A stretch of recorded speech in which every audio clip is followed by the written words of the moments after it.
Let's get straight into it.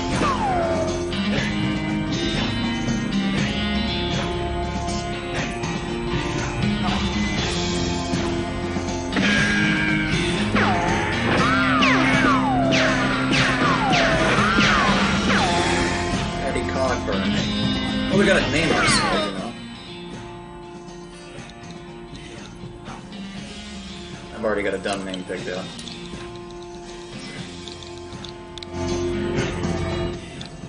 Oops, hold up. Okay, it doesn't accept numbers.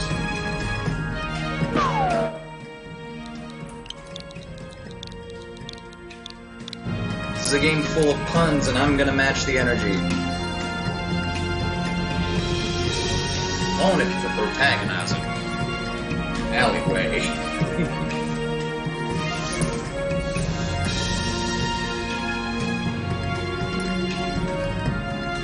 Alright. We are gonna wait just a moment, make sure everybody's coming back in.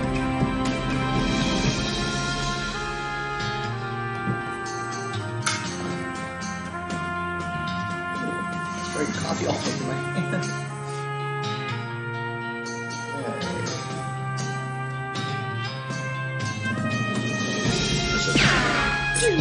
Oh, I can build up the bounty.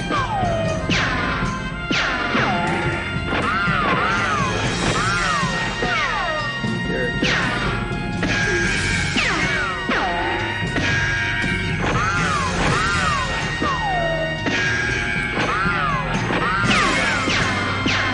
Okay, anyway. Yes, let the chaos begin. Ready to get going. I had the strangest dream. I was choosing a character class. So, here's the cowpuncher. Cowpunchers solve their problems with their fists, whether it's shaking them at a disagreeable fella in a disreputable saloon, or using them to punch a slightly more disagreeable fella in a slightly less reputable saloon. Where the cowpunchers are in demand out west since the cows came home, which stands to reason. Cows ain't gonna punch themselves, after all. Or be a beanslinger. Magic and cooking are inextricably intertwined in Loathing, and the beanslinger is the mystical master of both. Further, there's a shortage of cooks out west since the cows came home, due to most of the cooks having been brutally killed by the cows. Game is a bit louder than me? Okay. Got it.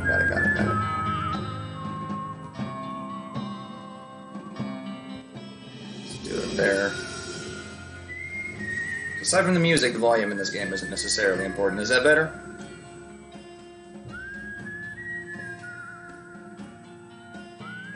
Let me get a confirmation before we move on.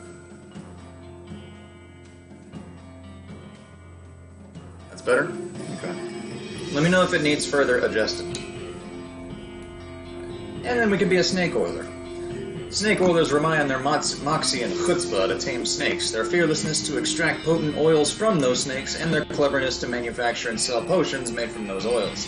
You've heard snake oilers are doing really well out west since the cows came home. Everybody needs potions and hope in these dark days, and also out west is where all the best snakes live. So I want y'all to decide, because I've done playthroughs of each of these, I want y'all to decide my class. I usually do the snake oiler.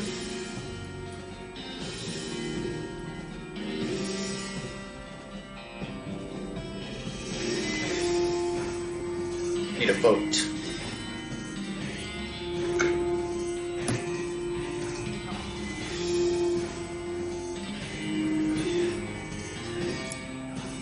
Got one for Beanslinger.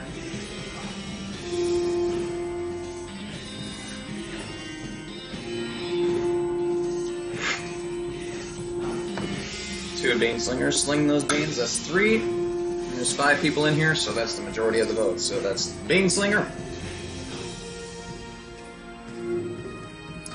Looks like everybody's going Beanslinger.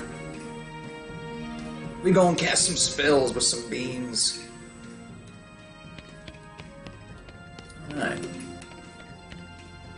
You read the spine of one of your books, The Hero of the Haunted Cellar. I remember that one. Read another title. Be Bobsy in the Spooky Woods. Dick Bobbsey and the Trouble at the Cursed Barn. The Hero of Butcher's Outhouse. The Treasure of the Terrible Mansion. Maud Robsey and the Secret of Rattlesnake Bridge. Ugh. Oh, hey, this one may come in handy. Walking Stupid. Let's see, ZR. Oh, that was R, actually. Oh, ZR, you ding ding. This book tells the tale of a renegade sheriff who was really, really bad at walking. Yes, your comments are showing up, Grace. You read the book from cover to cover and learned how to walk really stupidly. Stupid walking has been added to your options menu. You accidentally drop the book and then ruin it by stepping on it 30 times while you're trying to pick it up. So now we have Walking Stupid as a perk.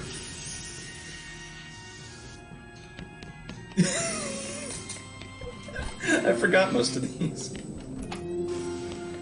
This is the kind of game you're in for, y'all. You can comb hair and get XP for doing so. Hey, Russell, how you doing? Caw. Gonna miss you, buddy. Caw, caw, caw. Feed Russell a cricket. You grab a cricket from your cricket bag and feed it to Russell. He coos appreciatively and nuzzles your hand. Wait, what was the options here? Gonna miss you. Maybe it's time for you to leave, too. You open your bedroom window, not pictured, and unlatch the door to Russell's cage. He winks at you, caws one last time, and then flies away to the west. Time to hit the trail. Here we go. That's really quiet. Turn it back on. What a mess. Ooh, neat. This hearth really puts the hearth in Hearth and Home. Miss Mom's cooking. It's Mom's pie safe. It keeps all of her pies safe. That's how I walk normally. You'll miss meals with the family.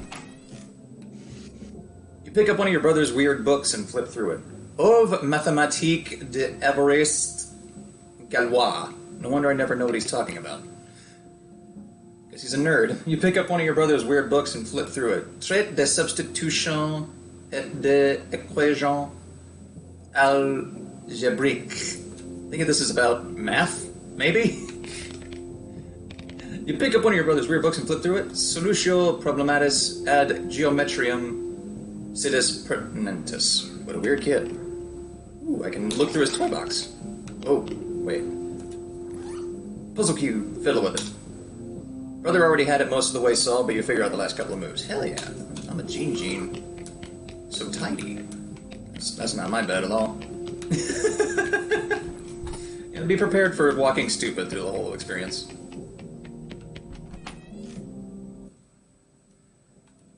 Also, I forget where...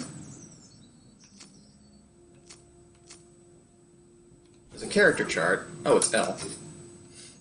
Let's see. So if you read the perk for Walking Stupid, when you were a child, you wanted to walk so badly, you finally have. There's XP literally everywhere. Oh, that's my father. Okay.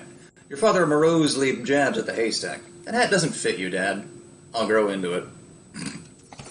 It's time for me to leave. His lip quivers a little.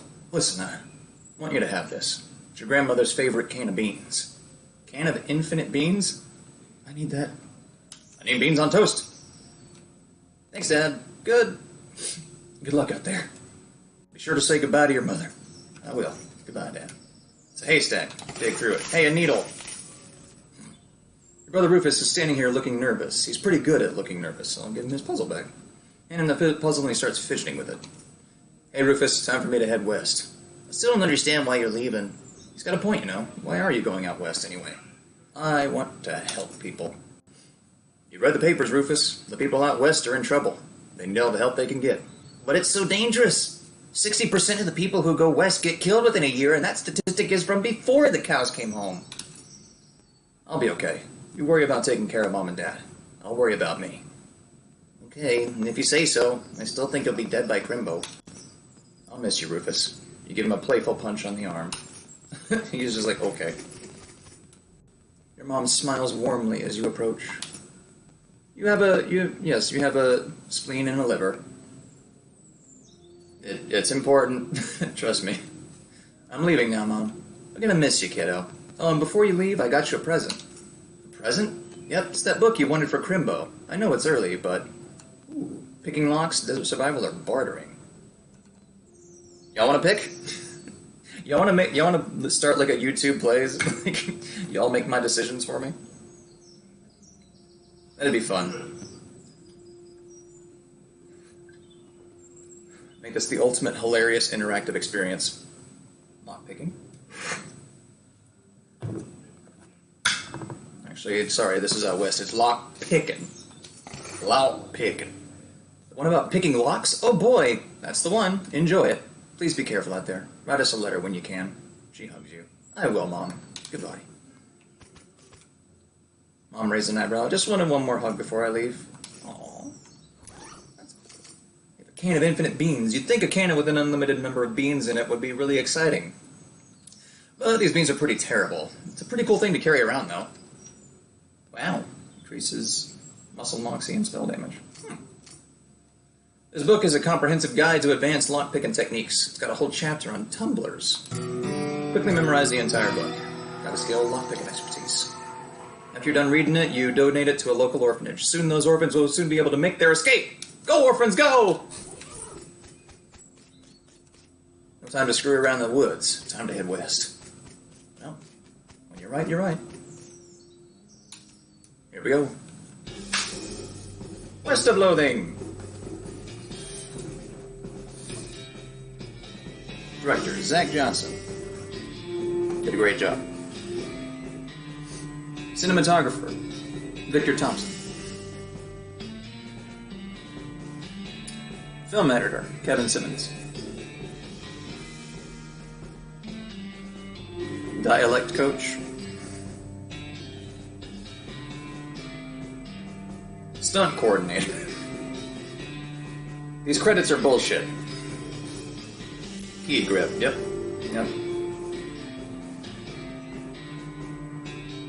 And boom operator. It's a thankless job. Somebody's got to do it. 200 miles later. Jeez, that's slow going. Whoa. Uh-oh. Ah! Hey, I have a turnip. Well, the bad news is that you fell off that cart and got knocked out for a couple hours, and now you've got no ride, no meat, and no prospects. The good news is that you're in a town rather than in a gulch somewhere. Not much of a town, though. Get up and dust yourself off. Got a dusty turnip, and I'm still walking stupid. Ooh, you want to know a secret? I didn't read it. Burp. Ooh, you can stick yourself with cactuses. Oh, yeah, watch her face, by the way. She's sad when she gets stuck. The sign on the door reads, "Gone Drinking." BS horsery. Ew. It is rolling cat shit. Or horse shit, rather. Ew. Step right up, step right up. Braid's the name and trade's the game. We seriously doubt that his name is Braid. Howdy, Braid. What do you... I have a needle. I have a needle. Take some, nah, no trades right now. No trades. The building said Sheriff. Boring Springs Sheriff's Office. Howdy, stranger, and welcome to Boring Springs. I'm the sheriff in these parts. What? He sighs. The sheriff, okay? Blasted sign painters. Say, you wouldn't happen to be looking for work, would you? As a matter of fact, I am. Great, because I happen to have some. There's a gang of hoodlums around here what call themselves a fricker gang. Last time I arrested one of them, they busted him out and took my cell door with them. It ain't much good without the door. And I need somebody tough, smart, and or slick to go fetch it back for me. Why don't you do it? You're the sheriff after all. Or, okay, I'll give it a shot. Do we give him attitude, or do we just be a good protag?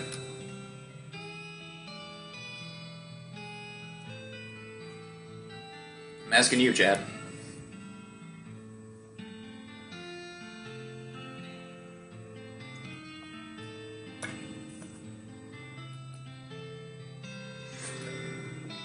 It's one for Tude.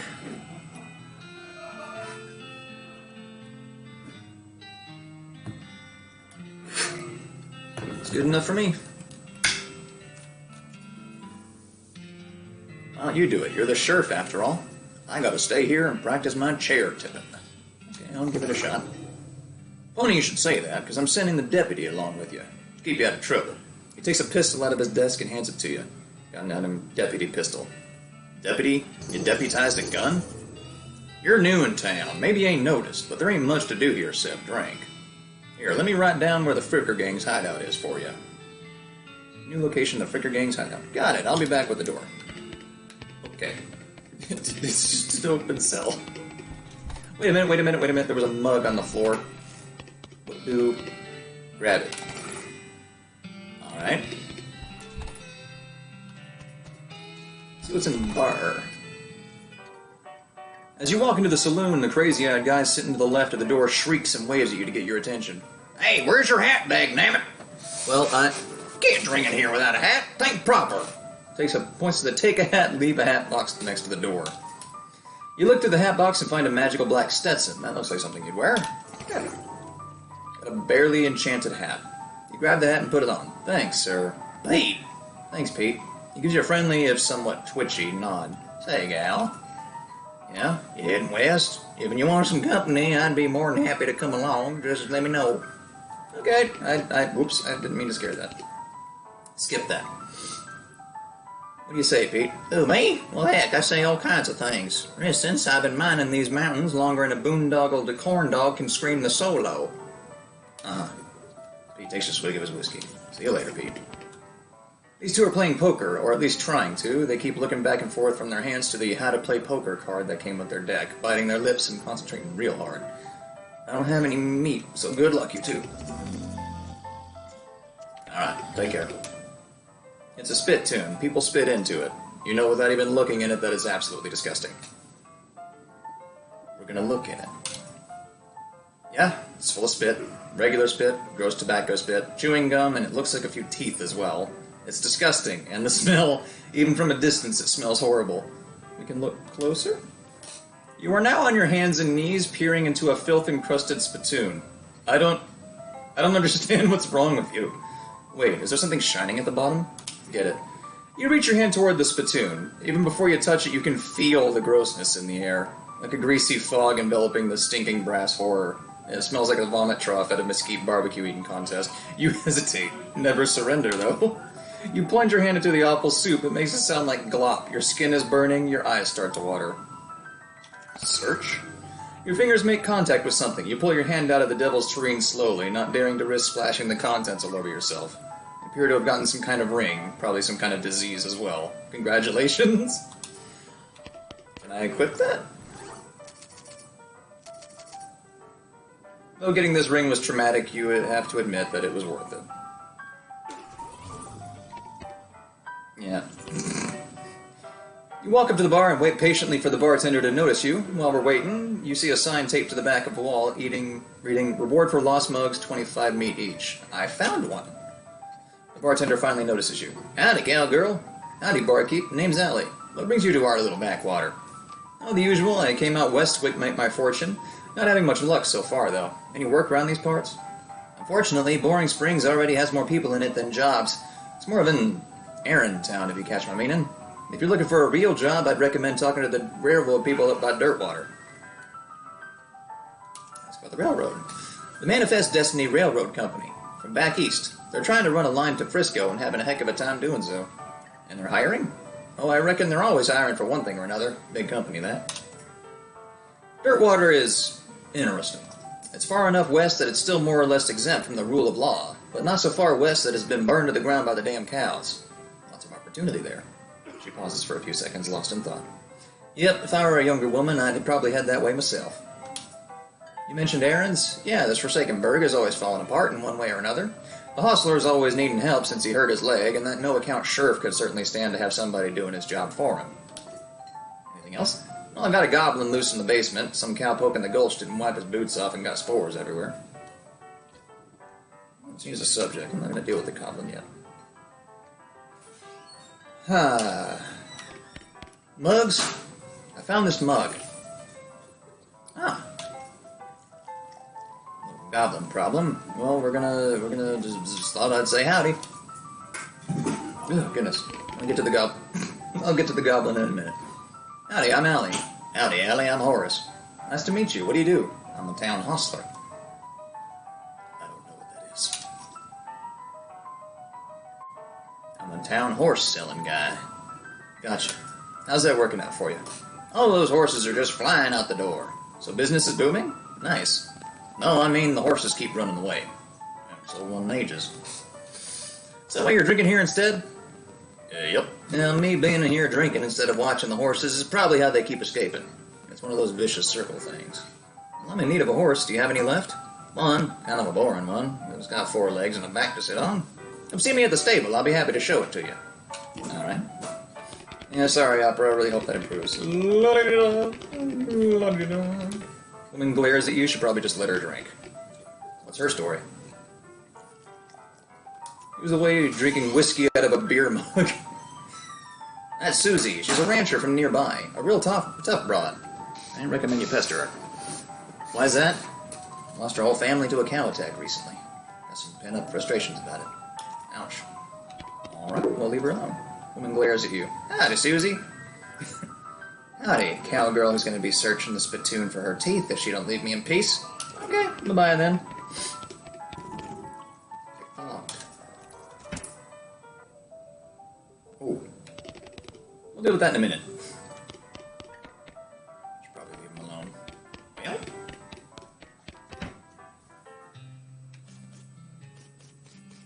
Okay. I will make executive decisions every so often. We're going to deal with that goblin later.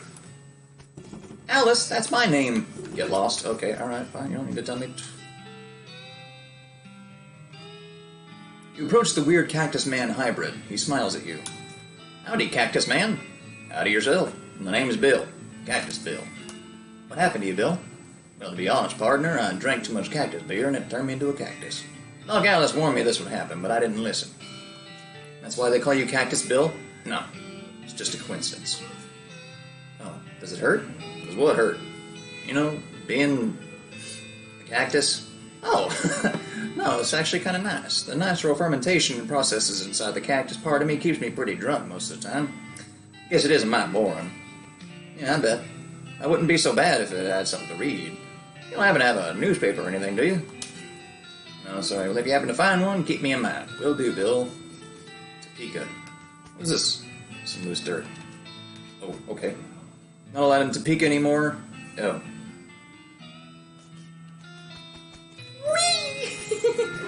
Ew, I cartwheeled into the ship. What's your story? Buffalo gals want sugar tonight. Afternoon, ma'am. What can I do for you? How's business? Oh, you know, every day I'm hustling. To tell you the truth, though, it's pretty terrible. All of my horses keep running away, except for this completely ordinary one. That's rough. Maybe I can help? Oh, God, yes. Thank you. Please, I can go fetch them myself, except for this injury. I'll give you 300 meat each for finding them. Wow. The currency is meat. How many are there? 3. Here, let me see your map. They pretty much always run away to the same places. There's 3 little pictures on your map. Borehole Mine, Boring Springs Boneyard, and Thousand Snakes Gulch. Why these places? I think they like environments that are thematically appropriate. Here, when you find one, feed it some of these oats. I should send it back here. A bag of homing oats. How does that work? They're special pigeon-infused oats. Alright, we'll see you later. Hey, another needle. Just browsing. Oh, wait. What was that? You said something about early injury? Yeah, busted my knee while mucking out the showroom. Don't ask how, it's embarrassing. I was going to get Doc House to have a look at it, but she gave up doctoring. Why'd she do that? Nobody knows. She just shut herself up in her office. Said she wouldn't talk to anyone except Nurse Whiskey. Is that an actual nurse, or I'm pretty sure she was just being sarcastic. Oh, this game is hilarious. Is that a bowling ball? Let's see. What was it, ZL? Ooh. Let's see, I do need to take care of that, but I want to know what's at a boneyard. Our founder, Zephaniah Boren, 1806-1885. He was actually a really interesting guy. Ooh, another mug. Benjamin Crockett, he showed up way too early. Beauregard Skelton, Captain 3rd Cavalry. This grave is really noisy. You having some issues, friend? Not getting past it without a scuffle? Oh, okay. Alright, cool. A scuffle it is. Got the jump on him. Target will suffer 9 hot damage. Ooh. So this is the RPG side of things. Skeleton collapses into a pile of loose bones. Yeehaw! Skill up Mysticality level 2. Cool. That guy just wouldn't stay put. Hello? Your pulse quickens as you get near the spooky translucent horse. You approach the weird semi-transparent horse cautiously so as not to startle her. Though you quickly come to the realization that this is not a horse that startles easily. Hello there. I'm a friend. Okay? Hey. That's a little strange. How'd you do that without opening your mouth? You pat the horse's nose, which is very cold. If you were gonna ride her, you would want an extra saddle blanket to keep your butt from freezing. Pat her on the nose again. Yep, still cold. Still cold. You get the idea. Oh, okay. Here you go, girl. Have some oats. You hold out a handful of oats for the horse, but she just sort of stares right through you. Ooh. Please don't look at me like that. Try the oats again. You hold out the oats again, but the horse continues to ignore them. What's the matter? Are they not spooky enough? Not sure how to make oats spooky. I guess I could put some bone meal on them, but I don't have anything handy to grind up bones with. Grave dirt? Winnie. Is it a yes? Weird. Okay.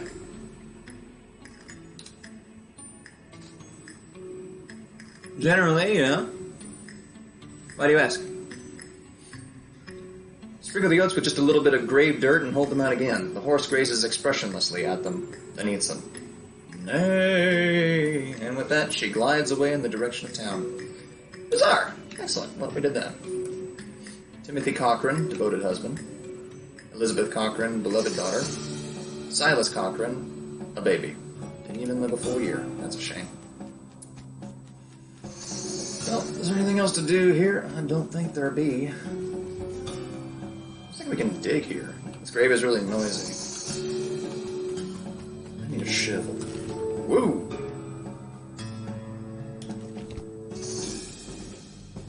Oh, okay. Yeah, I believe you can, so... One of these rocks is really shiny. Grab it! Shiny rock.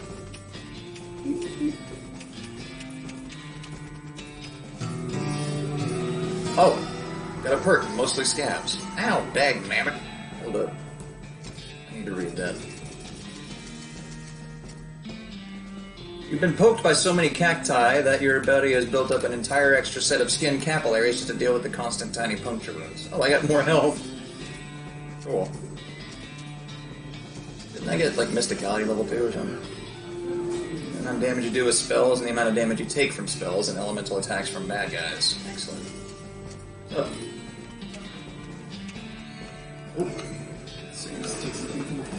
The snake looks sleepy, but not that sleepy. Also, full disclosure, I'm streaming, so anything you say can and will be used against you. Banana apple pie.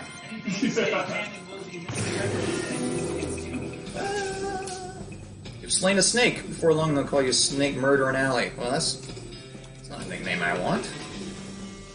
It's a nickname I'm gonna get. Seems like. Oh, they're quick. Uh-oh. That means I got ambushed. I remember poison damage being a problem.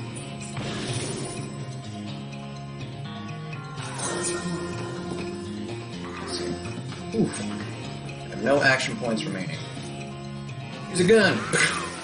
Oh. Effective. I made short work of that long snake. Yeehaw, Gumption level 2. The hell is Gumption? Your level of get up and get her done, the higher it is, the quicker you are. Oh. Oh, ooh, neat. That's maximum AP. The snake looks really angry. You're gonna need every trick in the book to beat this one. I'm good at tricks. That was funnier than anticipated. Oh, damn it. Dang flabbit. Flab gabbit. Yeah, nabbit. Uh-oh. Ooh. Ugh. Let's see. Ooh, I want more action points as soon as possible. Get. Ah. Cool. The whole cowgirl thing doesn't work out, you could always get a job as a snake exterminator. Yep. Oh my. He's got literal googly eyes. This horse has gone snake crazy, or maybe it was he was some other kind of crazy before. Hey there, boy. Hey, fella, I'm a friend, okay? It's cool, alright? Don't be cool. Don't freak out on me. Winnie? Look him in the eyes. You calmly look the horse in the eyes. One of them is fixed in a glassy 1,000-yard stare, and the other is revolving madly in its socket like he's thinking of trying to escape in every direction simultaneously. He looks to be calming down a little now that it's clear that you aren't actually made of spiders, though. That I am not. Carefully and gently pat the horse's nose. He twitches a bit. Okay, a lot. But seems to recognize that you aren't going to eat his eyes or suck at his soul or whatever madness is bouncing around in that skull of his. That's a good boy. Are you hungry, boy? I've got a little treat for you. Snarf. You feed the crazy horse some of the homing oats, and it gallops away with a whinny, or rather a whinny-argle. Hopefully he's headed home and not into the 12th dimension. Cool. Exact response for that? Ow. Yow. Oof. You don't have to walk all the way back over there. Thank you. Let's see. Ooh, what is this? There's some meat ore in this card. Score, you gain 50 meat. This definitely does not bear closer scrutiny. Okay. Don't need to tell me twice. Ooh, got another good mug. It's dark in here. It's instructions for the cargo elevator. Mechanism is labeled cargo elevator control. Level 1 blasting cap storage. Level 2 plungers, both kinds. And level 3 tools. Let's see the blasting cap storage. Was I hippity-hopping my lantern? These crates are all labeled blasting caps. The period is part of the label. That's why it's inside the quotes like that. Dang it. Looks like you're going to need a crowbar to pry one of the gates open. Minecart is still full.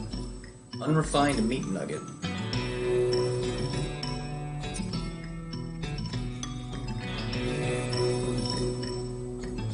This looks dangerous, at least there's no plunger hooked up to it.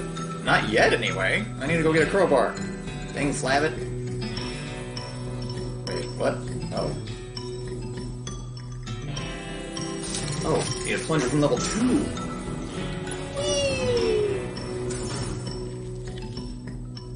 Plungers. The sign lied, though. There's only the one kind. And a detonation plunger. Can't get past this rubble. Look at the plunger to it! Fighting against your instincts for self-preservation, you've hooked up a plunger and strung it a fair distance away.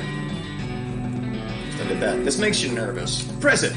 You press the plunger and nothing happens. You forgot to hook up a blasting cap. Already got a plunger. Tools! You have a crowbar down here?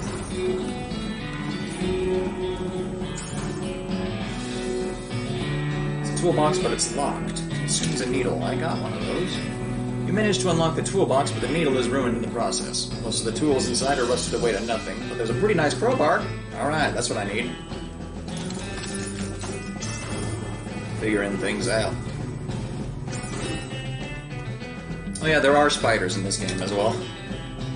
Pry one of the crates open with your crowbar and grab a blasting cap. And a blasting cap. Okay, you've succeeded in putting yourself in grave danger.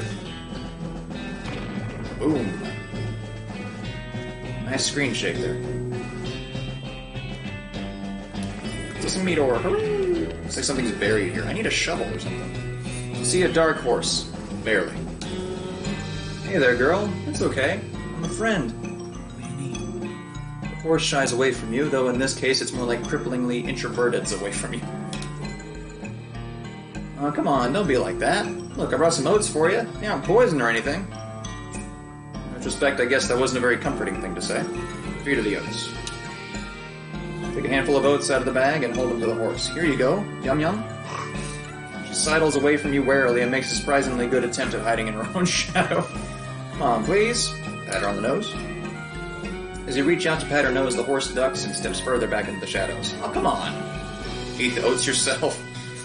Look, they're fine, okay? See? You take a handful from the bag and toss some in your mouth. Ugh, it's like the roughest, blandest breakfast you'll ever eat. Still is better than dry cat food, don't ask. You smile to show this horse that you're fine and realize that you've unconsciously turned around and walked out the door. Jeez, these are powerful.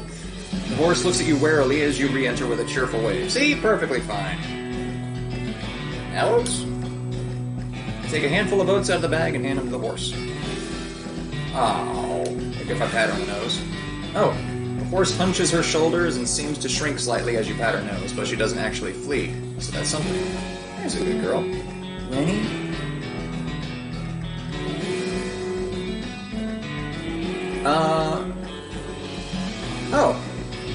Oh, okay. You should send that to me. The horse finally seems relaxed enough around you, so you offer her a handful of the oats. Wearily, begrudgingly, she eats them. Then she gestures at something behind you. You turn around to look but don't see anything. When you turn back, she's gone. Okay, then.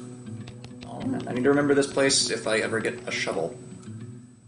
We still have the Fricker Gang hideout to take care of as well. Oh, yeah. The game's just like, you don't have to walk back the whole way. You need a newspaper. Did the shopkeep say he was offering one? Hang on. Ew. Oh, I need soap for a lock.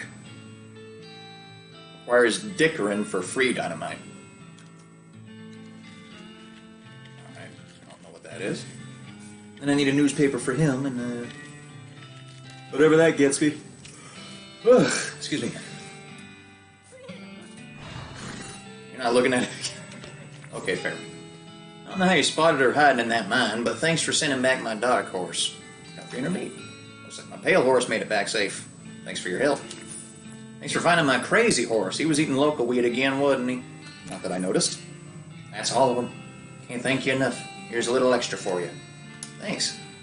Afternoon, ma'am. What can I do for you? Can you sell me a horse? Sure thing. I should warn you, though, horses might get mighty attached to their riders. Once you bought one, you won't be able to change your mind later. Which one are we interested in, chat? Which horse? We have the basic model. We have a shifty-looking dark one. We got the spooky pale one, which is the ghost, I'm pretty sure. And then the one with the crazy eyes. The one that ate the local weed. What do y'all think, chat?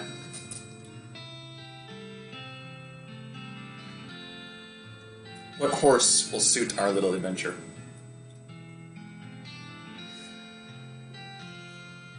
Crazy eyes, always a good one. It's 2 for crazy. Madhouse, I had a feeling.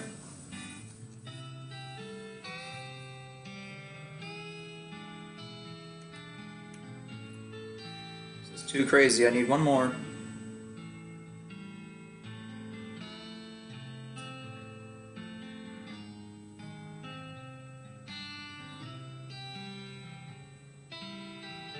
I think we'll just go with the crazy eyes, because there's 2 votes, that's good enough for me. Give me the one with the crazy eyes. Okay, I gotta warn you, this horse has seen some stuff, but I'll sell him for 1,000 meat. Is something wrong with him? No, not as such, he's perfectly functional. But he's always sneaking off to 1,000 Snakes Gulch to chew on the local weed that grows there. That makes him see crazy things. That thing is more like he does it to forget about the crazy things he sees all the time anyway. Got me intrigued, I'll take him. Thanks, here's the keys. Ride safe. Give him a name? We can give him a name! I need a horse pun. I need a horse pun.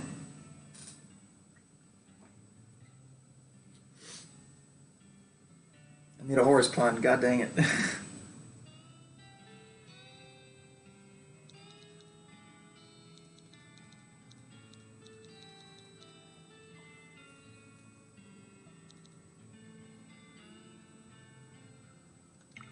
Oh, wait, I got an idea. I've got the dumbest name. Hold it. Space. Why? No, wait, back. Hugh Hoofner. Hugh Hoofner. Horse with no name. That's really good.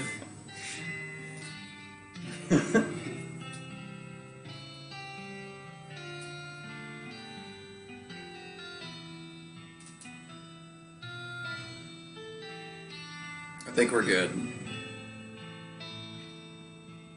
The horse with no name is really like, that's freaking genius, Grace. I love that.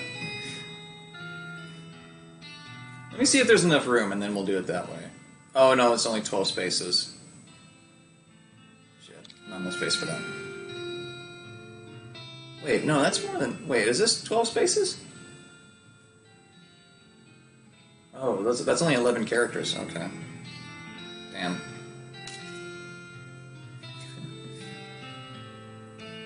You want to name your horse Hugh Hoofner? Well, I don't have enough space for horse with no name. Then Hugh Hoofner the horse. It's got a nice ring to it. Okay. Oh, and I almost forgot. Free with every horse purchase is a complimentary map. Thanks.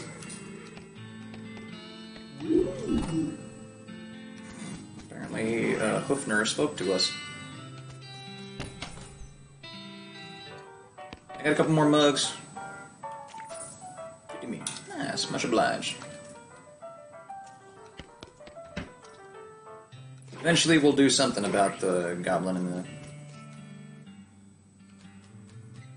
What is this area called? Basement. Now let's go get a deal with the Fricker gang.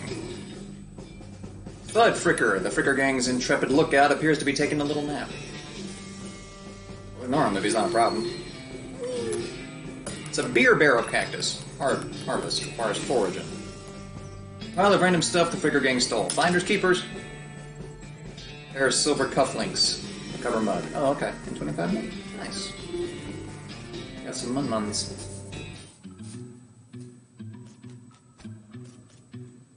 The Fricker boys is dozing in a bathtub. Shoot him, tie him up. Psst, can you pass the soap? Give me the soap. He mumbles and hands you a bar of soap before sinking deeper into both sleep and the tub. And then a bar of soap. Cool. Hold on, I feel like I shouldn't be here yet. I feel like I'm missing something important.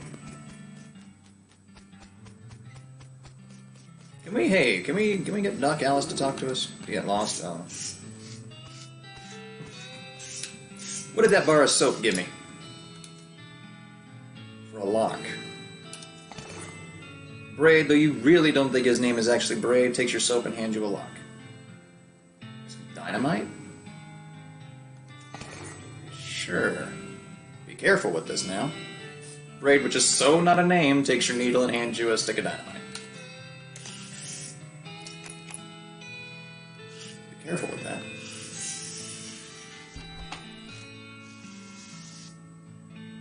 Wanted for bird theft. Naked Mike Bernstein, 200 meat reward.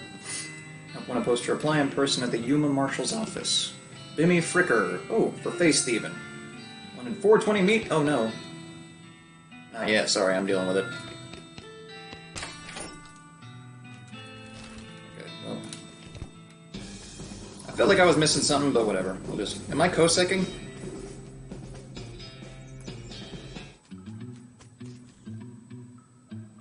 Don't disturb him. Do I have anything to tie him up? Hold up. Grab a nearby length of rope and carefully tie his hands together on the end of the handles of the tub. The sheriff can come collect him later. Got a perk, honorable. What does that do? Honorable options will be available in some situations. Oh, got a strong moral compass and an accurate ethical protractor. You cautiously approach the Fricker gang. They're pretty engrossed in their poker game, so that doesn't actually require that much caution. You hide behind a barrel and eavesdrop on their conversation for a while. The one with the eye patch is quiet, but you gather that his name is Snipe and that the squirrely one is Brother Wimpy. What's your play here? Coachman talk. Howdy, boys. Deal me in. The one with the eye patch, without the eye patch raises an eyebrow at you. Who are you? How'd you get past Thud and Soapy? What do you want? It's Bimmy. It's me, Bimmy, your sister. Bimmy? You ain't Bimmy. I'm so bimmy, I stole some rube's face. Dude, back me up here, Snipe. Sure I am, ask me anything. I feel like this is an answer. Hey, I stole some rube's face. You always did have a knack for face rustling. What's new, Bimmy? We gotta get out of here and fast. Wimpy, the Pinkertons are on to us, and they'll be here any minute. Dang, name it. Come on, Snipe, let's hightail it. I'll catch up with you guys later tonight. Wimpy nods. He and Snipe hurriedly pack their belongings and flee the cave. You congratulated yourself on attentiveness, memory, and strong interpersonal skills. Got gumption level 3. Let's grab the door and skedaddle. Cool. I left the mug. Won't be needing that anymore. No gotten gains. In the door.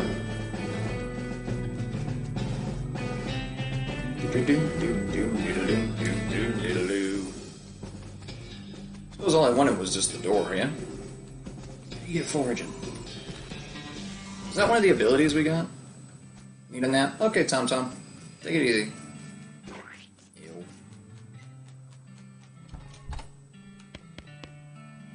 See, the fricker gang hadn't put a stop to your breathing. Did you rescue my cell door? You hand the sheriff his door and he hangs it back on its hinges. Nice work, stranger. This here prison cell just got about 4 times more secure. Are there any fricker boys left for me to round up? Yeah, 1 or 2 that are asleep on the job. I'll go round them up shortly then. Looks like I owe you a reward. This is a big bag of meat. Got another little task for you if you got the time. Should be a lot simpler than the last one. Well, the frickers busted the lock when they took the door. We're gonna need a new lock. I just so happen to have one. You hand the sheriff the lock. That'll do nicely. Sheriff puts a lock on the cell door, then actually drops the key and it clatters into the cell. Hellfire. Well, suppose you know how to pick a lock, stranger? Got a needle handy? I'll see what I can do. Shit! Shit! I traded a needle for the dynamite! The dynamite! Damn it. Damn it. I don't have dicker neither. Shit. Oh, that's what the bar of soap was. Shit. Drink something to read? Not yet. I'm working on it. What's there to do? Got me a horse. Got a little bit of money. Are you Susie Cochrane? Yeah. How'd you know my last name? I saw the graves in the cemetery. I'm sorry for your loss. Susie scowls bitterly and mutters into her whiskey. Saw what happened. Saw the whole damn thing and couldn't do nothing about it. Bartender said it was cows? Cows, right. I don't know what those things are, but they ain't cows. Not anymore. What happened? It was a raid. See, Ma and Pa used to ranch cattle back before they came home. Pa didn't make it, but Ma and I managed to rebuild. We ranched pigs instead, and she left me the place when she passed. Go on. Well, I guess a passing herd sniffed out that it used to be a cow ranch, and they attacked. A couple days ago. Happened so fast I didn't even have time to get my rifle out of the gun safe. Cows smashed in the front door, and a fire started out back by the root cellar. House went up in blazes just like that. What'd you do? Wasn't anything I could do. Couldn't get upstairs to the kids because of the fire, and I saw Tim trampled right in front of me. She drains her glass. I didn't want to talk about it anymore. Sorry. She refills her mug from a bottle on the bar and doesn't reply. What do you do now? Head west, I suppose. Nothing keeping me here. No desire to stay. Can't leave without my rifle, though. Why not? It was Ma's rifle. It's all I got left of anybody. Where is it? Left it at the ranch like a damn fool. Listen, can I ask you a favor? I need someone to go and get it for me. Yeah, I'll go get it. There are 5 guys getting... Oh, I want 5 guys. Burgers. I want burgers! From 5 Guys and Burgers and Fries. Susie shows you on the map where her ranch is. At the Cochrane Ranch, okay. Dodged a bullet. I got more mugs. Mun-muns. Take my lead. Do we know how to play poker yet? Can I play? Look, I have some meat. Let's play. They look at you nervously. They put 20 meat on the table and sit down before they can say no. One of them shuffles the cards sloppily and deals a new round. Get a pair of 10s, plus a 2, a 3, and a king. We got pretty high moxie. What do y'all want? Conservatively, aggressively, or crazily?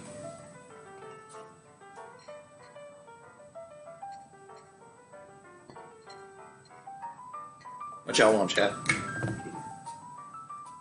'Cause I'm gonna go with crazily. If none of y'all say nothing.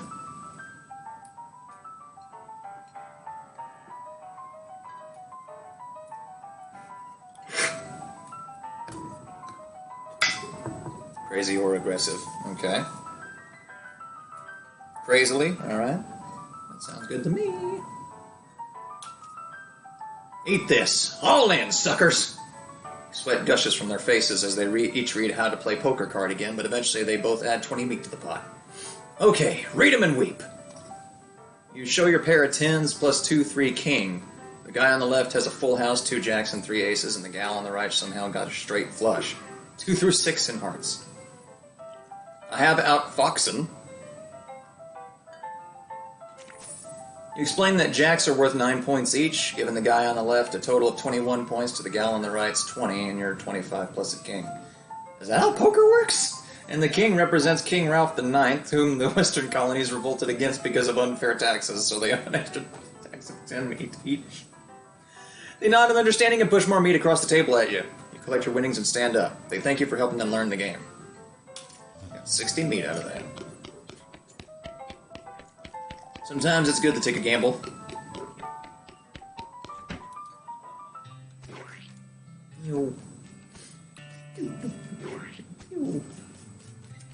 Guess we'll go to the Cochrane Ranch and see what we can find there. Maybe we can find another needle, hopefully.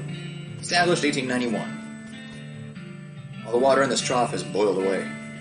Susie's ranch house has burned to the ground.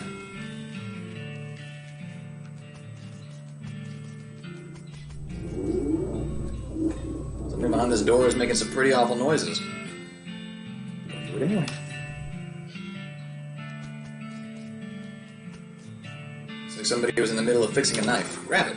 Varmint skin and knife. These pies were not safe. Ooh.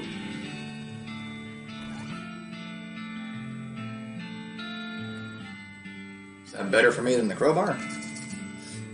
Damage 5 to 6, damage 4 to 5. No. As you to collect skins from beasts after combats. There's the option to pry things up in certain places. Well, I'll go with that. There's a chance for loot, I'll sacrifice a little bit of damage.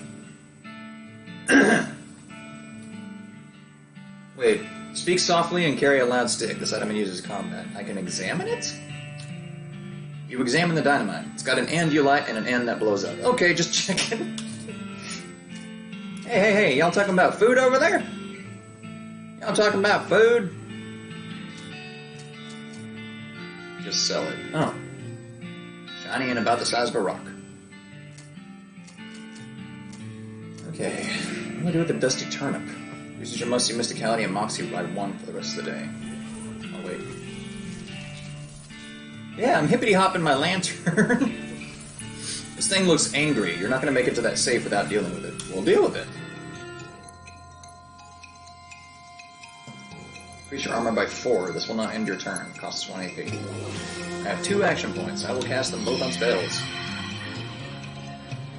Shoo! Ouchie. On fire. Ah! Hey, that number went up.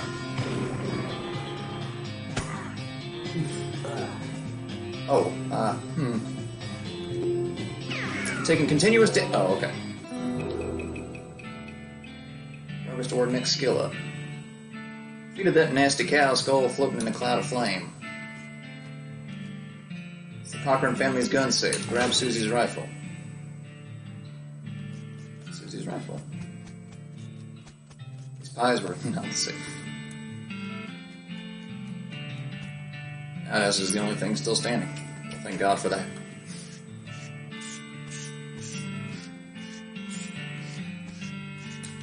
Okay. Well, we got that back. Oh no, I have worms. Got my rifle yet, stranger? Yep, here she is. Susie's eyes well up with tears as you hand her the rifle. She roughly scrubs her sleeve across her face before any of them spill over. Thanks, stranger. Didn't catch your name. I'm Ellie. Thanks, Ellie. Can't rightfully say what this means to me. She looks at the rifle for a long moment, then looks back up at you. She sighs. Well, it's enough wallowing in misery.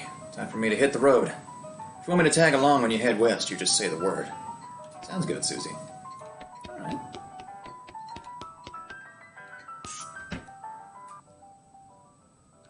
Is it whiskey? Grab a bottle. A crate of Nurse brand whiskey, good for what ails you. Wait, isn't that what's her face? Pile of old newspapers! I'll deal with that goblin later.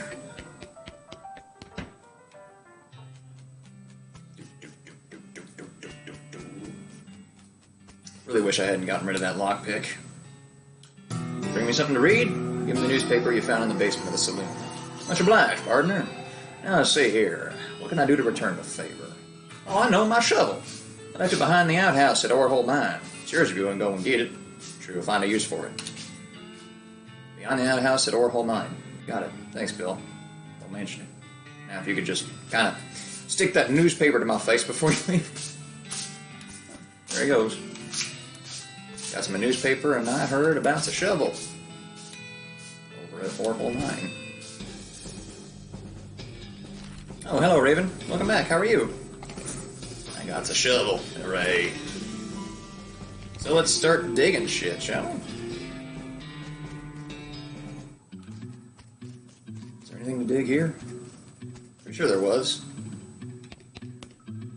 Yeah, something buried here. A silver nugget.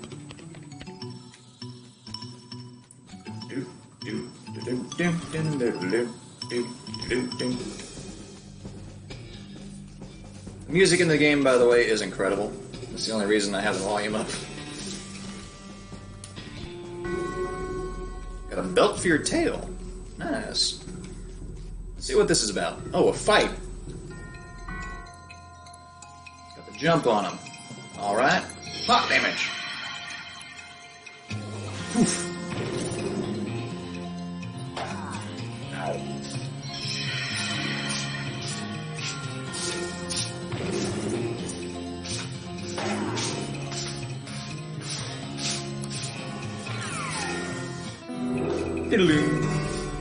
Just reading chat. Whoa! We got a gold tooth, Moxie level 2, and an old cavalry saber. You put a stop to Captain Skeleton's unnatural animation. Let's see.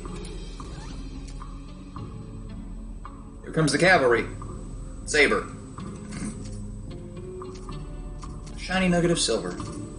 This was in the ground for a very long time, then in somebody's mouth for a very short time, and now it's in your backpack. Perfect.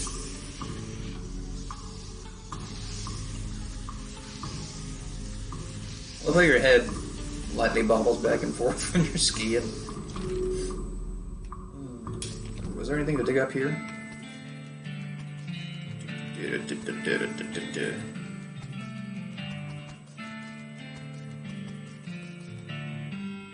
Let's see. Hang on. With unsafe pies.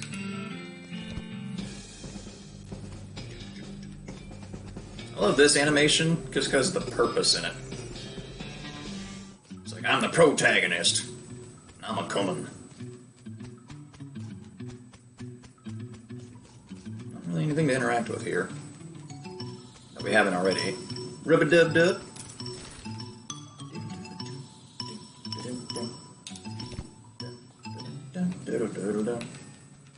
What is this? I guess it's just a rock, but looks important. Shovel it. It's nasty work, but somebody's got to do it. I don't like that noise you used. A chunk of wood from the broken hitching post. Grab it. Got a broken board. What can I do with that? Yo. Here, we'll shovel it. Ugh, why does it get louder? Some loose dirt. A recovered mug. Offer whiskey. Whiskey delivery for you, Doc. What brand? Nurse whiskey, your favorite, I'm led to believe. Didn't know she makes house calls. Alright, hold on. You hear a rattle as she unlocks the door. Enter the house. Wow. Shouldn't this be further away from the fireplace? The stove is spotless. Either she's really compulsive about cleaning or she never cooks. Hey, Doc, can I look at your book? Not until you give me that whiskey you promised me. Okay, fine. Doc Alice looks to be about in her 50s. Her hair is graying and her face is lined, but her eyes are still clear and sharp, if bloodshot. She holds out her hand. Whiskey. Stacked. She cracks open the whiskey and fills a small flask as she takes out of her pocket. Then she puts the flask back in her pocket and starts chugging out of the bottle. Geez, Doc, that doesn't seem healthy. Who's a doctor here? Me or you? Okay, point taken. Let's see. Hey, Doc, can I look at your book? Sure, if you want to. Not that they're going to do you much good in this doom-forsaken hellhole. You should try being less cheerful, Doc. You survey the books on Alice's shelf. They're all medical textbooks, except for a few. Legend of Curly's Meat. Life and Works of Fred Ferguson. And The Goblinoid Tongues, a primer. Make like a tree and leaf. You start flipping through the Goblin language book. It's confusing at first, but you eventually get so engrossed that by the time you take a break from reading, several blurfs have passed. And you also know that blurf is the Goblin word for hour. You have learned to speak Goblin, sort of. Alright. Legend of Curly's Meat. This book tells the story of a legendary treasure, a massive chest full of premium meat secreted, in the hidden sense, not in the extruded sense, in the western desert by an old cowhand named Curly Butterfield. Life and Works of Fred Ferguson. This book purports to be a Civil War surgeon's autobiography, but flipping through it, you mostly just find lists of reasons that drinking alcohol is bad. So, it's actually a work of ludicrous speculative fiction, haha. At least there are some useful appendices in the back, and a diagram of appendices. Alright. This vanity doesn't look like it sees much use. Preening a little. Grab a pair of tweezers and pluck some of your more unsightly eyebrows. Hellbender. Hellbender? Tamper with the forces of nature, making yourself a force of nature. Oh. Well, neat. Doc Alice continues to pour whiskey down her neck, occasionally stopping to breathe. Is everything alright? It depends on how fast I can get this whiskey into my bloodstream compared to how fast my liver filters it out. And I can't talk and drink at the same time, so... She glares at you meaningfully. So what's up? What's the matter, Doc? What's the matter? The whole world's gone to hell in a horse cart, and you ask what's the matter? Bandits, cow demons, dead men walking? Why don't you go ahead and pick one, and I'll drink to that. Dead men walking? You hadn't seen it? Corpses and skeletons staggering around like puppets with half their strings cut, looking to take a bite out of the living? Oh yeah, there was a skeleton in the cemetery. It's nice to get some outside confirmation that I'm not losing my damn mind. But how's that even possible? It isn't possible. It goes up against everything I know about medicine. Dead patients don't get it back up. Patients? Oh. Ouch. Doc Alice turns away, grimacing. Every doctor loses one now and again. Never get used to it. But, well, it happens. What doesn't happen is them coming back afterward and looking for revenge. That must be pretty rough. Rough? Missy, I don't think you comprehend the situation. It's not just patients, it's neighbors, friends, husbands. Indeed. She turns away from you and focuses her attention back on the bottle.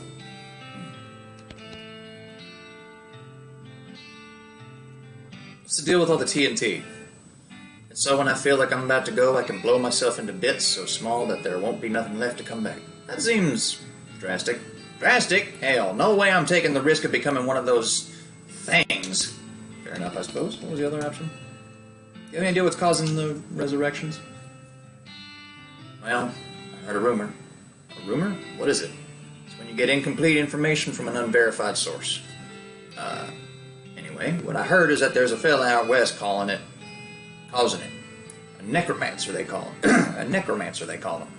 Supposedly he's sending magic out in the world somehow. Magic like the beanslingers use? Never heard of any beanslinger raising the dead, have you? Her scowl deepens. That'd be one hell of a can of beans. Anything else? About that necromancer. Assuming he exists, what about him? Well, maybe someone ought to try and stop him. Doc Alice gives you a sharp look. You? Because I know you ain't talking about me. Why not you? A gray-haired old woman that knows as much about fighting as a squirrel knows surgery? Did you hit your head on a bar stool, kid? You aren't that old. And if I were going to pick someone to go up against a necromancer, it'd be someone who also knows about death, but in a scientific way. A doctor, right? Doc Alice stares hard at you and takes a swig from her bottle, saying nothing. It sounds to me like you got plenty of motivation to get the job done. For your friends and everyone. She continues to look at you. You can see the gears turning in her head. Beats doing nothing anyway. Beats locking yourself in your house full of TNT and drinking yourself to death. Aren't even doing any doctoring anymore. She winces and looks away, then she shakes her head slowly. You seriously expect me to ride out west by myself, chasing a rumor? Doesn't have to be by yourself. I'm heading west too. Tag along with me and maybe we can find the guy and put a stop to him. It's crazy. Impossible. Impossible like raising the dead is impossible? Alice crosses her arms and regards you thoughtfully. A spark slowly brightens in her eyes. Alright, kid, what the hell? Let's give it a shot. Cool. So another potential person to go out west with me.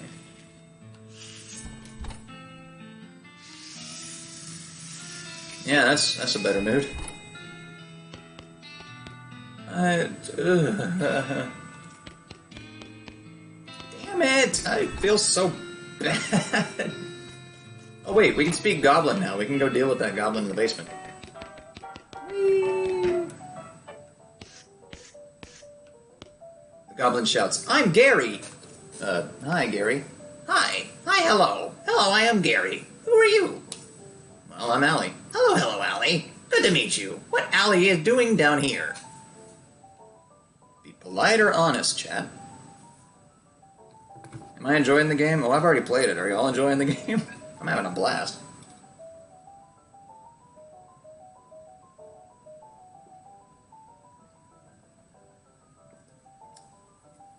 Might need some water before too long. Honest, okay. One vote honest. You are enjoying it. Excellent. Wow. That's one vote honest. Honest. 2 votes honest. Okay. Yeah, I'll vote honest too. What the hell? Well, Gary, to be honest, the bartender sent me down here to kill you. Gary wrinkles his nose. Hey, what? That being terrible idea. Bartender not being good idea, man. Gary wants to popping, but not here. Too close to home. Gary wants to popping far up and high away. New Gary everywhere. Man, goblins are freaking weird. Settle down, Gary. Gary doesn't like to settling. Gary wants to traveling and popping. If Allie going that far up and high away, maybe taking Gary with you, eh? Eh? I'll think about it. Okay, well now we got another new partner, potentially. Not sure what else there is to do. Found this mug. Just thought I'd say howdy. I should... Wait, Gary, can I continue talking to you? I need you to leave. Oh, well, okay. You're causing a problem for him.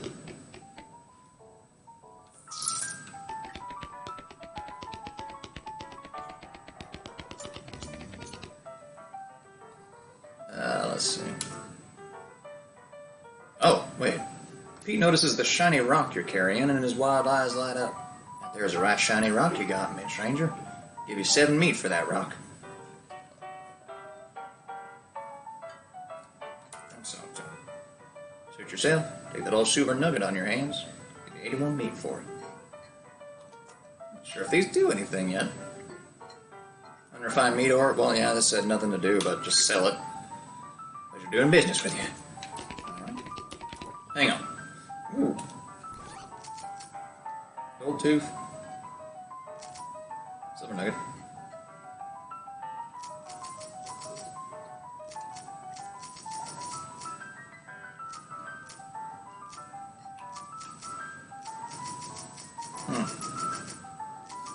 Doesn't say it's for anything, so...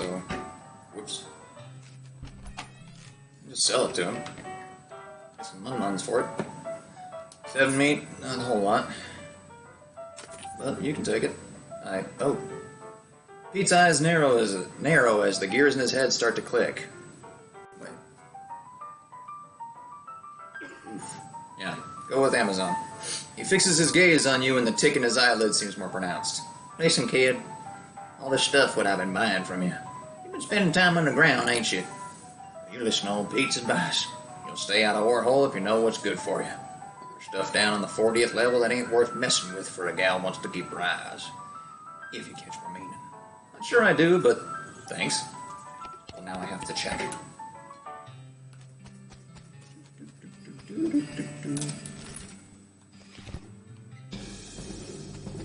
I have to check.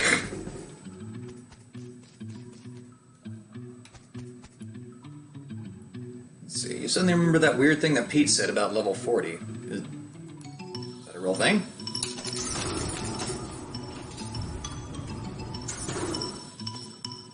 Strange black chest. A wave of nausea hits you as you slide the heavy lid off of the chest. Inside there is a hat. It looks evil, and not in an abstract way. It has eyes, and they look like the eyes of a murderer. And it has teeth, which look like the teeth of an animal who would be a murderer if animals understood the concept of murder. Put it on. You have a sense of foreboding. Something tells you this is a bad idea. It's me. I'm telling you this is a bad idea. If you put this hat on, you won't ever be able to take it off, and things will be much harder for you. It'll be as though your life is a game, and that game's difficulty level is greatly increased, if you catch my meaning. I do not want this. I'm not that good at RPGs, friend. Yeah, so that's the hard hat, and it's a mistake. It is a mistake. When they say it gets harder, it gets significantly harder. I tried it once, and it's no. It's a no. I ain't got a needle. No. I sold it. Also, this game is constantly auto-saving, so there's no way to undo that. Well, I guess we're ready to head west now.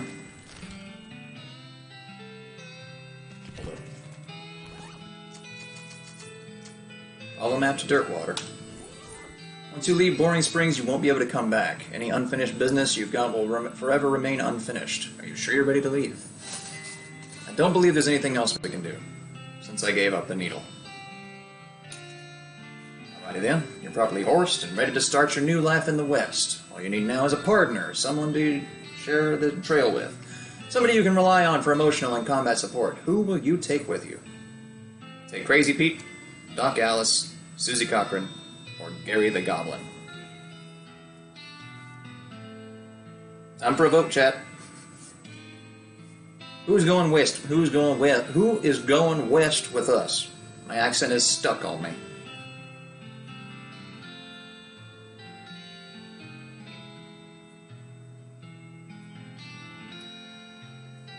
It's 2 votes for Gary. Well, 3, because I always take Gary with me, so... Okay, we're taking Gary. You head back to the Saloon's basement and smuggle Gary out into your coat. Hit the trail. Oh, one last thing before you go. Up until this point, I've been automatically spending your experience points for you. Happy to keep doing it, and I promise to give you a nice, well-rounded experience.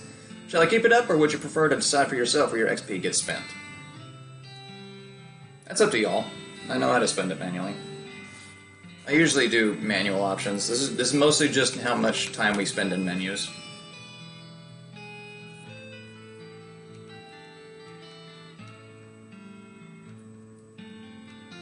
Manual? Okay.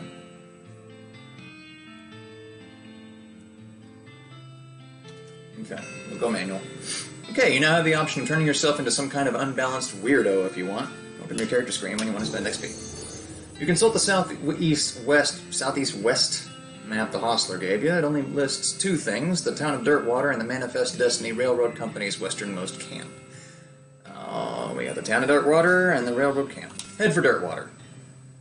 And now the game actually begins. It's your partner. Wanting more goblins meeting? Gary is hearing about goblins in Old Fort nearby. Fort Cowardice. Okay. About anything? Gary says you should see the bartender about renting that room in Dirtwater. It'd be nice to have a base of operations. Thanks for the reminder, Gary. Hugh Hoofner whinnies as you approach. Calm as Maine. Makes sort of a glurk noise. That's a glurk noise? Okay. Well, howdy there. Always nice to see a new face in town. Welcome to the Jewel Saloon. Hi, thanks. I'm Ellie. I didn't know you, Ellie. Folks around here just call me Lloyd. What can I do for you? Nice to meet you, Lloyd. Saw a sign out front advertising a room. That's right. Finest room in the house and plenty of room for your partner, too. You interested? How much does it cost? Well, that's where you're in luck. The previous tenant was a banker fella, and he paid a month in advance right before getting himself killed by bandits. Seemed like a decent sort, so the room's yours if you want it, gratis. Cool. Get a free room. Look at yourself in the mirror. Insult yourself. Call yourself a pony-hugging green belly jerk. Gain in effect angry.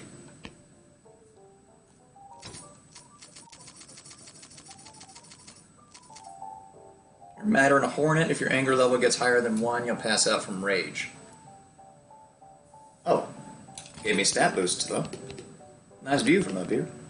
It's a postcard on the little table. Take it. A blank postcard.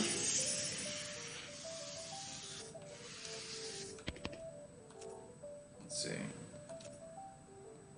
It looks pretty low on ideas for side dalliances right now.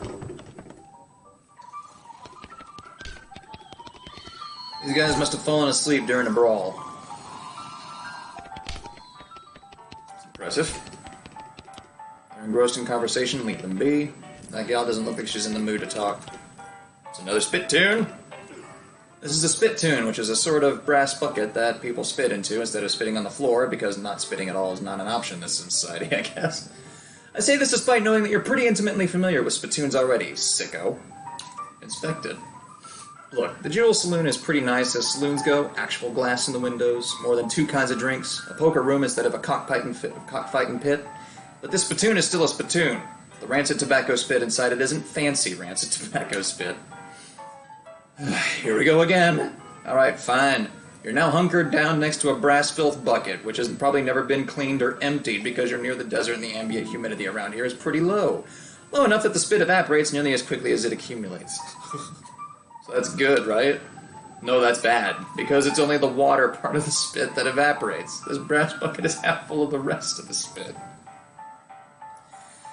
The toxins and filth that don't evaporate, several years worth, distilled and concentrated until it's the consistency of molasses. People aren't allowed to flick cigarette butts into the spittoon anymore because they bounce out. Search it. You're about to put your hand into a bucket of something the color and viscosity of maple syrup, except instead of maple, it's flavored with the inside of the mouths of people who choose cigars instead of smoking them, and have never brushed their teeth. Yeah? Warp. It feels like putting your hand into a bucket of lukewarm tapioca pudding, except instead of tapioca, it's basically poison. It smells like someone ran over a skunk, waited a week, and then set it on fire. It feels like your hand is dissolving. Keep searching. You found something. You found a tacky, filth-covered porcelain cow figurine. A useless, disgusting thing that will make a great heirloom for your children, assuming you're still able to have any and you hate them. Hooray. Let's see what that do. Goes in your offhand. Oh, more spell damage. Okay, that's just generally better for me. In some cases. Oh, this is a weapon. Okay.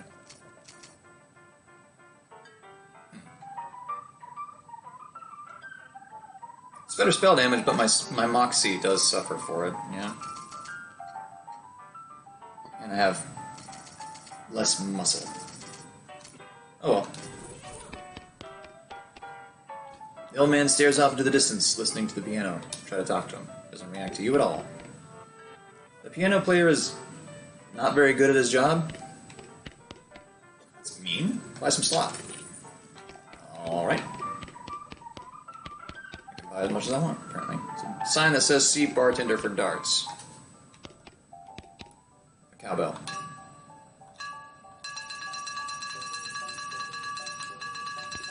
Okay, cool. Set it back up. There we go. Gain 1 XP. Hey, how come they're allowed to drink without hats on? Maybe it's not a universal. These guys are having a spirited discussion about guns, and which of theirs is nicer.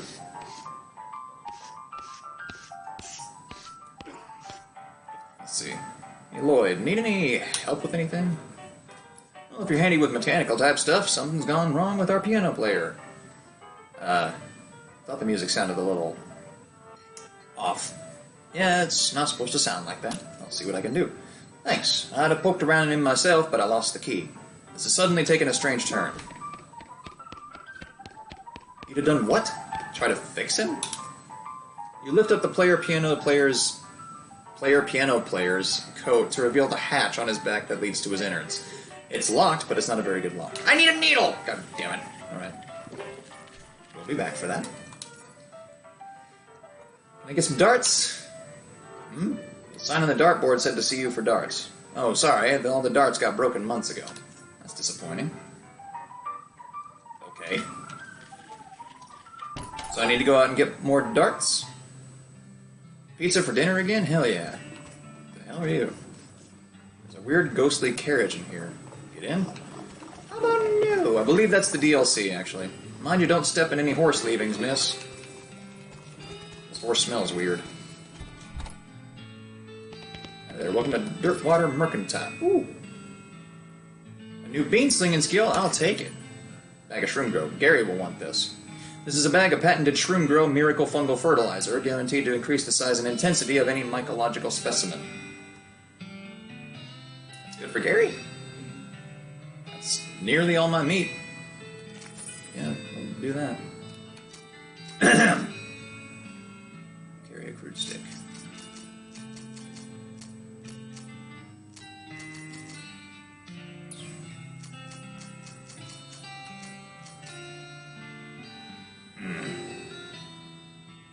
Uses your maximum HP by 5 for the rest of the day. Well, sure.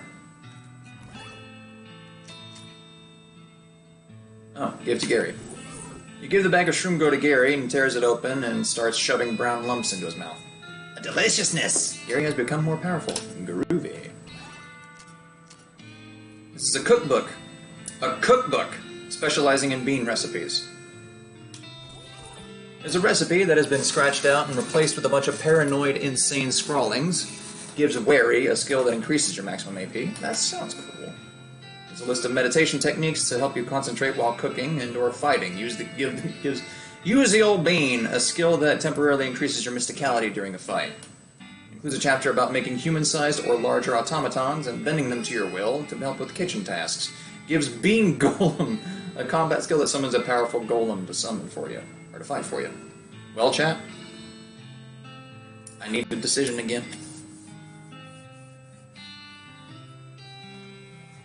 I like DPS, so I'm going to do this or this. Those are my votes. Or we can do the Bean Golem. To be honest, all of these sound pretty dope. There's one for Golem.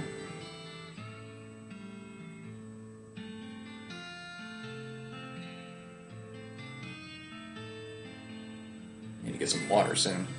It's 2 for Golem. Yeah, we'll do that.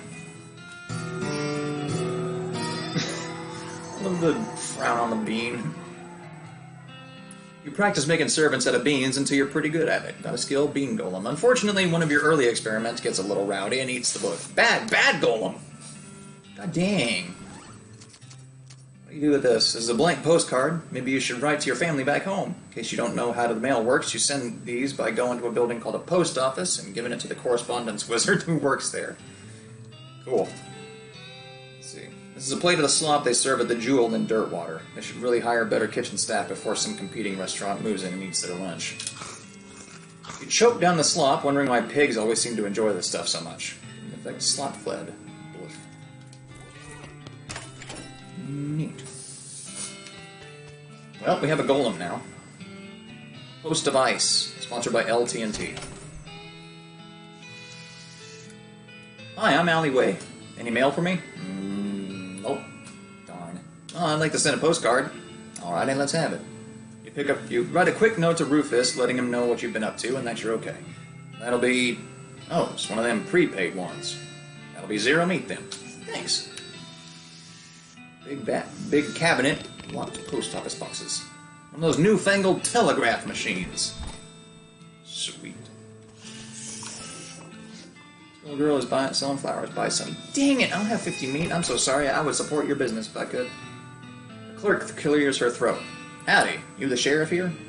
No, we don't currently have a sheriff. I'll offer to help. Need any help until you find a new sheriff? Sure, if any good with a gun, there's always somebody in need of some justice. Wanted posters are back there. Cells are over yonder. One's behind her and off to the right, respectively. It's a wanted poster. No, wait, you misread it. It's a wasted poster. Close enough. Poster reads, Wasted, the Stripy Hat Gang, for grand theft, paint, and tasteless hat vandalism. Last seen in the vicinity of Cavern Canyon, 1,000-meter reward. Interesting. Dirty, rotten paint thieves and low-down, no-fashion sense hat vandals? Despicable. Want to go after them? Yeah. Ooh, got it. Wanted poster, or a wanted poster, if accuracy is important. It says, Wanted, the House in the Desert Gang. My jaw's starting to hurt. For mortgage non-payment, squatting, and general public nuisance. Also for murdering 2 collection agents. Last seen at the house in the desert, 500-meter reward. Wonder if the house is named after them, or if they're named after the house. In any case, at least their location is unambiguous. Wanna go after them? Sure do.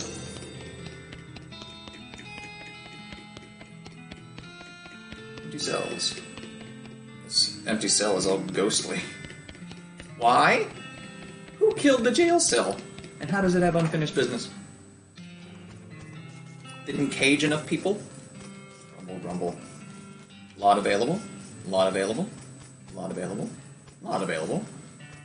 Lot available. Lot available. A vacant lot. Not a lot available past this point. You saw the sign? There's nothing past here. This hat gives me a hay fever and I hate it. Well, take it off! Too many Gene Jillikers.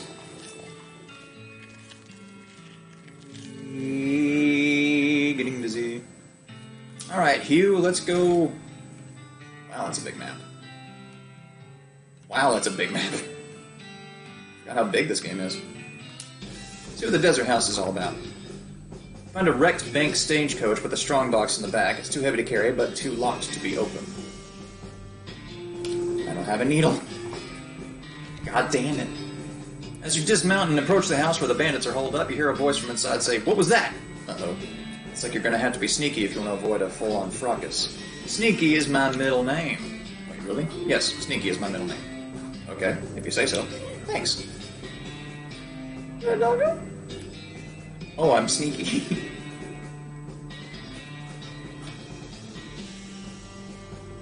From the sound of it, you'd say this doghouse contains an angry dog.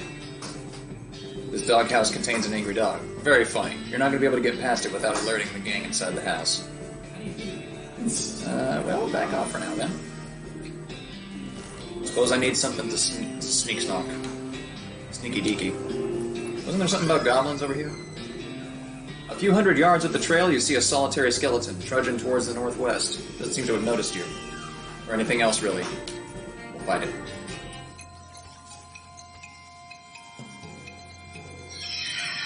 Poof! Take a bean. Jelly bean. Oh, I meant to summon the golem. Whoops. 11 to 14 damage with each blow. Sweet Jesus. You won. Hey, skeleton. Sucks to be you. Got a skeleton bone and a gold tooth.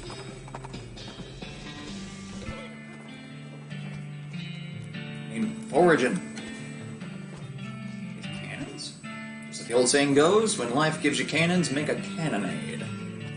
Sure. Climb up to the watchtower and take a look around. Nice view from up here. Okay. This cabinet is mostly empty, but there are a handful of boring personnel records in the back of one drawer. Examine them. They are incredibly boring. No, really, I want details.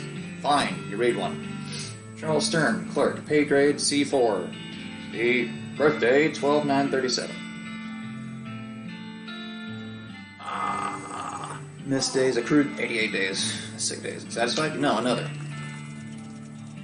Now you're just looking at the same ones you read before. What is wrong with you? Can't get enough?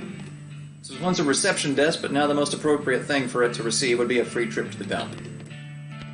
That's mean. This cupboard is bare, and it's also not really a cupboard. So there's still some good mess left. We'll take it. Ooh, bless this mess. Blech. It's a spice rack. Just a bunch of unlabeled green shakers. Better leave them alone. They might be poison instead of spices for all you know. The stove is beyond cleaning. That is a quitter's attitude. General, this is a door. More specifically, it's the door to the General's office. Even more specifically, it's the locked door to the General's office. I don't have a needle! You hear the sounds of several goblins snoring inside the stand. Not bothering, letting them sleep. Okay, okay. Whatever you say, Gary. Based on the papers and anatomical diagrams scattered across its surface, you're guessing this desk belonged to Fort Cowardice's nurse. Look at the papers. The papers are mostly just boring medical records. Dental daguerreotypes, lamentations that antibiotics that haven't been discovered yet, that kind of thing. Hey, what's this? It looks like it might be important. Marching orders. Just a bunch of disgusting drawings of sliced open bodies. You don't have a passion for anatomy, such as I. Requires safe cracking. The safe is labeled controlled substances. This must be where they store the really effective stuff. The addictive stuff, more specifically. This shelf still has some unlooted medical supplies stored. Render them looted! You bolster your supply of medical goods at the expense of the shelves. Army field trauma kit and military-grade whiskey. Military-grade. The sign has the goblin word for toilet on it. The sign says toilet in Goblin, which makes it seem pretty likely that goblins use this tent as a toilet. No way are you gonna go in there. Yikes, this mishap definitely got somebody fired, or killed. Unusually sized cannonball. Woof, it's heavy. Demi-culverin cannonball.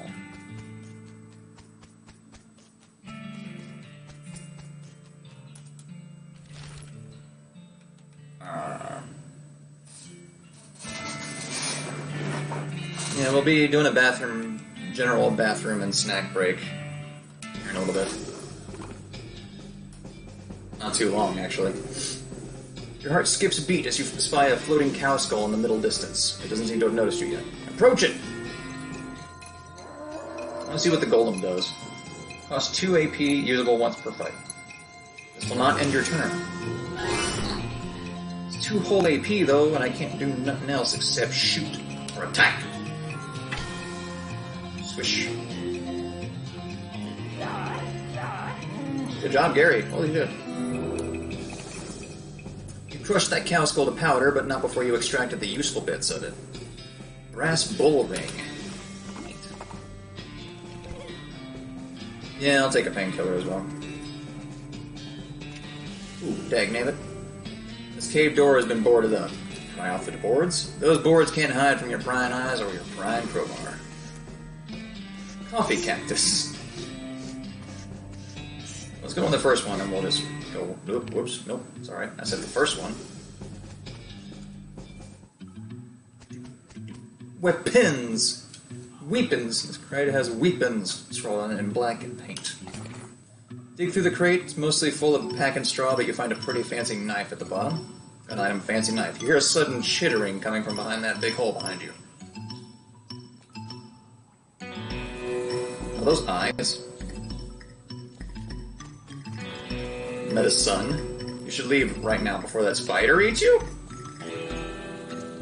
You must have a death wish standing this close to that thing. Alright, yeah, you don't need to tell me twice. Alright, there's a spider in there. Cool. Danger spider. Oh. Could have read that. This door has like 15 deadbolts on it. The note tacked to it says, please don't open this door unless you want to get eaten by a giant spider.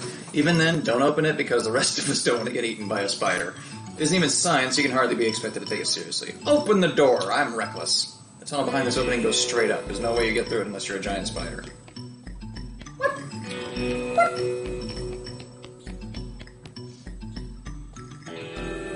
You can tell me I opened it for no reason? You can see the gang on the other side of this big pile of junk. You're not going to be able to get to them from this end. Maybe if you had more legs, you'd be able to pick your way through it. Something tells me I'm supposed to sick the giant spider on them.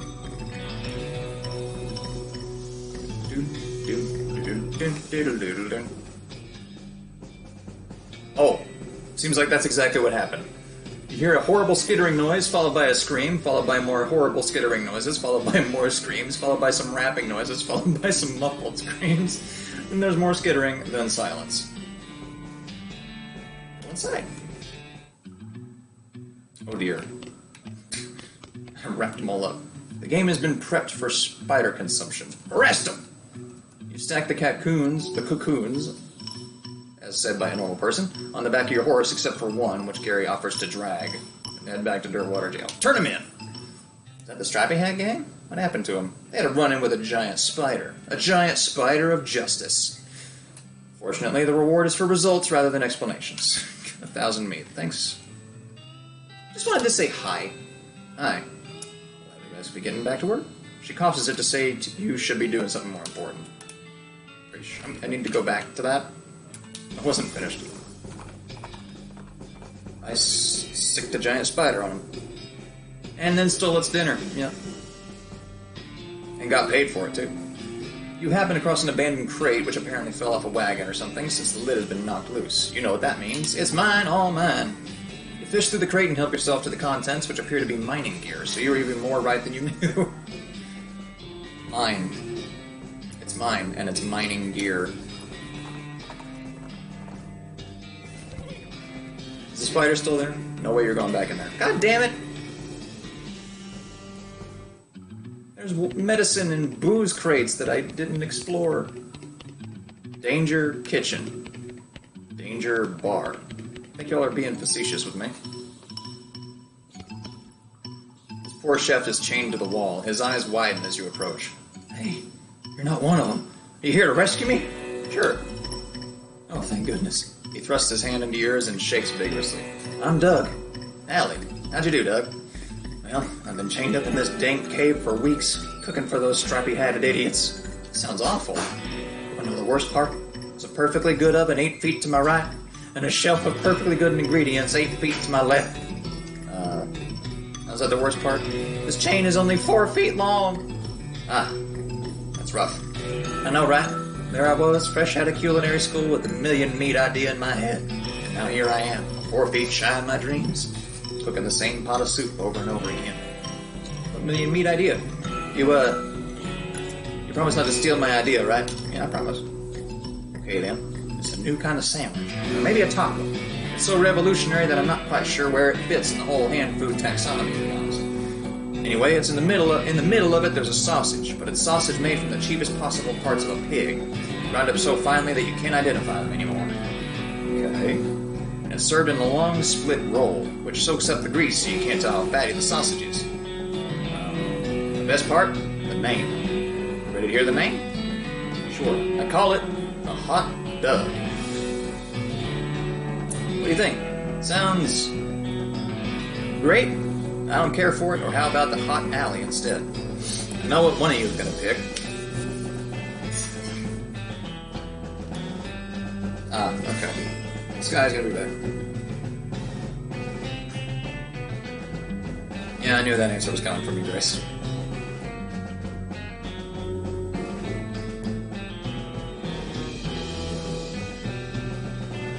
Honestly, I'm tempted to choose this answer anyway. Hot Alley. Okay.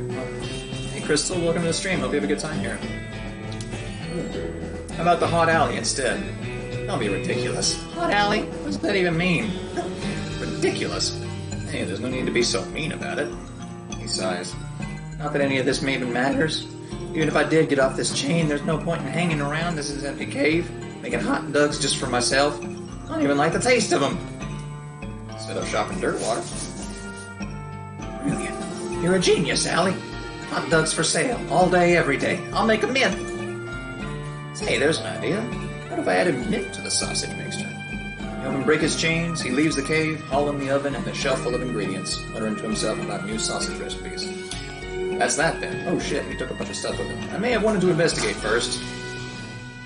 God dang it. Oh well. Just kind of saw him and went, ooh, a guy. Let's go talk to him. Looks like this place needs a new bartender. What's this? He had a jaw harp in his pocket. Maybe they killed him for playing the jaw harp too much. I have little to no experience with such an item. A few bottles left on the shelf, I will take them. Cheap shit. Alright. These bottles are empty. Boy, what kind of bar is this? Need a better supplier. Alright, well. Without hurting yourself, it is not worth hurting yourself over. Is that really all there is to do here?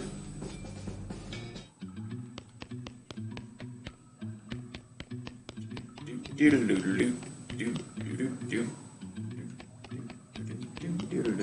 yeah, seems like that's it. Ooh, may as well go here. Spot the unmistakable silhouette of an old mission on the horizon. Let's keep going where we're going first. Supposed to be here eventually. This guy should never be put in charge of a switch. He's too busy playing with his watch to get any work done. Ask him where he got it. Say, that's a nice watch. Where'd you get it? I bought it from this gal what runs a store down south of here, named Buttonwilla. Buttonwilla McSomething. Where's this store exactly? Oh, you can't miss it. It's right in between a cactus and a different cactus. Okay. Buttonwilla McKittrick store. Thanks. Don't mention it. Don't mention it. Okay. That's a good one. She's not getting much track laid, but she's an expert whistler. You approach the beleaguered-looking man with the tiny glasses. Howdy there. Who's in charge of this outfit? If I'm being charitable, I'd say that the feller over there in the white hat is the foreman. He points at the man next to the huge pile of rocks. And if you're not, he smiles. And I'd say that paper-backed idiot over there in the absurd white hat is the fella you're looking for. Alrighty, thanks. Hey, buddy. Hi, are you in charge? I was wondering if there's anything I can do to help. You want to know something? I love trains. Oh? Ever since I was a little boy. Huge, magnificent, roaring iron beasts. They were magical to me like dragons. When the opportunity arose to take on management of this rail line, I jumped on it like a shot. You know what I learned? What's that? Organizing and building and running one of these operations is one of the most amazing pain in the asses you will ever imagine. You want to help? Congratulations, you're the new foreman. Going home to play with my models. Swell. I'm the new foreman. I guess I'm the boss now? The man looks you up and down. Well, now I suppose you can't be any worse than that last clown. He extends his hand. Name's Smee. I'm your assistant. What's the situation? Well, I'm sure you didn't miss seeing this giant pile of rocks blocking our path. The surveyors say there isn't any other suitable mountain pass, so we can't reroute around it, even if we had the months it'd take. Any ideas? Well, by my calculations, we could dynamite it clear without too much trouble. Problem is, it'll take a lot of dynamite. A whole year's worth, I figure. Used to keep that much on hand for emergencies such as this one, but a pack of goblins stole it all. Sneaky little varmints. I'll get it back for you. Glad to hear it. The goblins are holed up over in Gustafsson Gulch. It's a real rough place. You may want to spend some time getting the lay of the land and honing your fighting skills before you head that way, especially if you plan to go in guns blazing. So that's a high-level area. Probably don't need to go there yet. We don't need that specific dynamite, though. Any you can lay your hands on it be fine, as long as there's enough of it. I'll look into it. Is there anything on the way out, or... What's the holdup? Oh, this has passengers on it. Yeah, they're probably upset. Are we there yet? Old Steel Buffalo. Yep, the good old brass buffalo. Steel and then brass. Your story's inconsistent here. Anyway... So what's cool about this game is you can just press X to wander in a random direction, and you can locate new stuff. Yeah, that was easy. Suddenly I'm the boss. How long until we get to Frisco? What's the problem, Gary? Ooh, oh, Gary knowing a thing to see. Oh yeah? What is it? A gigantic poop. What? Taller than Gary. Discover a new location, the Big Apple. Oh. Okay. Looking around in dirt water and seeing if anybody needs any help. Oh, okay. We'll do that next then. Damn it, need foraging. This game is forcing my accent out in droves. An endless stream of snakes pours out of a hole in the canyon wall. Grab a big one, grab a handful, or leave the spring alone. I will grab a big one. Not a very big one. Here we go with a golem. Skin it! Ooh. That's a lot of health. Gary's a goddamn tank. This beam golem is just cute. Okay, neat. Got an item, snake spleen. The snake doesn't have enough skin on it for you to even bother pulling out your knife. Oh. That's unfortunate. Grab a handful. Oktoberfest, ooh. Get the jump on him. Surrender? Oh. Oh, surrender? 9 to 10 damage? Oh boy!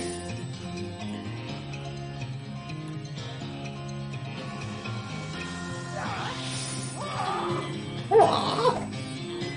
He's making Bruce Lee noises, I just realized that. Whiff. Good job. Squish. I have no idea how much damage that actually did to it. Just keep this going, man. Ooh, this one has more health, okay.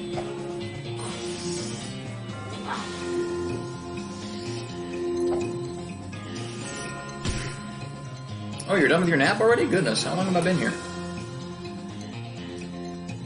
Sweet. Get him, Gary!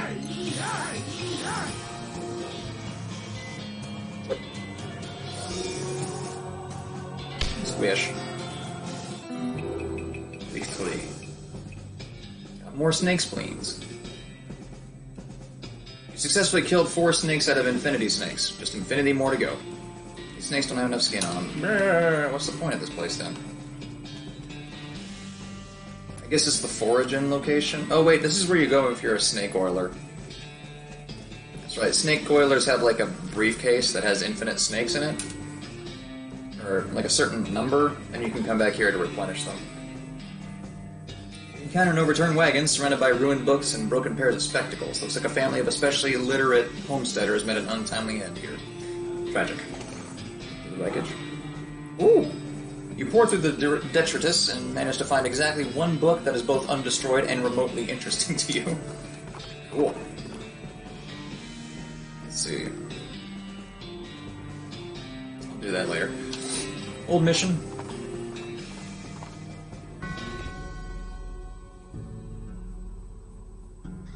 Three hours? What? Oh, is that how long I've been here? Shit. Minecraft. Oh, we got new stuff. Whole new set of recipes for ice-cold bean-based desserts. Gives Great Northern Blizzard.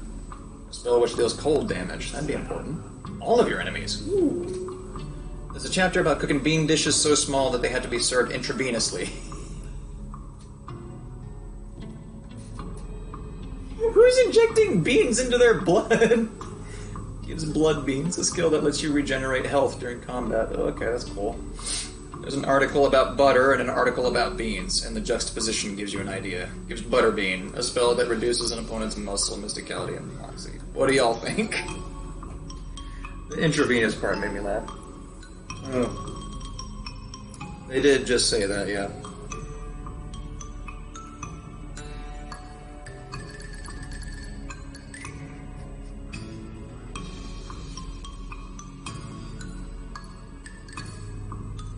Blood beans? Okay.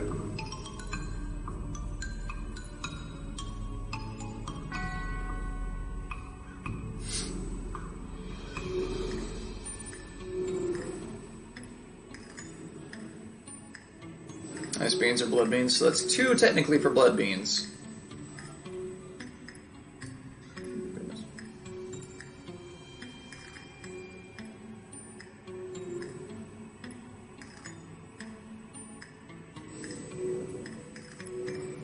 A multi-attack is definitely handy, but we also have a golem, so... Blood beans? Okay. I decided that. You master the art of microscopic bean conjuration and filled your bloodstream with restorative proteins. Unfortunately, you get so distracted by your newfound vigor that you misplace the book. Oh. Hang on. Dang it. Let's see, did I have anything else I needed? What does snake spleen do? Sets an enemy on fire. The spleen is the seat of fiery humors, or at least that's what you've been told. You don't have much of a sense about humors. It's a little twanger, you can plunk it if you like. You stick the twanger in your mouth and plunk it as best you can.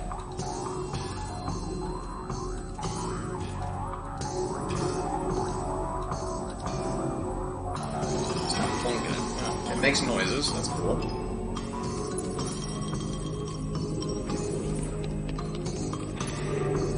empty relic case with a spot for a skull. A spot for a pelvis and a finger bone. Oh my goodness, oh my goodness. What's wrong, sister? They came back. They just came back and took him. I couldn't stop him. Whoa, slow down, okay? What happened? Our holy relics. The saints just stormed up out of the catacombs and took him back. Wow. I didn't know what to do. I thought maybe they'd fire me if I tried to stop them. The Cardinal will be here any minute. What am I gonna do? To start with, take a deep breath and try to calm down, okay? What's your name? I'm Sister Mary. My name's Ellie. Now, what's this about saints? Our mission is to protect 3 sacred relics. I'm the relic keeper. It's my specific job to look after them. Wait, did they call you Memento? She shows you the ruler she keeps tucked in her sleeves. No, they do not. Okay, sorry. So what happened? The saints? Oh, it's too horrible. They came to life somehow. They came up out of the catacombs, all skeletal and ghastly looking. I mean, it's probably blasphemy to say that, but I nearly fainted. And they took back their relics? Yes. And if they aren't recovered before the Cardinal gets here, I'll be in so much trouble. Uh-oh. How much time is there? Well, actually, he's months overdue, so it's probably not all that urgent. But still, I'll get them back for you. Oh, thank you so much. Wait a second. Are you gonna have to fight them to get the relics back? Because that's probably blasphemous, too. I mean, probably. But if black magic brought them back to life, that's like super blasphemous, right? So it evens out. Oh dear. Cardinal's gonna want to have a very long talk about this. But go ahead and do what you want, I suppose. Now, priest, you shouldn't mess with any of this stuff. That's true, I don't want to. Good luck down there. Okay, cool. Oh no! Coffin looks like it was hauled down here fairly recently. Look inside. It's empty. Curious. It's a precariously balanced pyramid of skulls. They're all riled up and twitching. Kick it over. Are you sure? There's a lot of them and they're really mad. Maybe angering on all of them at once ain't a great idea. Kick them! Got the jump on them. 3. 7 to 8. Ooh, they have a lot of health. This may have been a bad idea.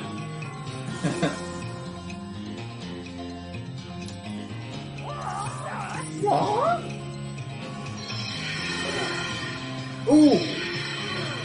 Ooh, okay.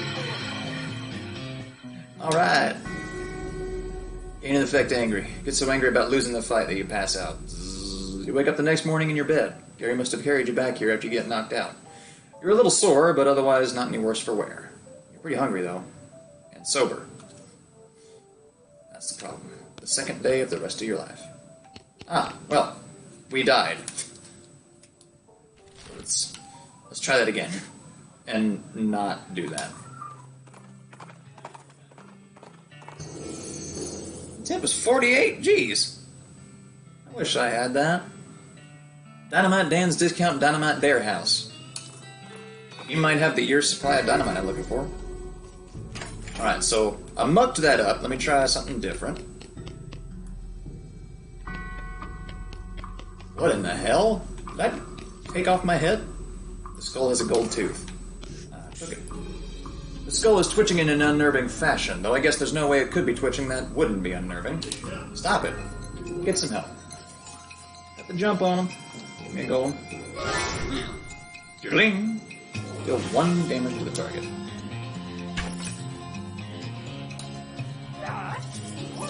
Kick him, Gary. Jesus. Ooh. Really cracked some skulls there. Well, one skull. You claim its only possession as a reward. A gold tooth. The skull is sitting at a weird angle. Guess that's notable for some reason. Look under it. The skull was resting on top of a commemorative spoon. Your treasure hunting senses are finely honed, though not very discriminating. The skull is whispering at you. That doesn't seem right. Listen closely. It just sounds like gibberish, though really creepy gibberish. Empty alcove. You need a pickaxe? Been cemented together. These bones are jiggling and rattling in an agitated way. Alrighty then. That's not what I expected. Ding. Oh god. I'll take the pistol in. This may be bad for me.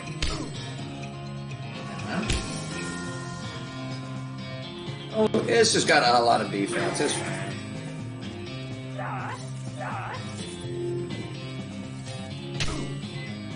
Why is Gary stronger than me? This is embarrassing. Oh, because I'm supposed to be casting spells.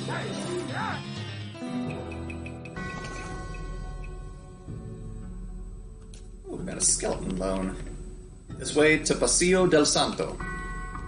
Wait, what was that? Hold up. What was this? Los Colos is strictly decorative. I shall allow it to be strictly decorative. It's a plaque. Here lies Saint Beefus. After he died, his body kept trying to rise to heaven, but it was so heavy it just kind of flopped around a bunch. I had to inter him in a big stone sarcophagus to put a stop to it. Gross. Remains of some... Hold up. Sorry, what? Oh, I didn't read it. No. Am I able to examine this, or... Trying to read the thing. Here lies Santa Cortada. She was drawn and quartered by heretics, and then the quarter that had her head on it was beheaded.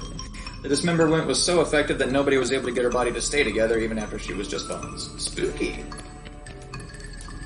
Here lies Saint Pope. He was excommunicated for impersonating a pope, but there was some kind of bureaucratic issue, so they weren't able to unbeatify him. Weird. I am a pope. Seriously. Saint Pope stands beatifically behind the days. He just keeps doing his pope gestures, ignoring you. How can someone look so smug without even having a face? The longer you watch him, the more he gets on your nerves. Insult him requires 10 moxie? I feel like I shouldn't be here till way later. The saint appears to be resting in pieces. Reassemble it. Shit. Okay, I can't really do anything, apparently. Jeez, they really knew how to build heavy stone sarcophaguses back in the day. Okay, I guess we're done here. It's a shame. Ooh, just some trash. Clove, cheroot butts. Whoa. Stubs of black eyeliner pencils, that kind of thing. The necromancer's cultists are real litter bugs. Strange, though. How did they even get in here? There's some kind of receipt here. This is a receipt for the delivery of 150 black silk robes. Sounds pretty ominous. It's time you started gathering clues about the whole preambulating dead situation that's going on around these parts. Let's grab a notebook and paperclip the receipt to the first page. Let's check that out. Let's put some clues you acquired in your search for the necromancer's home base. So that's a whole quest line.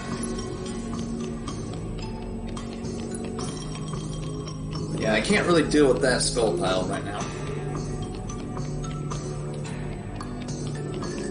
So I think currently we're done until I get some better stats somewhere.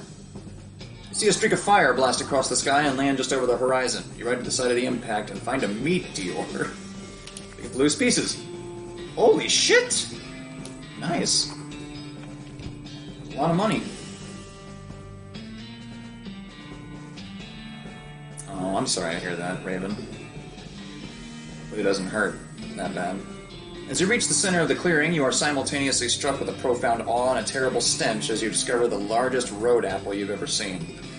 Can't even imagine how this got here. Was it a giant horse? Was it 200 normal-sized horses acting collaboratively? They should have sent a poet. Yeah, they should have. Ew, it's a giant pile of shit. Doesn't smell any better up close. Clean it up. Make a little dent in it. Keep digging. Oh, shit. It's quite a lot smaller than it was before. It's way smaller than it was before. Where am I shoveling it to? It's almost gone now. Hooray!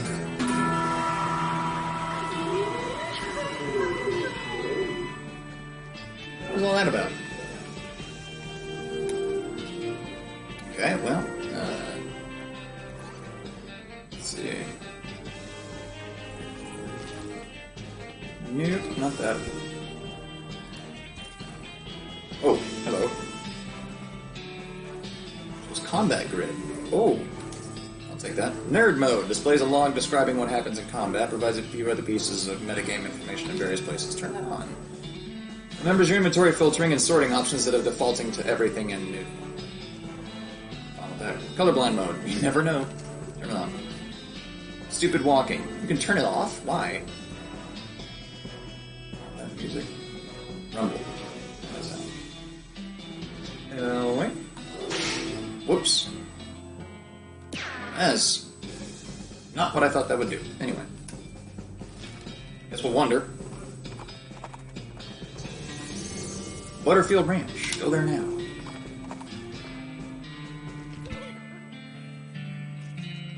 Oh no, it's a cow. I'm gonna have to deal with this cow if we're gonna explore this area. Okay! Oh, that's actually a lot more pleasant to look at. Ding! 1 damage. Uh-oh. Ah, this thing may actually clean the floor with me. Yikes. Deal 20 damage. Do it!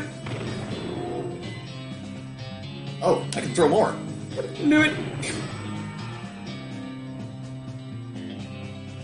10 hot damage. Throw it! Ew! One more, then we'll... This was totally worth doing.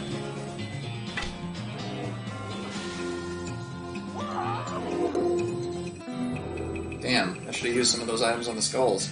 Roasted cow tongue and extra thick leather. You banish that demonic cow from this realm. Get thee hence, little doggy. Alright. It's a rope. Grab it. Got a length of rope. A needle! Oh! Something buried in the smoldering embers. Dig in. Red hot poker. Ow, ow, ow. Is that a combat item? Oh. I reckon I hardly know her.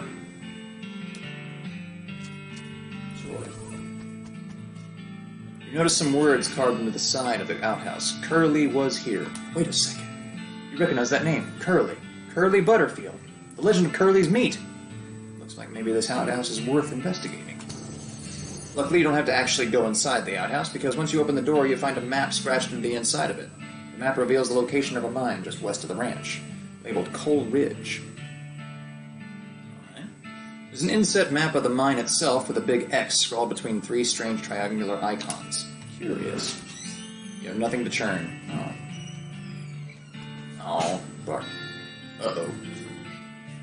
To your horror, you see that every single cow in the Butterfield dairy herd is now an unglyph, an infernal cow spirit bound in stone. They're not dangerous, unless you get near them. And we will not get near them. There's probably going to be a lot of them, and they're probably going to whip me.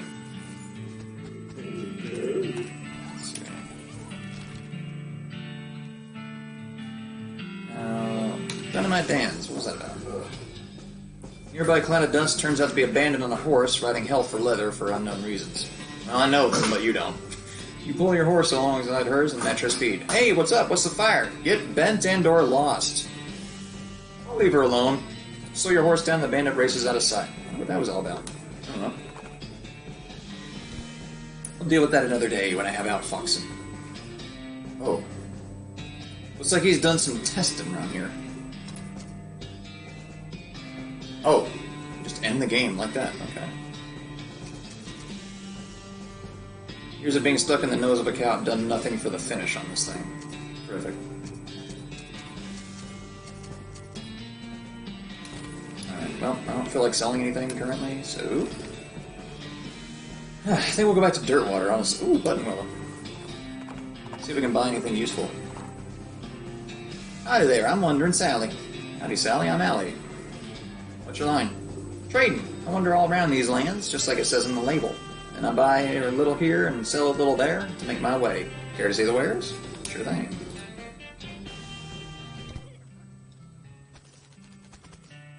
Bag of shroom grow. I'll take. Bar of soap. Where this comes from, they call it soap. Neat. Fungicide bomb. Kill a lot of goblins at once, but it takes a while. Take a lot, sure. Goes in your lapel. Needles! And a pickaxe, I want that. I have just enough. I have just enough. Neat. That gave me a lot, actually. Whoa, hold up. Give that to Gary. Gary has become more powerful.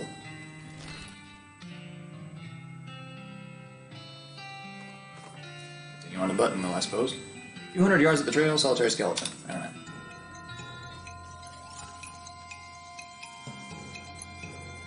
7 to 10 hot damage, and then Gary attacking should take care of it. God dang, Gary. Skull chips.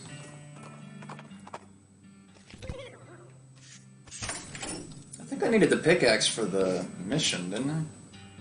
The woman behind the counter stares at you with a huge grin on her face. She gestures at the goods she's got for sale. Take a look. I want that.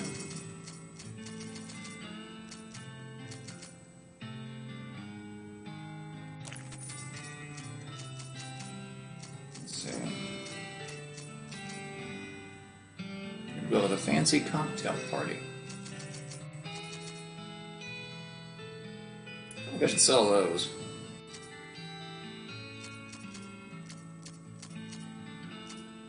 Oh, I'm not wearing this? Whoops. Oh, I am wearing it. Okay.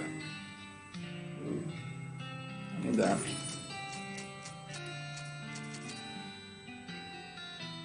Increases mysticality by 6?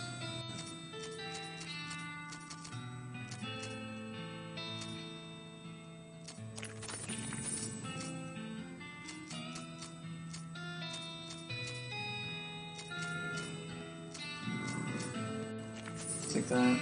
Take that. Okay, that's enough. Boink.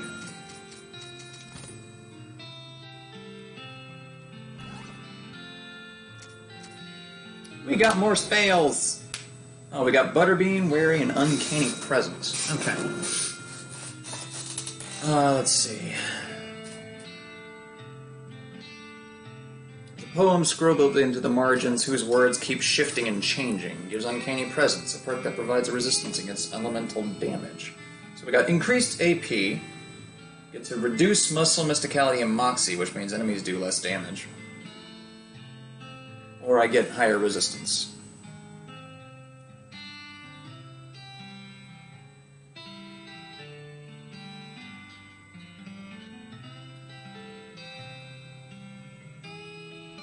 Oh yeah, we need to take a break eventually.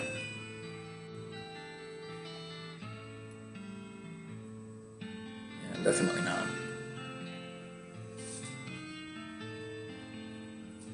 Any choices on which spell to take?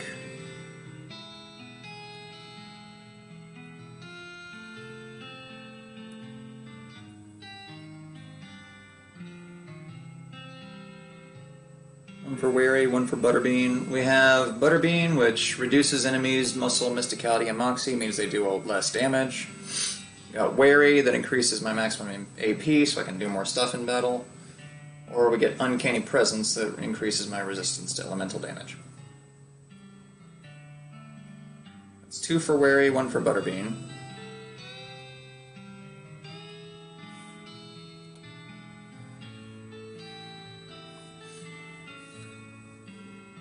Butterbean, 2 Wary. Oof.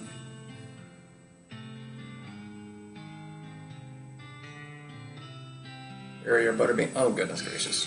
That's 3 and 3. It's a 4th for Wary. Okay. Wary wins. I will take Wary.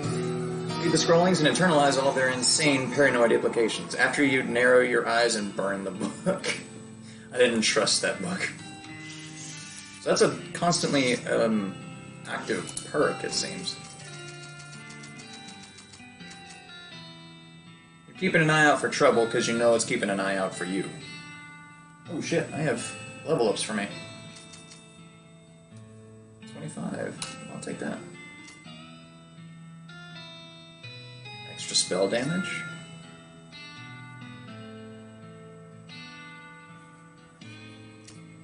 Green shield. Oh boy, I've totally been using that. Lava fog.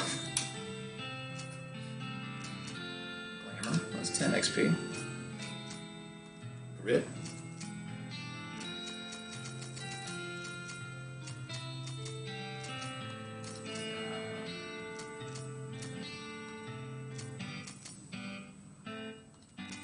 There we go.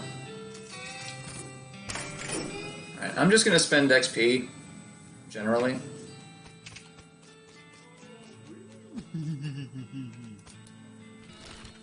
Hey, if you need to go to bed, go to bed. You're gonna have the replay on this for quite a while. As you're riding along, you see some braided fuses sticking out of a nearby rock. Investigating it more closely, you see that somebody drilled a hole in the rock and inserted a bunch of dynamite, but apparently lost interest and wandered away without setting it off. Or maybe they were just out of matches. I will take the dynamite. Their lack of follow-through is your gain. Ooh, 3 sticks! Oh yeah.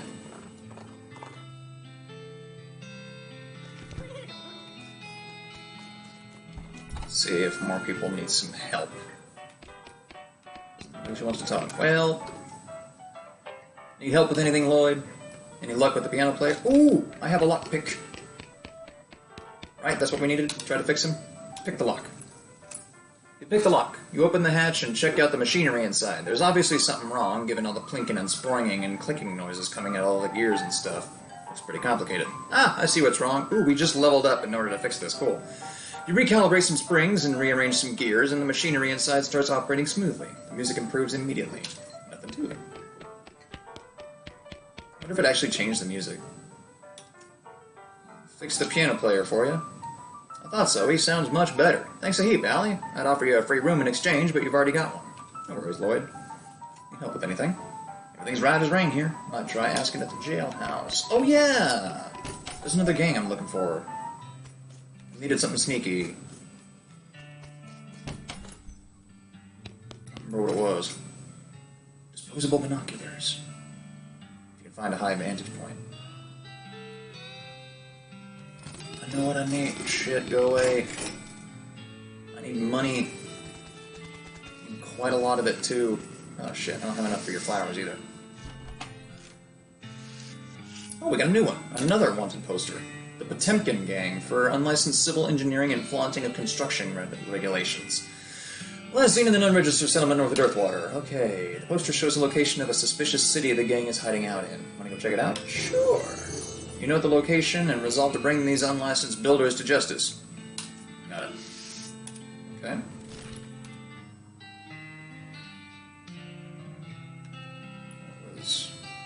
Oh yeah, we should check out the old Coal Ridge Mine. Potemkin Gang.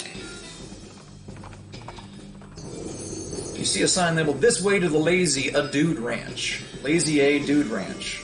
Off the side of the trail. You'd like the location on your map. Check it out later. Maybe later, dude. No entry. A bar, real jail, non-fake horse sales. Get away from me. Genuine TNT and sandwiches. Town hall for an actual town. Bandit looks distraught. What's the matter, buddy? Lost my belt buckle. Good luck with that. I can't go in there, he knows. You duck into the outhouse and plan your next move.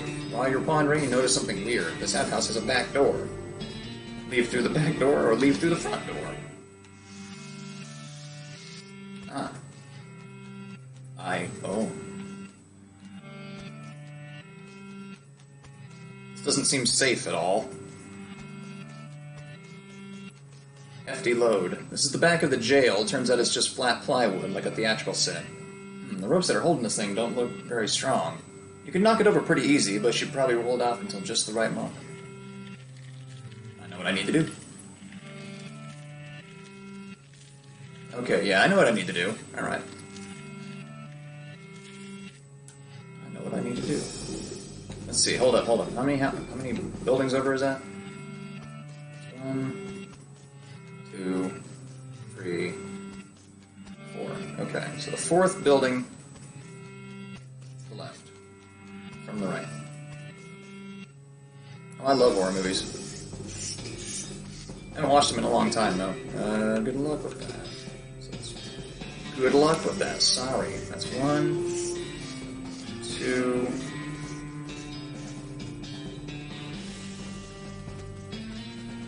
That shouts, visiting hours are over, and runs over to stop you. Ow. 1, 2, 3, 4. So it was that one. Leave me alone. How do I get you to go to the... Ow. There we go. So, look over by the jail.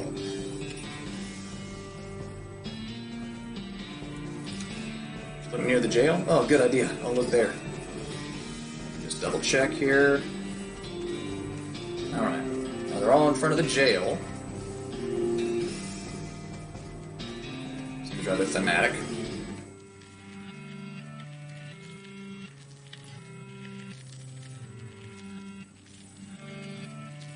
Cut the ropes. This is the back of the jail. Turns out it's just flat plywood, like a theatrical set. Crash! The fake building falls over on the real bandits. I didn't kill him, did I? I think the TNT would have killed him.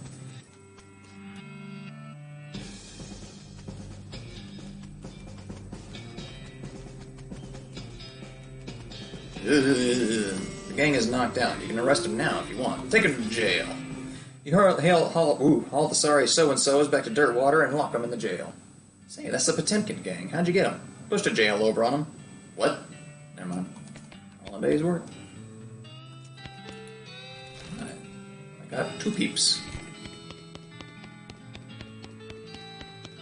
I got 1,000 more meat so I can buy some flowers. Give me some flowers. I'll support your business. I'm sweet-smelling flowers. That looks like he's in a lot of pain. Check on him. You okay, buddy?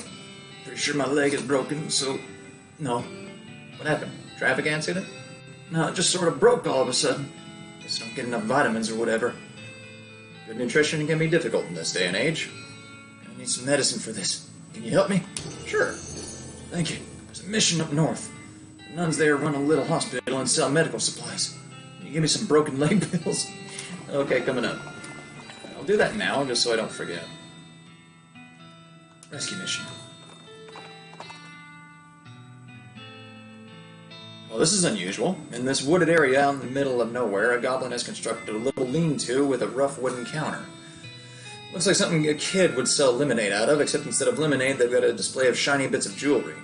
Hello, many hello to you, good human. Are you having interest in a fine example of goblin jewelry craft? Talk to it.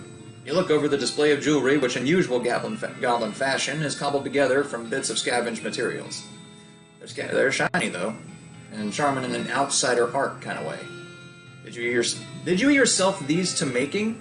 Oh no, mine skill is to selling only. These I am buying from goblin artisans, and the savings I'm passing along to you, a customer. Except in the merchandise. On closer inspection, most of the jewelry on offer is rubbish, but you do spot a few rings that are rather nice looking. The goblin notices your interest. Oh. I'm imagining these improve my stats. I want the one for spells, which I think will be a sparkling one. So there you go. Goblin glass ring. Take them and leave. Let's see. Ooh, takes away my muscle. This ring is actually just a piece of broken glass with a hole in it. It's fascinating to look at, but it hurts to wear. I'm not wearing that shit. Just lost 100 meats. Hey there, Gary. Oh, nice. Nearing a weird cave. What? Gary was out here once, fighting a cave of humming. Very strange. Too scary. Well, that sounds interesting. Humming cave. Thanks for the reminder. Boink. I didn't read it. There's a haphazard stack of pews in the corner. And then you put stools everywhere? Gosh, a real-life nun. Yes, I'm Sister Tabitha. I'm Alleyway. What's with the cots? Well, what with the cow attacks and so on, I felt my faith would be better served by running this place as a clinic rather than just a church. I also sell medical supplies, so if you'd like your healing to go, I'll buy some medical supplies. Broken leg pills. Blood-building tonic. Bottle of laudanum. Okay, I think I'm good there. Any errands run? Funny you should ask. I've been experimenting with the healing properties of a purple grass that grows near here, but I've run out. Would you mind picking some for me? It grows near a cave that makes an unusual humming sound. Oh, sure. I think I know the place you mean. I just discovered that place, in fact. Oh, I got the broken leg pills.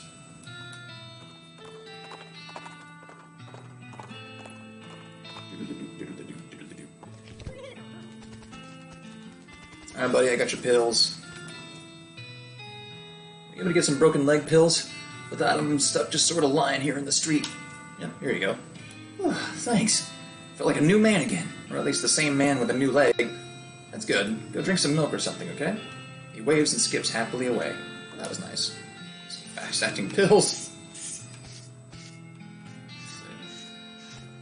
Oh! Hot Doug! Howdy, Doug. Well, if it isn't my savior, good old Ellie.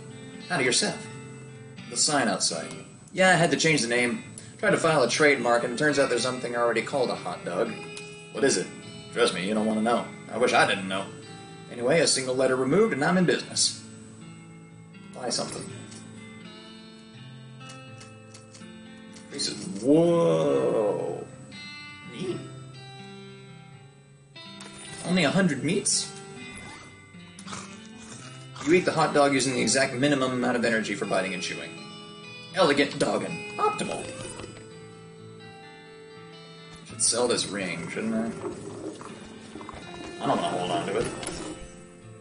Pick some up for Zell. Yeah, he's gonna need it.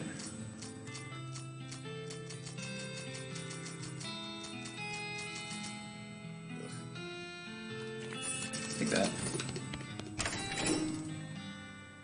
You know, that may not have been worth doing just because I may come across a situation where I need to boost my mysticality as much as possible. Oh well.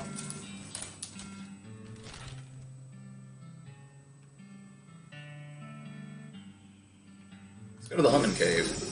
And then we're going to take a break as soon as we're done exploring this place.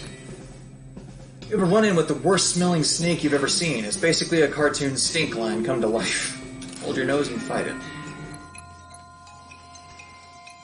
Well, ugh. Okay, well, do that. Suffer 20 hot damage. Whoosh.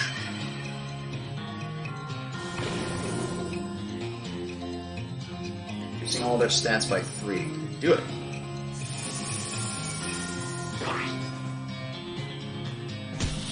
Jesus.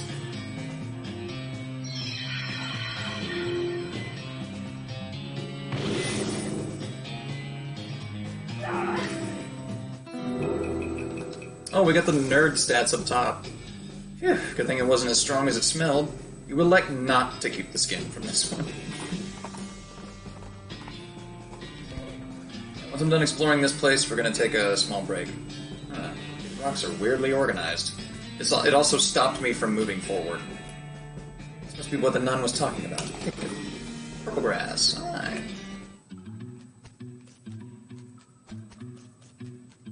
That snake isn't going to let you pass without a struggle. I've got to push this over. Damn it! Hold up. Anything I can increase my muscle with? 15% stench resistance.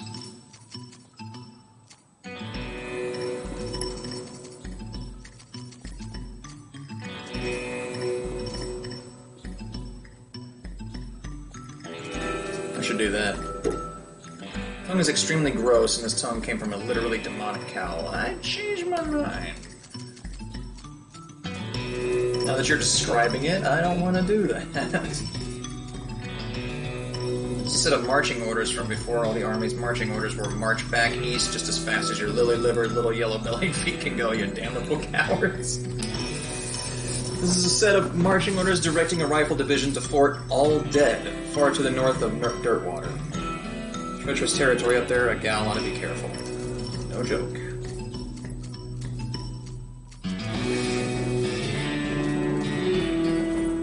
Okay, well, we're gonna fight it.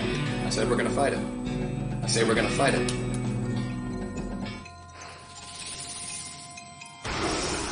Bye!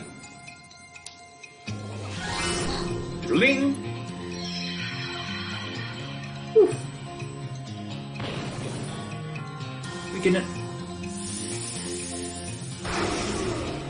Is this thing casting spells at me?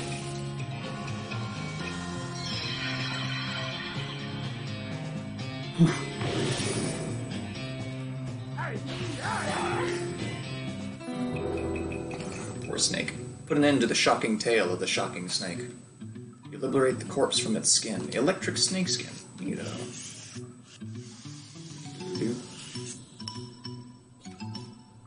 Wow, what is that thing? Ah, I got tulipooted. In the world?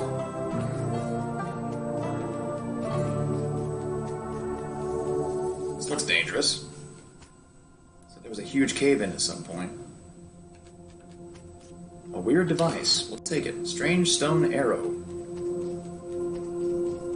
The monolith is dark. Okay, we found aliens, it looks like.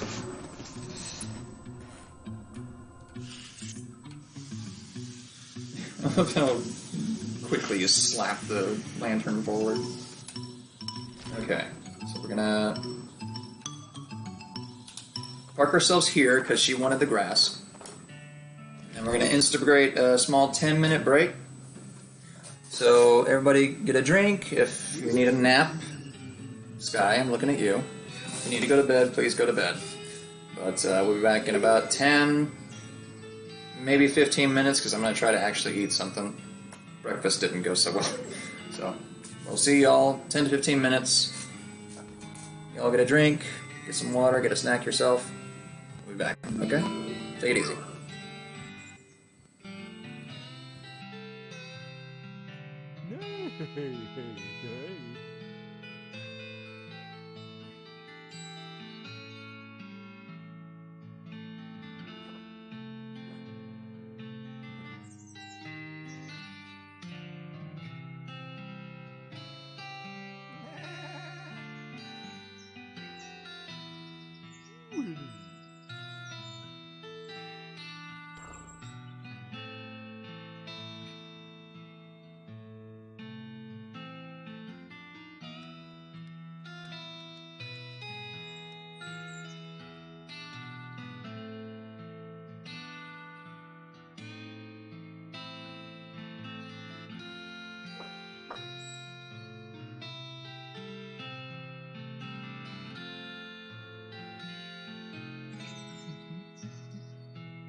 Hey, hey, hey.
Hey, hey, hey, hey.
Hey, hey, hey.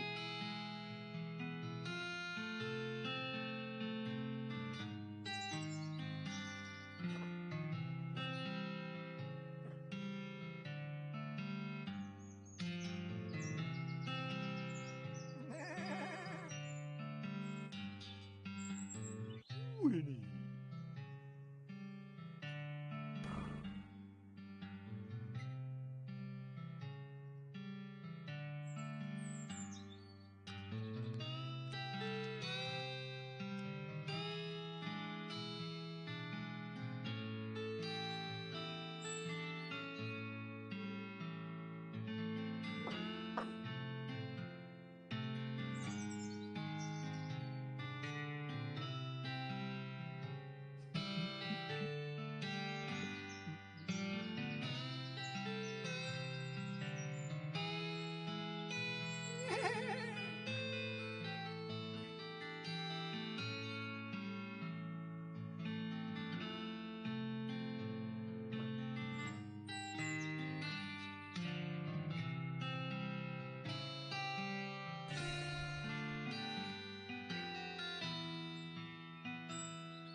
Hey.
That's my favorite when chat crashes while I'm gone. Anyway, we are back. So break's over and done with. Ooh, goodness. How's everybody doing? I actually feel a lot better because I got drunk half of my water already and had some garlic toast. Welcome back. Were you able to find the humming grit cave in the purple grass? Yes, here you go. Wonderful. Thank you very much. Blessings upon you. I appreciate the XP, but could have done with that last comment, you know. Mysticality's 13? Goddamn.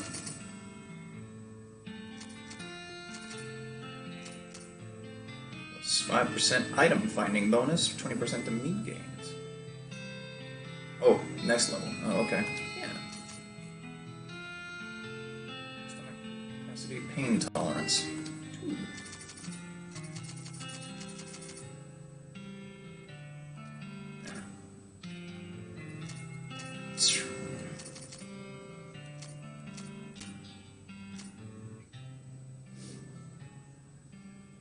Generate 3 HP per round of combat. Ooh. I can't level that up. Water is important. Very much so.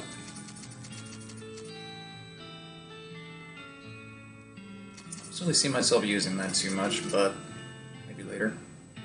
Ooh, 40% to meat gains. Do that. I got tons of glamour. We are a pretty bead slinger. Bean slinger, excuse me. I said bead. Alright. Alright. Fort All Dead. I want to check it out. The Professor's house. The strange stone arrow you just found starts going crazy, beeping and booping, whirling around of its own accord. Practically drags you in the direction of a strange, decrepit-looking house. We'll continue where we're going currently. Yeah. And less orange juice. Oh. They are actually all dead. Good form, though. He didn't seem to notice you. Pardon me. Excuse me. Oh, sorry. Pardon me. Excuse me. Don't mind me. It's a giant map of the region. It has a little model of the region on it. Flush. Take that, toilet. The flush handle is missing. Flush this one. Got XP for flushing a toilet. Was there something on the... Hold on. There's a little metal pin on the floor here. Pick it up. Rifleman insignia pin. Plus 3 pistol attack damage. Ooh. This pin is the insignia of the Fort All Dead 443rd Rifleman Division on it. This is for 60 meat as well. Do be careful, Sky. These crates are just decorative. There's no force in the universe that can get the tarp off this crate. Oh, time to leave tarps down, huh? Just needle. Okay. Well, gonna make it free for me, then hell no. You pick the lock, revealing the footlocker to be full of human bones. Should ask some questions. Footlocker is only half locked. Should only consume half a needle then. Chemical bullet and a full canteen. Look at this footlocker is rusted away to nothing. Nice. La-di-da-dee, la-di-da-dee.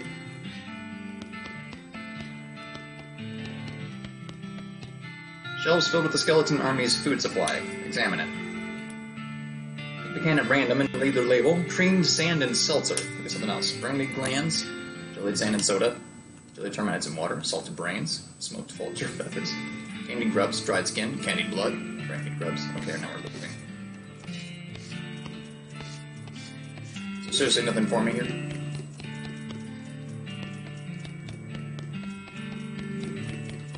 Oh, I'm going in between the shelves. That's cool. Whee. Yes, drink all the water, Sir Lord Thomas.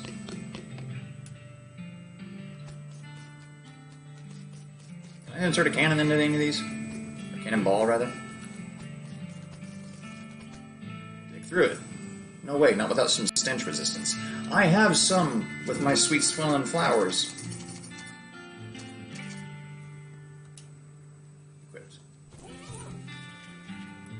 Dig through it. Oh good, a disgusting old hat. Old patrol cap. Plus 3 pistol attack damage. This is a style of cap the army used to issue orders to soldiers, but doesn't anymore. Some decades hence, it will be lost to history and then reinvented from scratch. Neat. Didn't they have that filthy porcelain cow? Yeah. It's better for me currently. Look inside. Dig through the knapsack. What's this? A note? Yes, it's a note. Cryptic note about ley lines. It's also an evil-looking leather-bound tome. Introductory Nex-Mex. The last thing is a little diary, which you decide to leave in there in case the owner comes back looking for it. Read it. Seems to have been written by one of the Necromancer's cultists. He and several others were reanimating the dead soldiers here on the theory that the best undead army would be a literal undead army. The hitch in the plan came when they raised the officers, who decided they weren't going to take orders from a bunch of weirdo civilians. The last entry suggests the author and his cohorts were planning on abandoning their station and reporting back to the Necromancer, but the entry ends abruptly in the middle of a sentence. Fascinating. There's no name on this stone, or its foraging. This mass grave is absolutely teeming with those skeletal riflemen. They don't seem to be interested in getting out, but you could definitely jump in there if you were itching for a fight. There's one wandering near the end of the pit nearest you. Let's fight. Whoa there, quick. Bling! 22 hot damage. Douche.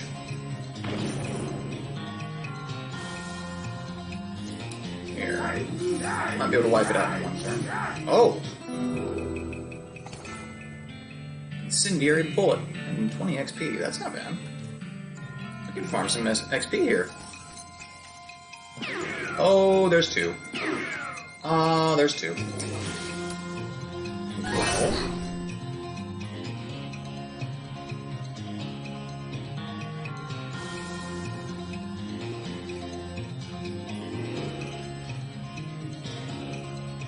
Zero damage to this target and poison.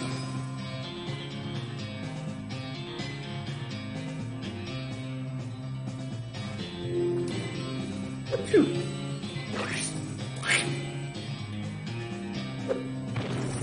Two Dynamites. I already have the golem summoned. So this works. Do 5 damage at least. Oh, God.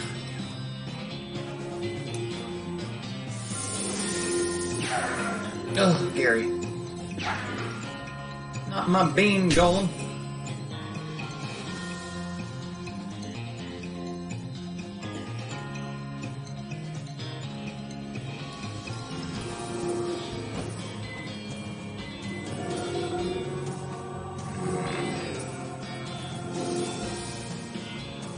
And get rid of it.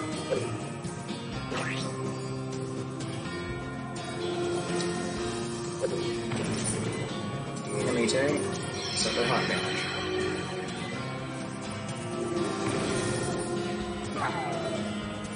Should kill it. Oh, god damn it, really? I hate it. Here, just do it again. Ciao.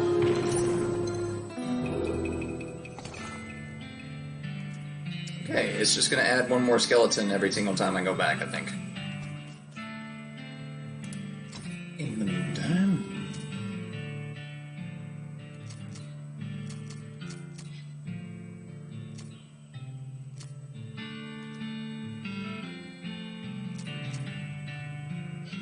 +5 speed. Got higher gumption than normal. I thought I was going to cheese the game a little bit by just farming XP there, but it seems the game's built smarter than that. Let's see. Lazy A Dude Ranch. Ah. You rein in your horse upon hearing a rattle of bones and clanking of chains nearby. With a hiss, a skeletal figure scuttles towards you.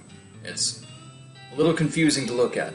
Instead of a skull, it has another smaller skeleton growing out of the top of its spine. It also has a manacle locked around one of its ankles, trailing a length of broken chain. Looks like it escaped from somewhere. Oh, you look cute. 14 hot damage. Ooh, you have a lot of health.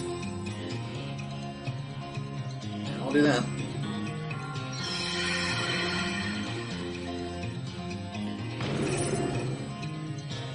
You just reduce your stats.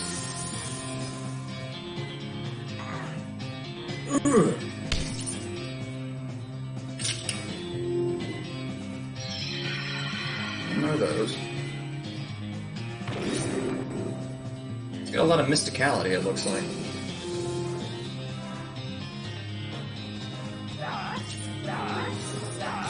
There we go. Good job, Gary.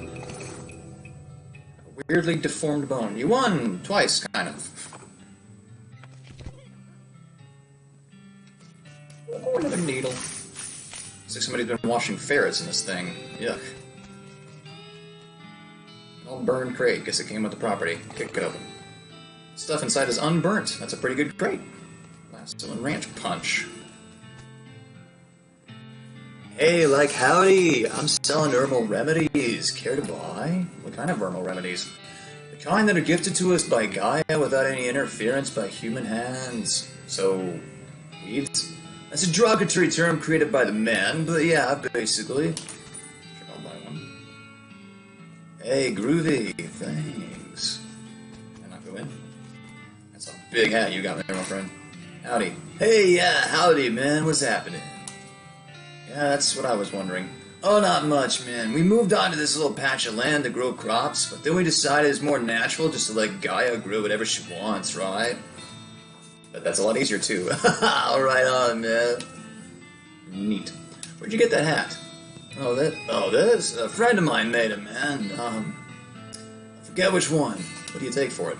Well, I've been thinking of trying a new style, man. Like, maybe like one of those hats the army guys used to wear back in the day. Like, it's kind of an ironic statement, man. There's no fort over yonder that way. I'll swap you if you can find one of those, man. Like this one? Nice, man. Barter is like commerce, man. Except natural. Can you dig it? Yeah, groovy. Alright, I got a strange head sack. This hat is more like a sack woven from red, gold, and green wool. It's like something out of a dream. I need muscle, but hey. I got that now. Oh, he swapped hats. How lovely for him. Howdy, I'm Ellie. I'm Louise. Louise Lathrop. Why the long face, Louise? Jeez, basically I'm stuck here farming with a couple of dummies who don't know how to farm a damn thing. So they just let the weeds grow and call it natural. I'm so sick of eating dandelions I could scream. Why don't you leave? I haven't got any meat or any other prospects or anywhere to go. I mean, dandelions are terrible, but they're better than eating dirt. This is such a mess. How'd you get into this predicament? I headed west after graduating baking school and fell in with those two because they talked a big game about natural grains. Fool that I was, I didn't realize all they were really interested in was getting silly on loco weed and not doing any work. So you're looking for work? Gosh, yes, desperately. The only trade I know is baking, though. Do you know somewhere that's hiring a baker? Heck, even unpaid would be better if than this if it comes with a room and board. I just want to get out of here. I don't, sorry. Shucks. Well, if you hear anything, please let me know. Will do. Okay, so I gotta look out for a place that's looking for a cook. You should have unused fertilizer. Gary sniffs the air and looks around excitedly. It's one of these bags is different. Garden. I need to come back here with some, like, forage and equipment. Someone that actually knows how to do shit like that. Howdy again. Leave him alone. Nah, I'm good. I don't need no herbal remedy. Make a trip to the convenience store. And off we go to venture to the trip of quick. To get some taquitos, taquitos. No quitter for me. Some taquitos and some ice carbonated water. Gotta keep yourself hydrated, man. You notice a campsite off in the distance that appears to have been very comprehensively trampled to ruin. Go there in a minute. We go to Coal Ridge Mine. I forget exactly why we were here. I really want that foraging, wherever you get that.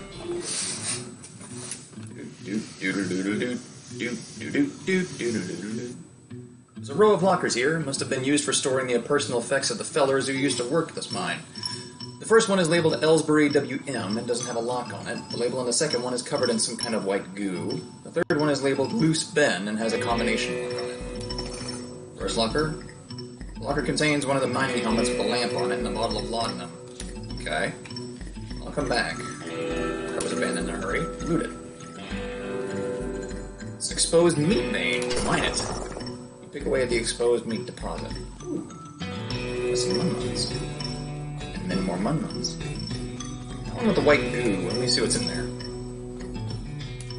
You open the door to reveal a skeleton covered in the same white goo that was on the outside of the locker. Ah, you get it. This guy must have died after his co-workers played a prank on him where they stuffed him into his locker and then filled it with shaving cream. I can't believe you dang jerk stuffed me into my locker and then filled it with shaving cream. I died from that, yells the skeleton, confirming both your insight and his vengeful, murderous intent. Ready for a fight? Got the jump on him. Come on, Delio. I'm gonna boost my armor, because he's got a lot of mysticality there. 25 damage. Kaboom! Smack him good, Gary.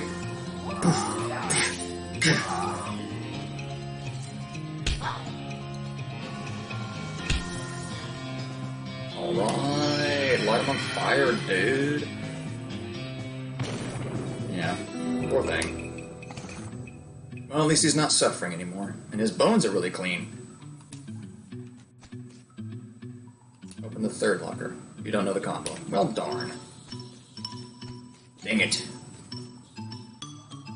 Whoa, this just opens onto a 30-foot shaft. Tie a rope to the crossbeam. Sure is dark down there. Climb down. Come on. This is the spot Curly's toilet note mentioned. Weird, there's a compass buried there. And Curly's compass. What does Curly's compass do? This was Curly Butterfield's compass, but that dude must have always been lost because this thing points every which way but north. It's pointing generally northwest-ish. Okay. I have to follow this thing over the map. So much meat! Ooh. 3 unrefined meat nuggets. Looking at this spiral makes you feel queasy. Reach in. It's pulsating, warm. This cart looks like it's only partially real, looted anyway. Black fluid oozes from the vein. A scabrous mass sits below it on the floor. Take the fluid. The spiraling shape is making you feel strange. This cart is vibrating. Fluid. Those eyes, or are those the wheels? I think those are the wheels. Goes in further than you expected. It's warm. Keep going. Run up to the shoulder when you feel it. A beating heart. Rip it out. Okay. The spiraling shape is making me feel strange. Looks like this guy should have picked better friends. It's frighteningly normal. You don't like this. I want to stop looking at the spiral right now. Hi. You don't like the spiral at all. Nancy, what's going on? Apparently I don't like the spiral one bit.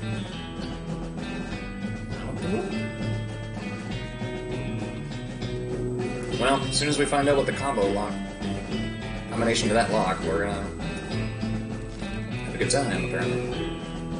And with that destroyed campsite, you find a pair of saddlebags that's slung over a tree branch. Stenciled letters on the side read, "Property of Fort Alldead Library." Bag is full of books, mostly boring military field manuals. You do find one of the specific interest to you, though. We got us another spell. We got Old Bean, which raises mysticality temporarily. Bean Wall is a recipe for a wall-shaped pile of beans. It looks pretty interesting. A spell that will create a wall of beans that will provide cover from ranged attacks. This is a whole recipe for ice-cold bean-based desserts. Great Northern Blizzard.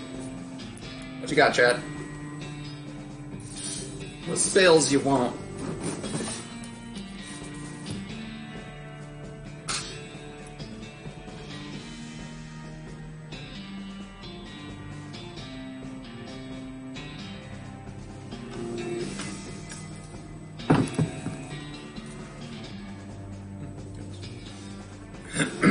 Everybody awake out there?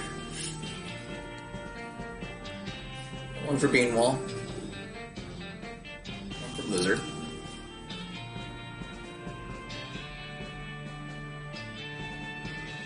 My vote's gonna be Blizzard as well. Oh, okay, now we're tied up on Bean Wall then. We need someone to break it.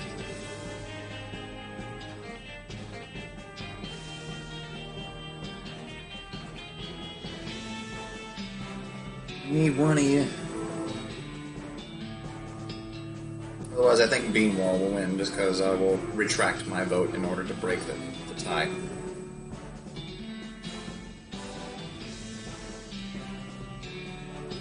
Anyone? Anyone? Okay.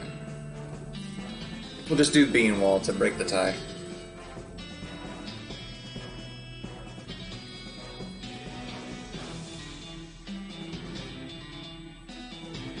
Bean Wall? Okay. Alright, there we go. You practice making hills of beans flatter and flatter until they become walls. Fortunately, just as you finally master the technique, you drop the book on one of the other side of the walls and lose it. Aww. This knapsack seems like it's taken a lot of abuse recently. Search it. Most of the contents are trashed from being stomped on. You do find a dented can of potted meat, though. You also notice that the knapsack has a knife sheath strapped to the side, but you don't see the knife anywhere. This tent is a real mess. It looks like it was trampled by a whole herd of cows. There's something odd about it, though.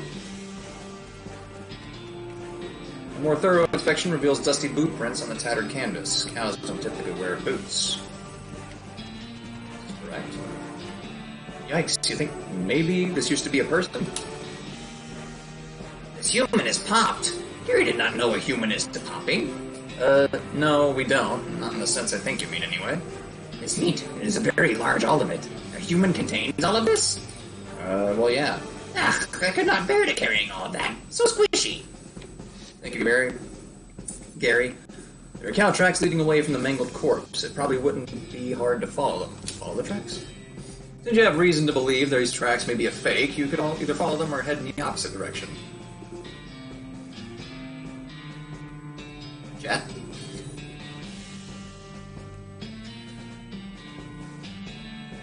What do you think? I actually don't know the answer to this.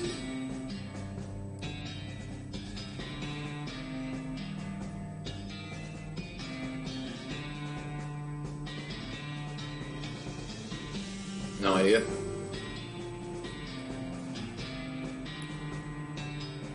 I don't think either one's necessarily a wrong answer.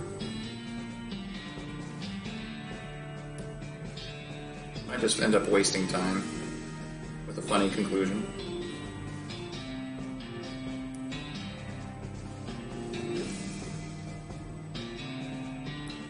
I got one vote for each. If nothing happens, I'll say follow.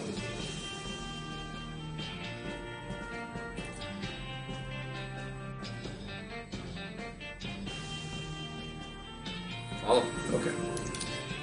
You follow the cow tracks for 100 yards or so, after which they stop suddenly. Doesn't seem to be anything of interest for them nearby. Oh darn. Oh, we can just go back and then head the opposite way. You head in the opposite direction for about a half a mile, and then discover another campsite, this one occupied. You observe the campers carefully from a distance before approaching. They're dressed weirdly in a brightly colored baggy clothes and white face paint. As you get closer, you realize they're dressed up as rodeo clowns. Gross. Why would they do that? There doesn't seem to be a rodeo happening anywhere near here. Approach the camp.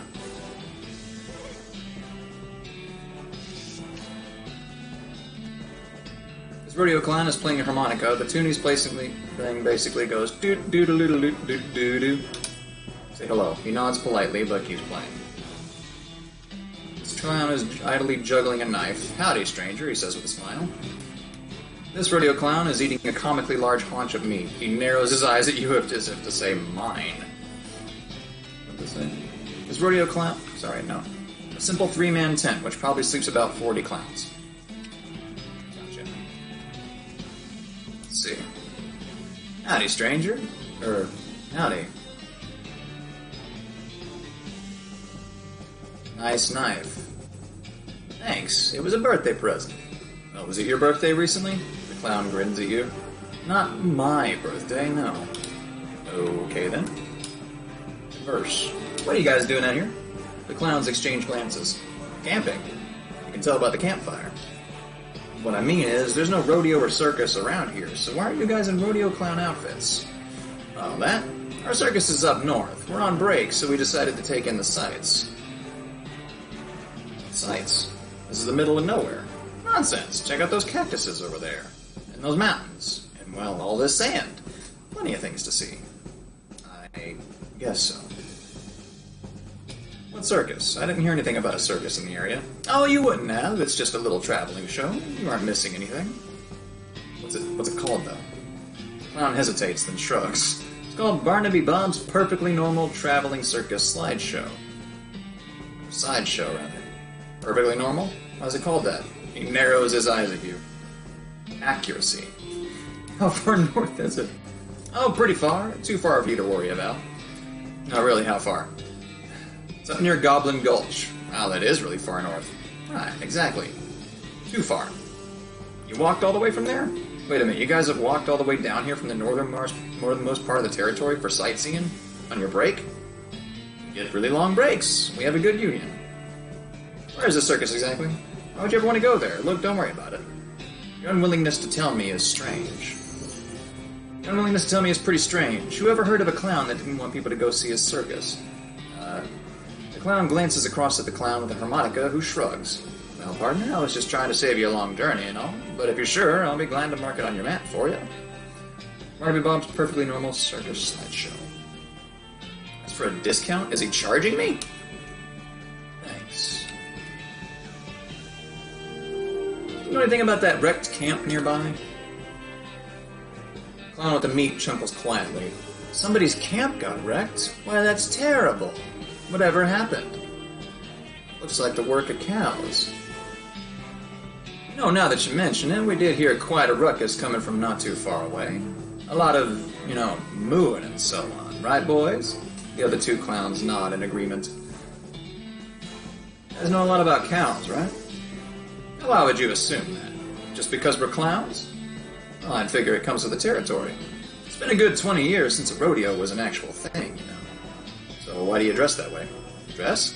Oh, it's traditional, after all. Isn't it inconvenient? How do you mean? Makeup and the baggy clothes and all? Wait, don't you take the costume off between shows? Well, you might say we're used to it. Taking it off would be more inconvenient, right, fellas? The other two clowns chuckle. It must be hard to talk to people when they're all creeped out. Oh, do you think we're creepy? He leers at you, showing yellow teeth. In the flickering light of the campfire, they look almost pointed. Relax, partner. That's just the old stories getting you worked up. You mean the old stories about how demon cows and demon clowns war against each other in hell? And rodeo clowns dressed like that because the rodeos were sort of like reenactments of those battles? You've done your homework. So what do you think? Are demon clowns real? I guess maybe.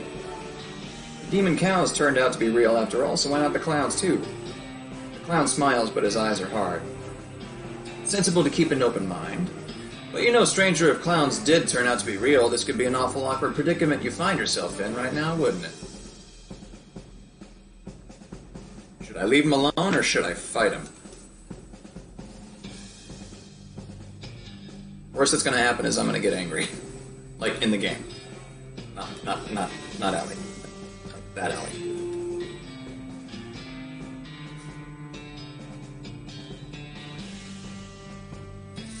I want to fight him. But if y'all want me to leave him alive, one vote to fight him. Well, two, technically, because I want to fight him. Fight! Awkward for you, clown. Oh, dearie dear. Well, now you go and say things like that. You know we can't let you leave here alive, right, stranger? Bring it, freak show. What is this? Sturdy barrel, providing cover. Oh, let's get this. Cover from gunfire. This will not end your turn. 2 AP? God damn!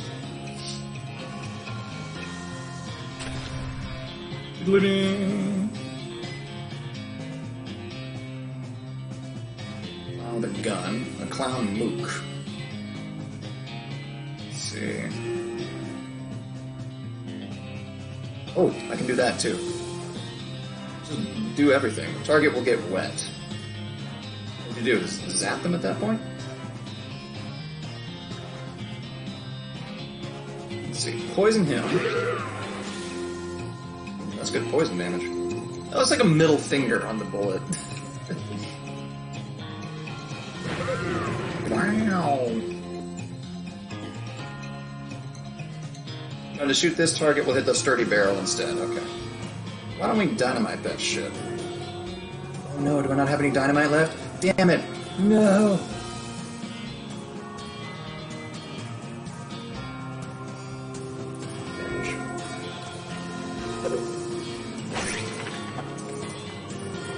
Alright, you clown. Kaboom! I want to poison you more. I was joking, I didn't know I could actually do that. 1 damage? Why? Okay, alright, okay. Let me go ahead and... Kapow.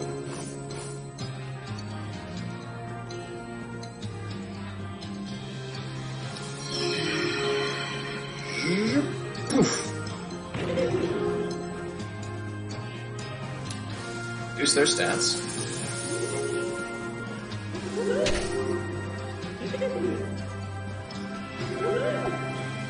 Well done.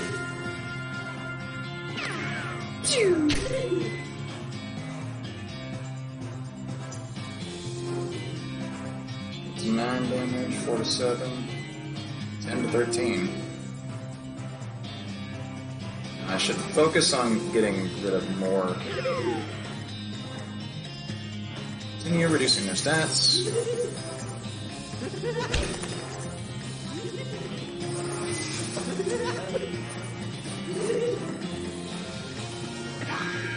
If they hit me, yeah, it's not going to be healthy for me. Get rid of that one. Just continue reducing their stats.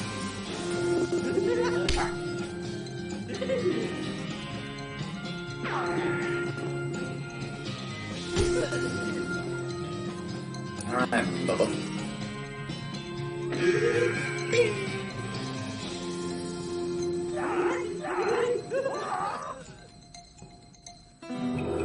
Doodling. Well, that's one pack of demonic rodeo clowns that won't be troubling people anymore. And boy, you did not expect to be thinking that sentence today. Look at their stuff. Yeah, that laugh is actually kind of cool. You poke around their campsite for a bit, but don't find anything of value apart from the leader's knife and a ticket to the circus. The harmonica maybe, but that clown had his lips all over it. You also find a note in one of the lead clown's pockets. Yo. It seems to be orders to check out an abandoned tannery not far from Dirtwater. It's probably a bad idea to let these guys wander around near town, so maybe you should investigate. Danny's Tannery. Ooh. Alright, well, we took care of that problem. Used a lot of our stuff, but we took care of it. Let's see. Wait a minute, I want to look at that knife. Ooh. The blade of this hunting knife is glistening with clown spit.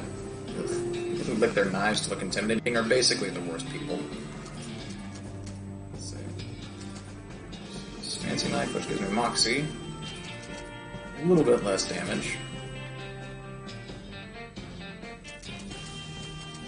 Red Hot Poker, why I reckon I hardly know her. Cool. I don't know, it's pretty decent average damage, and it's not elemental either, so... It looks like this is active no matter what. Like, you don't have to have it equipped in order to get skins.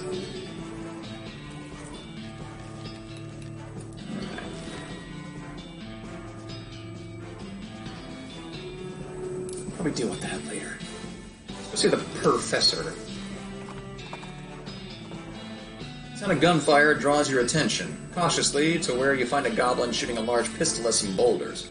With the sound of gunfire and pinging ricochets filling the area, the goblin doesn't hear you approach. Have Gary deal with it. Hey, hello, hey! What? Oh, hello. Up, what is it? Why are rocks to shooting? A crack shot to being with practice. To shooting the cracks. New cracks making new shooting. I am seeing it. The two of them continue speaking, but you lose thread of the conversation pretty quickly. Eventually, Gary waves and the other goblin goes back to its target practice. A nice fellow. Here, a sandwich was to giving me. You are holding it? I guess I am now. Goblin sandwich. And XP. Cool. Maybe I should do that from now on. Maybe the shopkeep earlier that charged me 100 meat probably wouldn't have charged me as much for the ring. The beeping machine leads you to a ramshackle house in the middle of the desert. One we shall investigate. Ooh, hello, sir. These books are so boring, it's no wonder the shelf isn't full of holes. This appears to be an extremely powerful magnifying mirror, basically an inside-out microscope. Check yourself. The microscopic mites that live in your eyelashes seem to be getting along just fine. Professor's toilet isn't in very good repair. Flush it. Whee! A map annotated with circles and lines. Excuse me, my name's Ellie Way. What, sir? Oh, I didn't notice you come in. I'm not used to visitors, but folks generally call me the Professor. Is there something I can do for you? Well, I found this bleeping gizmo, and I sort of followed the bleeping, and it led me here. I'll be. Certainly led you to the right place, young lady. This is El Vibrato technology, and I happen to be as much an expert on anyone alive today. El what now? El Vibrato. They were an ancient race that lived here long before humans. Well, they mostly lived underground, so they might still be living, as far as I know. Never seen a peep of an actual person, though, but the machines they left behind. Were they space aliens? Could be aliens, or genius pre-humans, or an entirely different terrestrial evolutionary line. At this stage of investigation, it's impossible to say. Isn't it exciting? Here, let me have a closer look at your bleeping gizmo. Ah, just as I suspected. This is one of their transponders. It detects other vibrato technology and homes in, you see. That'll be why I'd led you here. I've got a thing I've been trying to repair. He tinkers around with the transponder for a bit, then plugs a strange stone marble into a socket on it. There you go, good as new. Just swipe up or down to turn it on or off. Swipe? I gotta warn you, this device will lead you to abandon El Vibrato technology, but it might also attract unwanted attention. From what? From the El Vibrato technology. You'll see what I mean, just be careful. Okay. You know, now that I think about it, you've arrived at the perfect time. In order to get anywhere further with my research, I need more samples of El Vibrato tech. We're searching for it eats up all the time I could be using to research it. Aha, I get you. Right. You're the adventuresome type, so bring me back whatever your devices you find, and if I can get them up and running, that'll benefit both of us. Alright, deal. Right. First priority will be to get my Keystone fabricator running. They lock their doors and things with these little stone alloy blocks, see. So if we can make our own, it'll open a lot of doors for us, literally and figuratively. Alright, what do we need? The components aren't rare, at least as far as priceless ancient technology goes. Maybe about 5 handfuls of scrap. Should be able to salvage the last part I need from that much. Roger that. My voice kind of deteriorated at the end. These books are all about concepts too advanced for you to even recognize. Doesn't look like this guy likes to sleep very much. This dresser contains 10 instances of the exact same shirt and 20 identical socks. What is he, Hazama? This is the professor's Keystone fabricator. He's waiting on some parts to finish it. Hint, hint. Okay, alright, cool. Yeah, I'm telling you, it was a little creepy. Let's wonder. Wait a minute. Some thwack noises lead you to the site of a goblin chopping down a large cactus. When it sees you, it waves its axe at you threateningly and makes some angry sounding noises. Hey, it's a human person! Hey, human person, away to going! It's my cactus, and that's mine, and not yours. Gary and the goblin chatter back and forth, too quickly for you to follow. They share a laugh, and the goblin gives something to Gary. Then they shake hands, and the goblin goes back to work on his cactus. What was that all about? A good chat, nice fellow. What were you laughing about? You, so tall, so tall, very funny. You're a guffin into giving, but a diet I'm having. What? Got an item. Guffin. Okay. Neat. What is a guffin? Increases your nothing by 0. A wad of some kind of goblin bread. It doesn't look very appetizing, like a soft gray potato. I'm gonna eat that.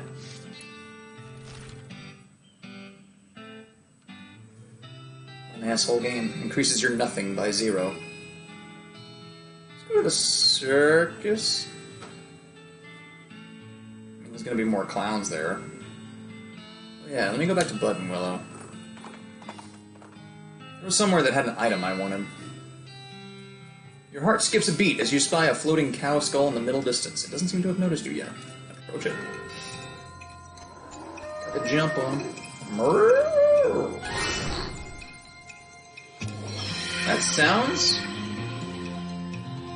like, does that remind anybody of Night on Bald Mountain? That ring sound effect whenever I cast a spell. Crush the cow skull to powder, but not before you extracted the useful bits of it. Or in the song, or in Night on Bald Mountain, it's like the very beginning. Ooh, I'll buy that. Can of oil. Is this a lubricant or a lubricant? Both in a sense, because it is a can of lubricant. I don't know what I need that for. Sure, I'll take 2. Desert eating and drinking. Gives you the forage. I need money.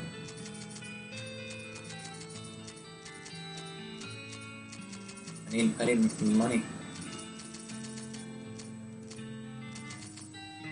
I feel like this isn't useful for anything. Guffin sure isn't. So I'll lose teeth. Sell them to a dental student. Black covered book written in black ink on black paper is a primer in the arts of southwestern necromancy, otherwise known as Nex-Mex. Ooh. I'm tempted by necromancy.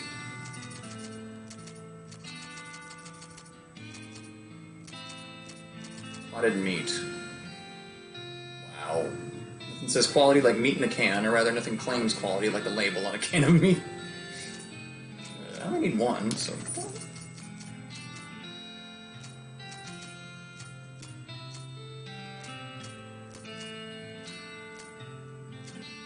Ooh.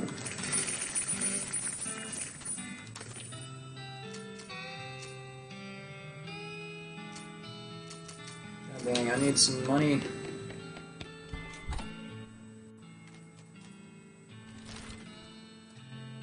We wander around here. Snake pit mine. Go there now! Check out Danny's tannery after that. Oh. Money, money. Look at the mining equipment. You have no idea what any of it does. Ask Gary to explain it to you?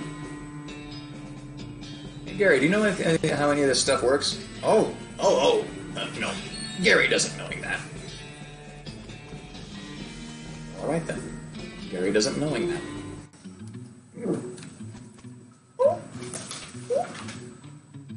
You can see a snake coiled up in the little hole. Pull it out and punch. Okay. Why? Why am I doing that to the snake? Why am I pulling it out and punching it? Any idea how angry a person is to just have the need to do that to every snake they come across? Nice work dispatching that snake. You skin it with your trusty knife. Ooh. There's a smoking snake in this smoking hole. Pull it out. Got to jump on him. He's got 23 health. 11 hot damage. Just in case.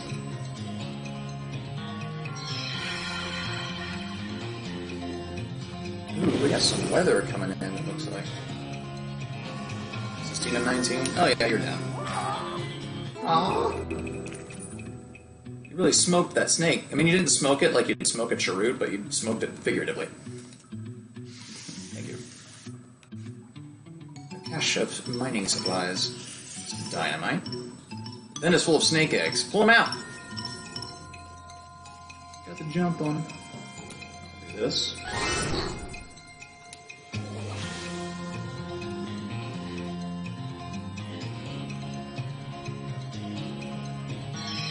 Oh.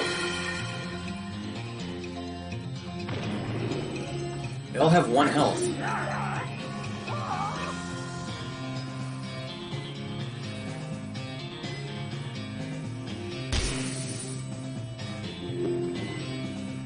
I really wish I had the ice spell.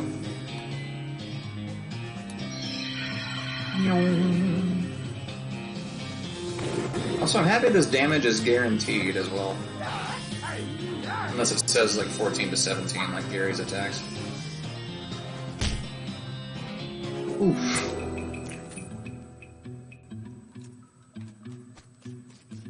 Somebody left their pick here. Well, we'll pick it up. Good job. We got some more Munmans.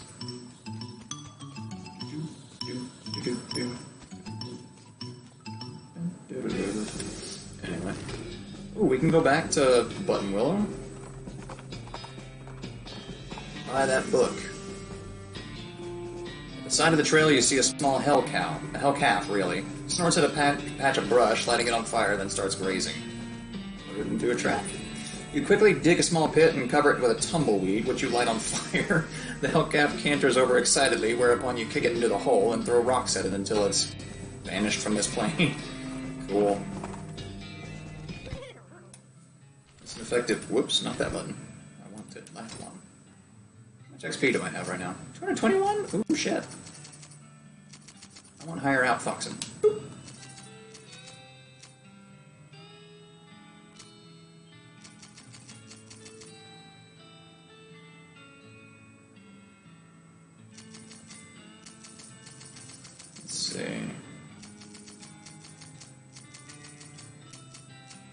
Boop. Boop. Boop. There we go. Generally have higher stats.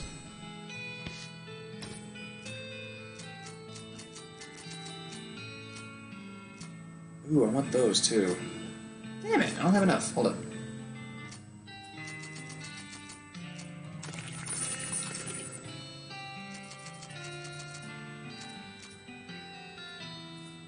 Hot damage and ignites flammable things.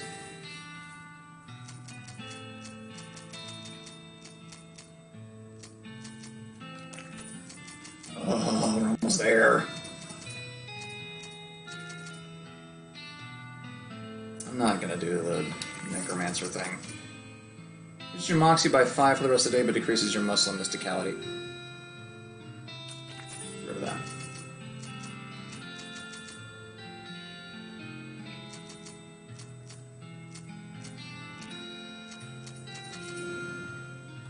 Yeah, I'll do that. Okay.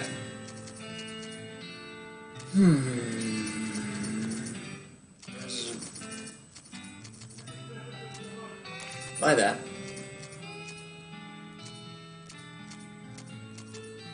On your hat? Free moxie. Huh.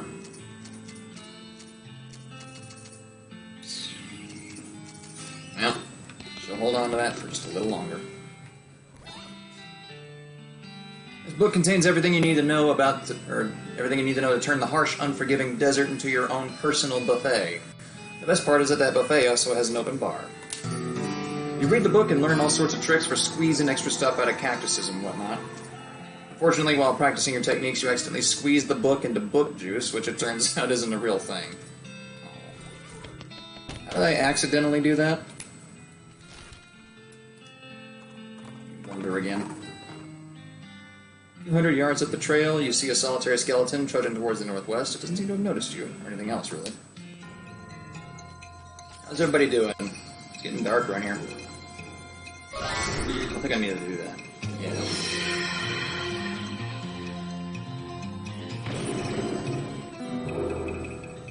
Being a spellcaster is pretty powerful. Let me see what's in Danny's treasure. Wait, what? Did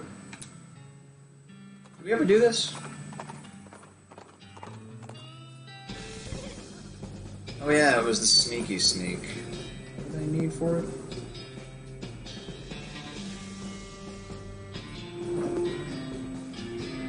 Weigh your options. Give the dog a bone?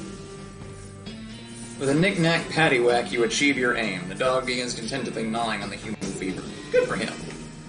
The dog is happily gnawing on a bone. Oh, that's the good boy. The hinges on this gate are really rusty. If you open it, the bandits inside are definitely going to hear it. Oil the hinges. Use last the oil in the can on the rusty hinges. The gate swings open easily and silently. Nice. You go up to the door, you hear the gang inside. You notice the door jamb is busted, probably from being kicked in. There's a crude hasp made of nails in the door.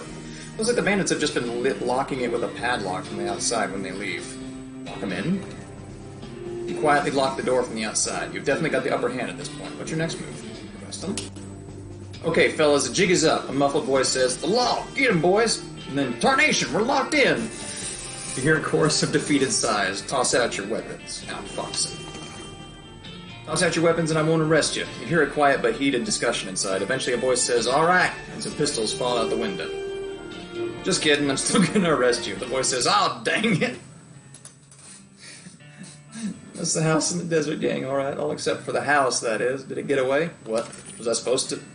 Nah, I'm messing with you. Here's your reward. Justice is served. Oh, this jail's getting full. Look at that. Look at that.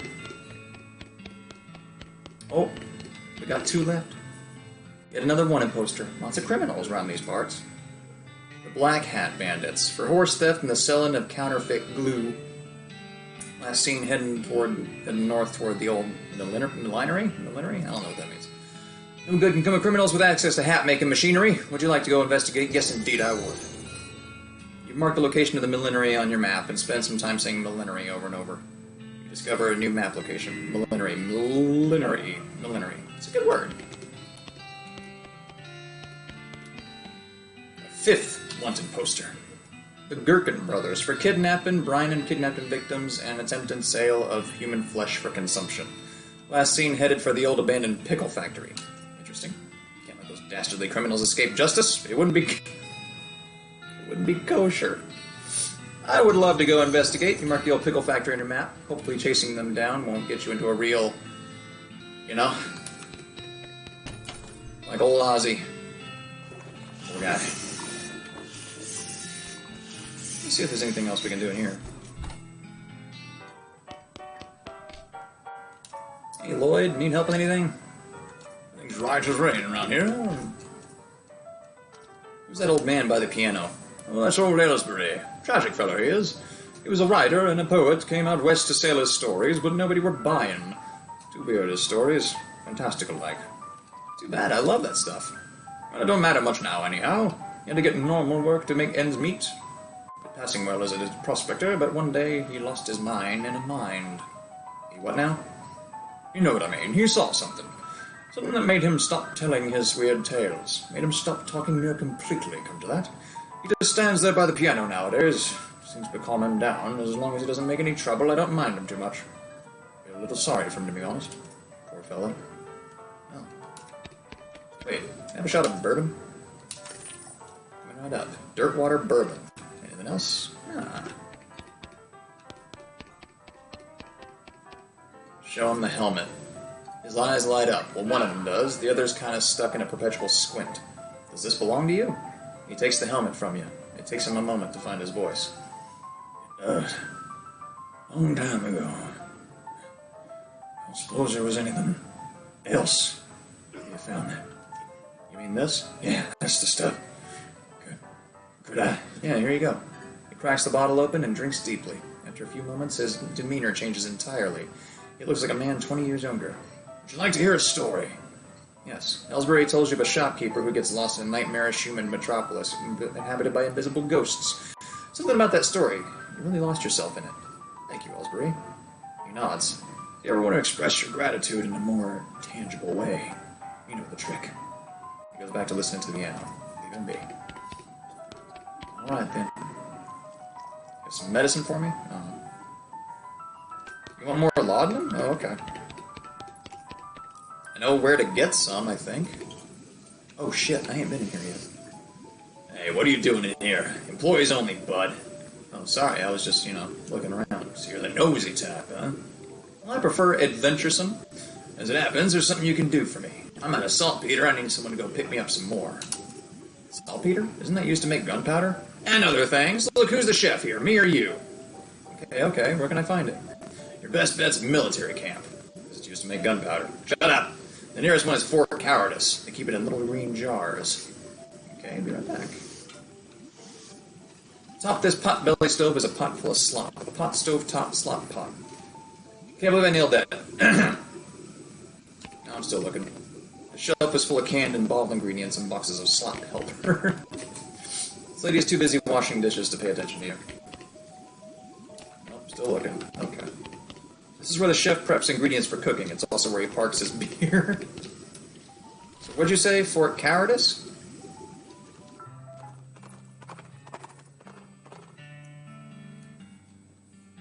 Howdy, Sally. See what you got. I really don't have any money, but I want to see what you have.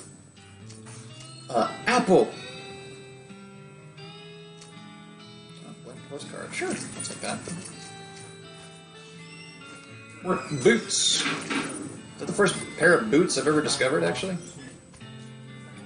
Pretty sure that's the first pair of boots I've ever found, so...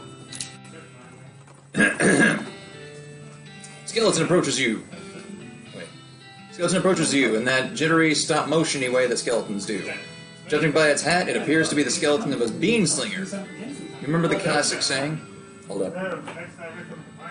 Yeah, indeed. Alright.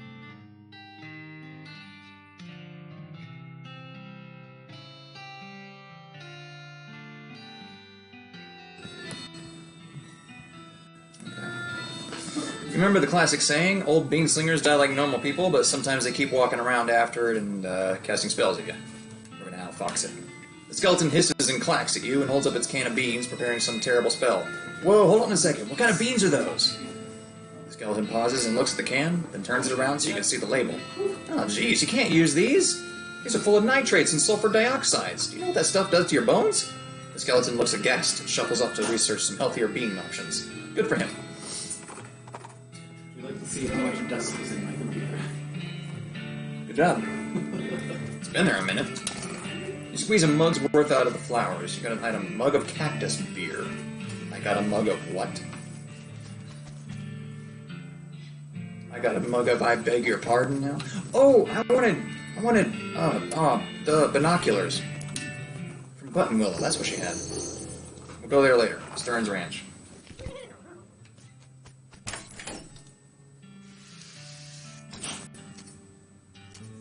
Let's see, I needed...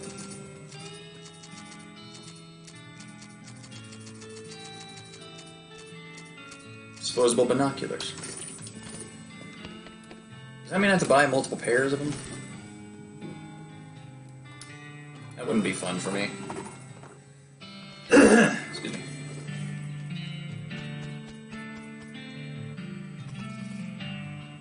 Well, sure. Nice view from here. Use your binoculars. You scan the horizon but don't see anything you didn't already know about. Shucks. Ah. I still have them. A new map location. Oh. Ding ding, you should have read that.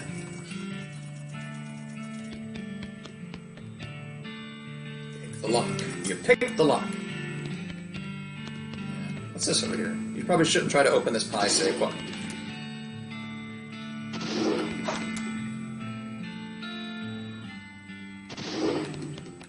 while this goblin is shooting it. Okay, alright. I will not do that.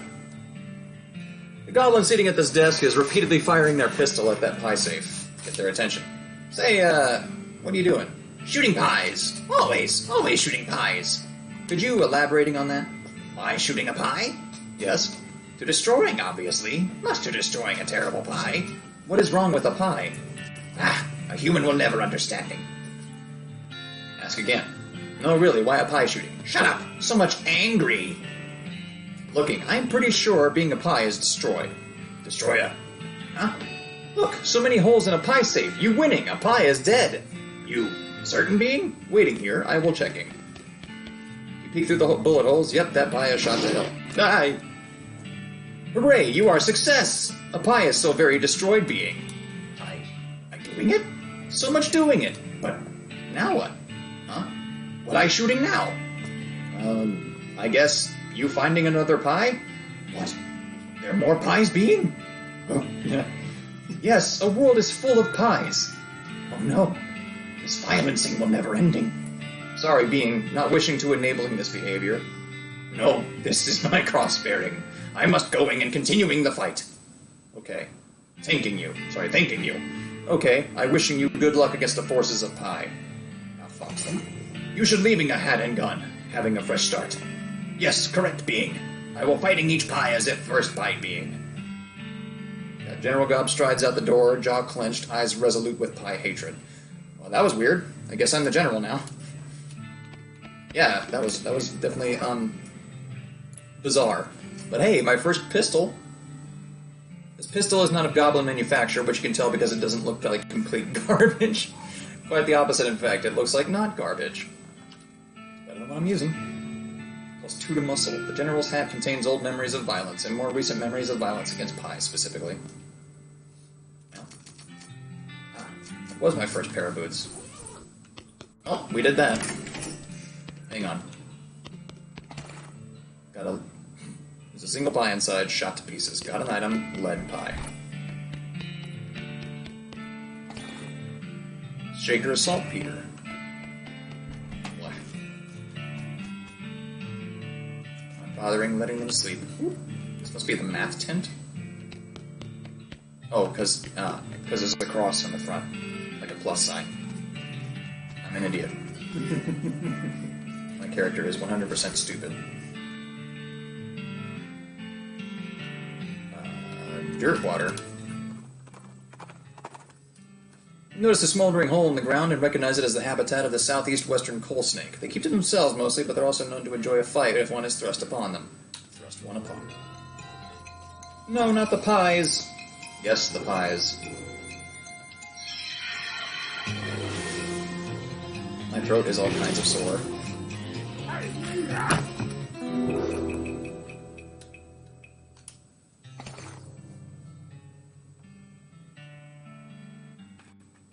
You put the snake back in the ground, though in a slightly different sense. Poor thing.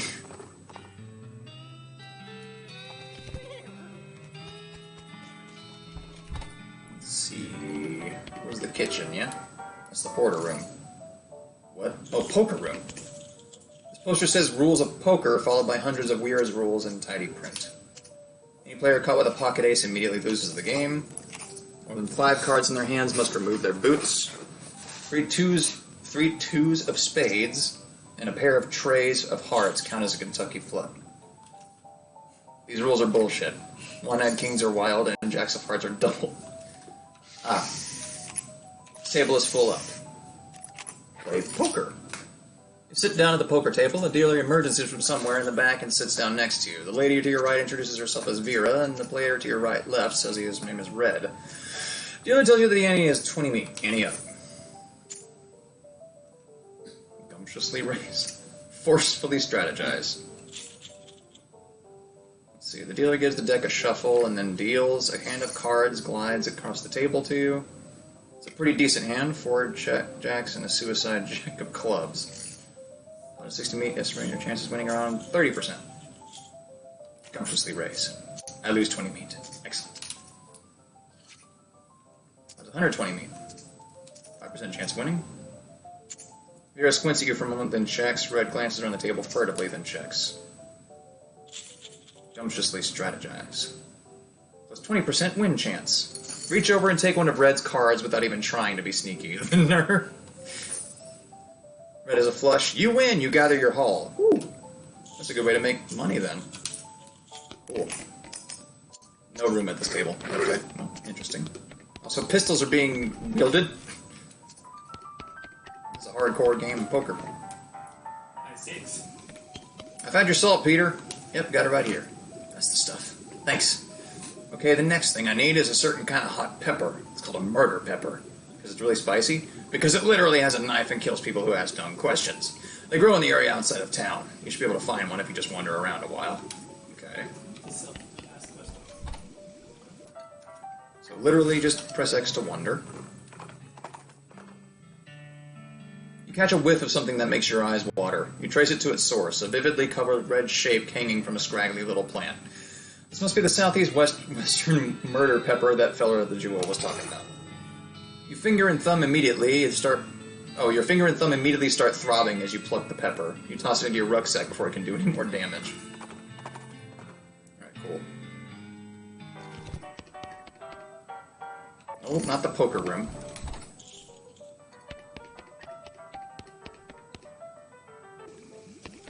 Woo! Did you find me a murder pepper? Yep, here it is. Nice big one. That'll last a while. Good going. Okay, if you're still looking for stuff to do, I need someone to go check my mail. I ordered a new saute knife, but I haven't got time to go fetch it myself. Here's the key to my post office box. 441. Alright. 441, do I need to remember that? I will remember that.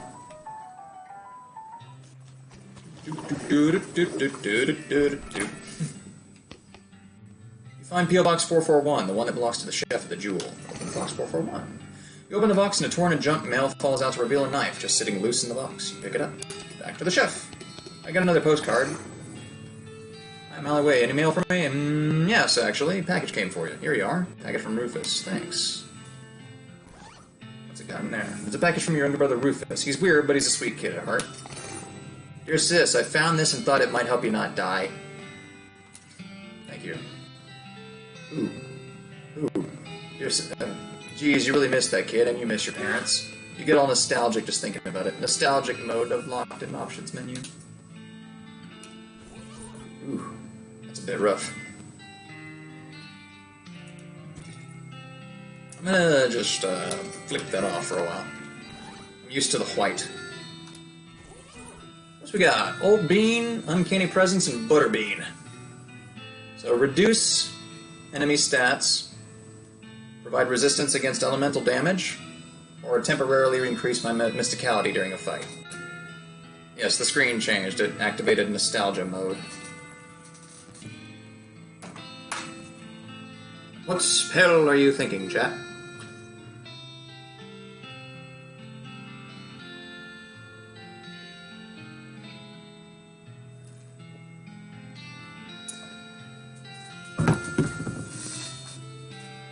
Also, just know we will eventually collect all the spells if we're thorough.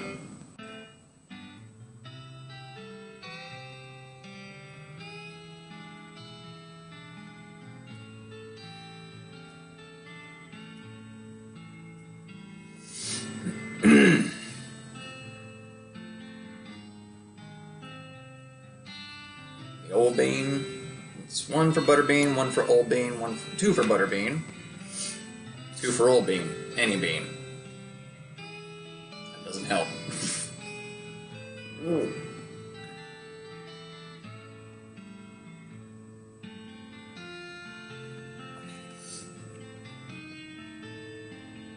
So it's between Old Bean and Butterbean.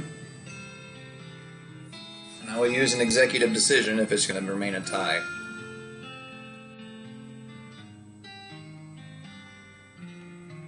I like DPS.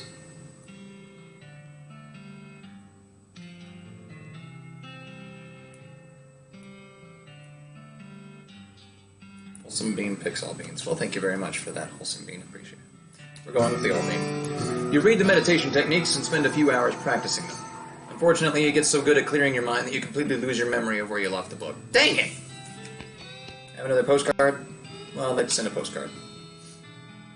It's a prepaid one. Let's see. Stern's Ranch. What was this place all about? There's so much to do in this game.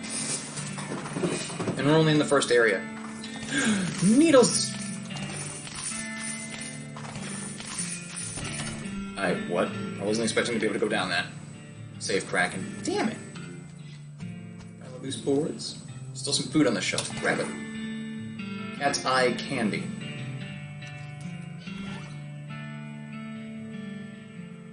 Ooh. This is your muscle by 3. This is candy that you desperately hope is not made of real cat's eyes. Eat that real quick. You swallow the cat's eyes and they bang around in your stomach until all the Aggies and Steelies and Swirlies you swallowed as a child. I was a very hungry child. Weird cow-shaped stain on the wall. Okay. Go away, McAfee. I don't care.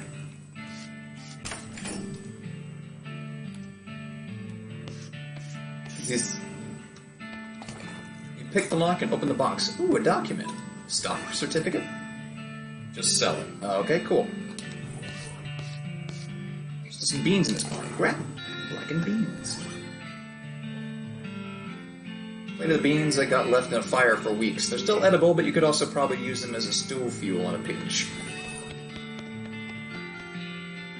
All of the books in the shelf are burned, but you notice something strange by the back of the shelf. Investigate. Your deft fingers find a hidden catch, and the back panel of the shelf slides away to reveal a secret compartment. There's a book inside. Mary Stern's diary. Little girl's diary, browned a little around the edges, but otherwise untouched by the fire. Read it. Oh Lord. The first page says, in a little girl's handwriting, this is the diary of Mary Stearns. The A-I and dairy are crossed out, and I-A are written above them. Okay. The diary starts out as typical kid stuff. You flip ahead until you notice the writing getting shakier. Found a dolly under a cactus out back, and she told me her name was Grace. Mama and Papa don't believe me that she talks, but they say I got a big imagination.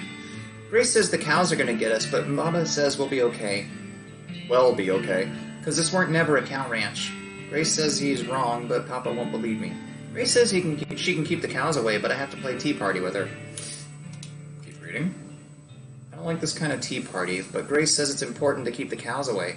Mama was sad that they couldn't find Effie. Papa said she's been gone so long and they should put a cross up, but Mama won't let him because she thinks she'll come back. Papa said she's only 11, how far could she have gone? And Mama started crying again. Don't want to play tea party anymore, but Grace says I have to.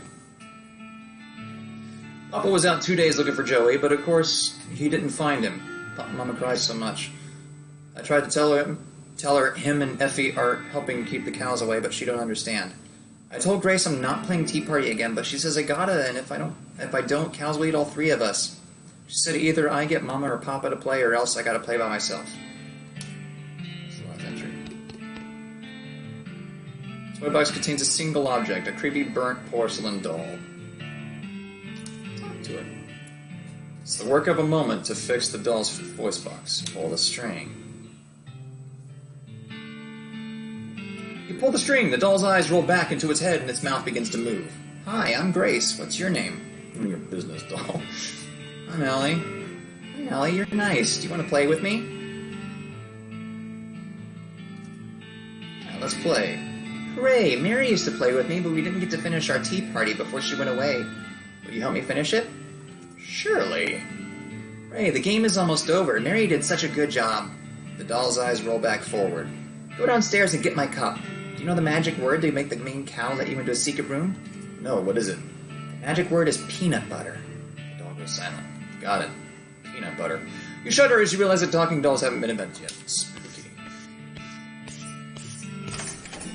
This is a horrible idea.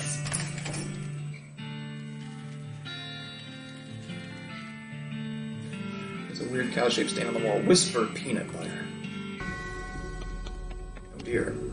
Atop this sinister-looking altar sits a copper goblet filled with what appears to be blood.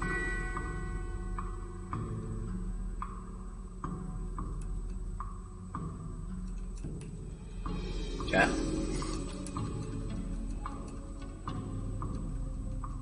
Chat.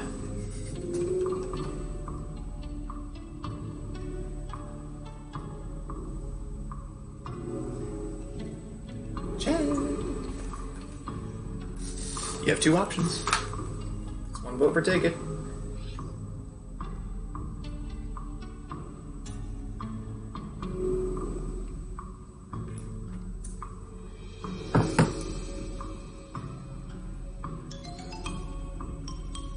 Two votes for take it.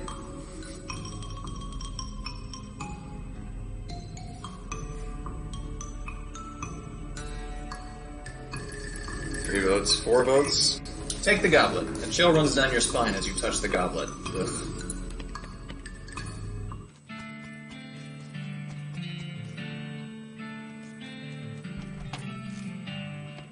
Alright, Grace. Grace's eyes begin to glow. My tea! We can finish our tea party now. Sure, why not? You carefully pour the blood from the goblet into Grace's mouth. Grace leaves out of the toy box, laughing maniacally, and climbs the ranch house's ruined chimney. She turns toward you. See you soon. She leaps to the ground behind the house and scampers off to the northwest. That's probably fine. Well, we've done that now. This box used to have a haunted doll in it, but you fed her some children's blood and then she got up and ran away. That was children's blood? That was children's blood? It's great, open it up. It's ranch dressing. Between the smoke and the noise, you're guessing that the contents of this outhouse are more dangerous than average outhouse contents. Open the door. I fed it children's blood. What's that? 5. This will not end your turn. The old bean. Destroy it.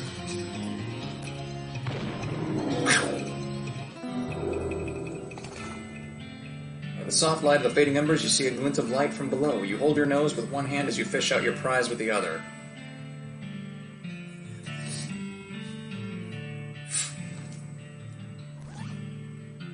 My prize. Deals stench damage instead of physical. Apply 5 poison to enemy. It's a dart weapon.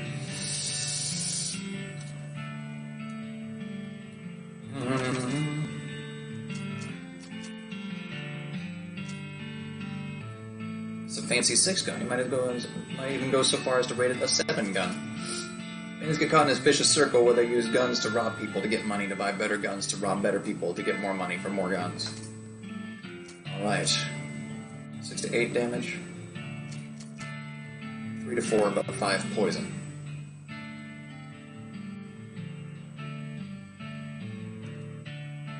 Going with the toilet pistol. flower is smoking. Pick it. Ow, ow, ow, ow, ow. Got a smoking chrysanthemum. Looks like Jethro's bones were dug up by some varmint or another. Search him. Find a charred locket amongst the blackened bones. Jethro Stearns, devoted father, died 1895. Mary Stearns, died February 18th, 1894. Gwendolyn Stearns, devoted mother, died 1895. Where's Mary? Oh, this is Mary. My bad. It's a button cactus. Cactus bits. Well, I do believe we've made a horrible, horrible error, but you know what? It's going to be a fun error to deal with. Your heart skips a beat as you spy a floating cow skull in the middle distance. I've already read that one.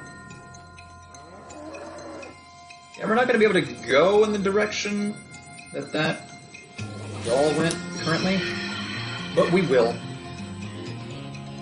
Much later when I've forgotten about it.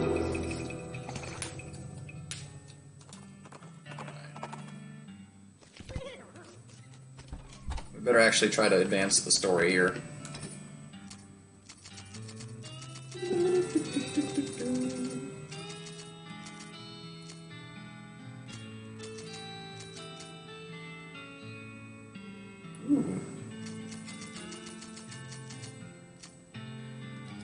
Whatever. Alright, I'm good. Danny's Tannery. I said treasury.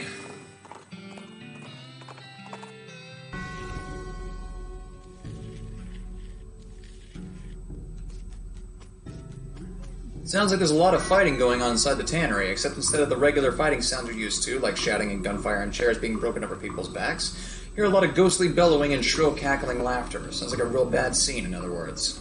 Into the tannery. As you enter the tannery, the second thing you notice is that the place has been abandoned for years.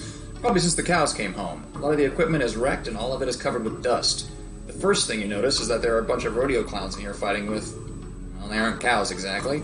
They're more like the possessed skins of cows. That's a little strange, because you've seen people wearing, for example, cow leather chaps, and you've never seen anyone being attacked by their chaps. Maybe there's something about the tanning process that makes leather impervious to possession, and these cow ghost whatevers are in tan hides. In any case, the clowns and cows seem preoccupied enough with their fighting they haven't noticed you. At least not yet. Well. Fortunately, the two are too preoccupied with each other to notice you slipping up there.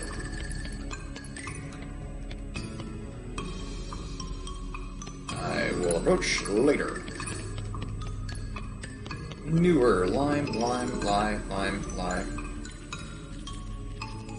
This door is locked, which is probably just as well, considering the ruckus you hear on the other side of it. I can deal with the first group. I think this is going to be an issue for me. Let's see. As you approach the clown and weird cow leather ghost thing, they take notice of you and stop fighting while they process this new development. The clown, fortunately, seems to decide he hates cows more than he hates you. The cow, unfortunately, decides it hates you more. Hate it right back.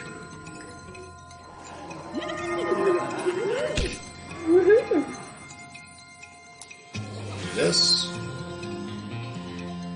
Not damage. Ooh, Gary might be able to do it, but I'm gonna just do the normal stuff. Oof.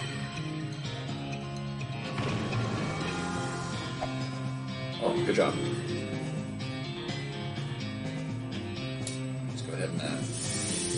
oh, those stats are huge! Oh, thank God.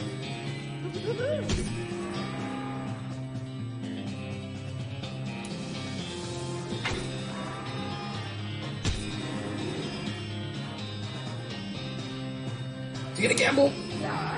Okay, good. You beat the cow, but the enemy of your enemy is apparently not your friend, because the clown decides it's his turn to be on the right side of the screen. Uh-oh.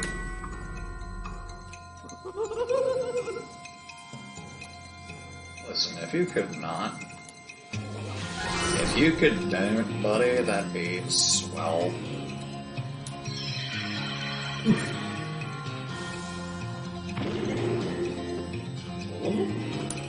Oh, his stats are high as can be.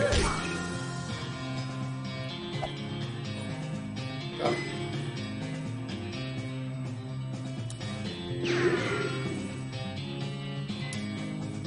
Let's continue lowering his stats.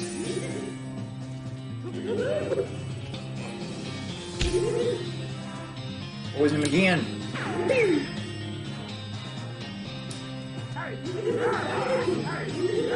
The poison will kill him. Yeah. That's one clown and one cow down. You hear a lot more fighting going on in the rest of the tannery, though, so that pat on the back will have to wait till later. As well exploring this place, because I don't think I can handle the rest of those. Wait. Looks like you found an old toolbox. Besides the miscellaneous scraps and junk that normally accumulate, or that naturally accumulate in toolboxes, you'll find a handful of nails and a pair of sizable, sharp, and serious-looking scissors. Great. Excellent. How much XP do I have? 171? Okay. Need some more of that.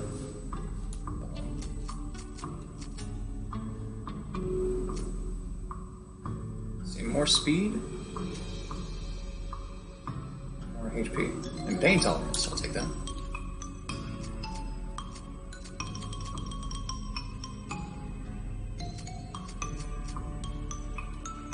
Okay.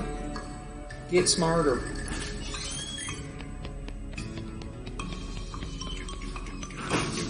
Okay, we'll come back here. Save that for some other time. We'll go back to Dirtwater and see if there's any more problems.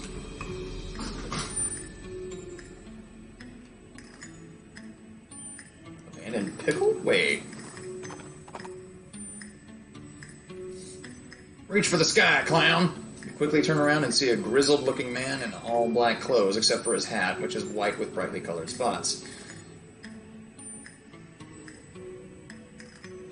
Looks like black dots to me. He's pointing a gun at you. Whoa, whoa, whoa! In no way in hell am I a clown. You need to get your eyes checked, bud. The man strides up to you uncomfortably close and inspects your face. Seems I was mistaken. Be on your way. Hold on a second. Your hat. Is that a clown skin hat? The man looks surprised. You know about the clowns? You know the truth? I wish I didn't. The knowledge may protect you. Walk safe, traveler. Try to convince him to join you? The hunter turns to leave. Hey, wait a minute. We should stick together. We'll be more effective fighting them as a team. No, I work alone. Here, take these. Good luck to you. Silver bullets. Are those effective on clowns?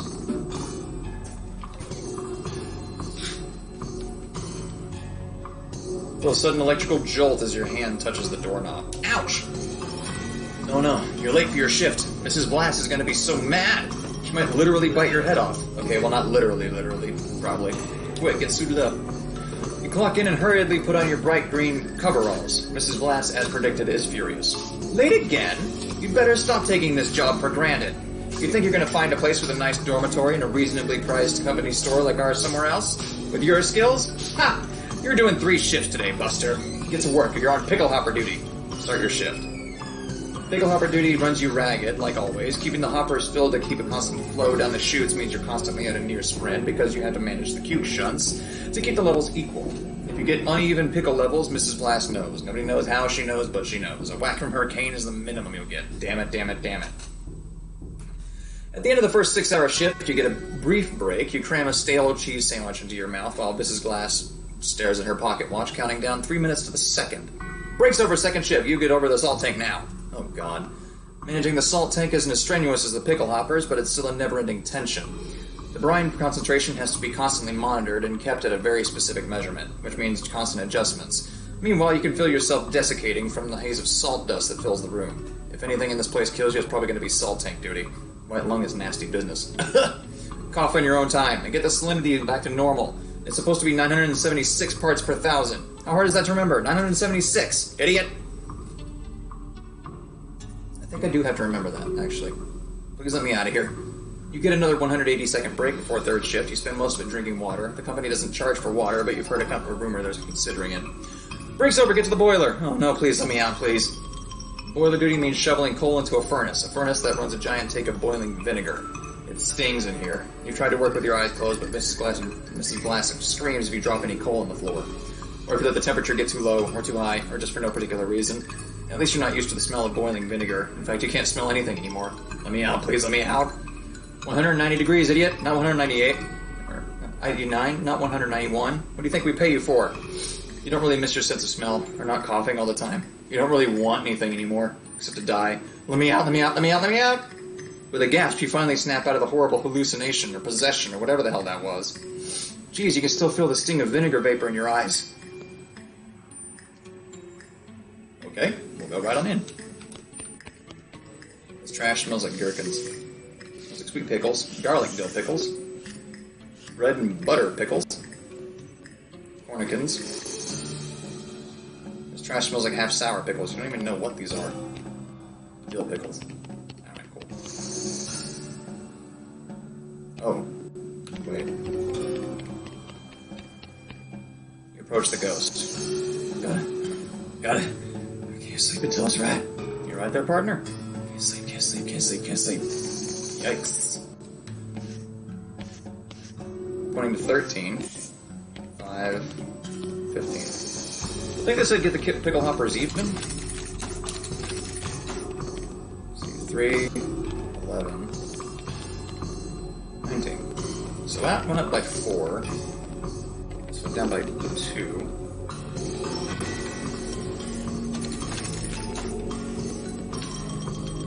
That goes up by 2. That goes down by 1.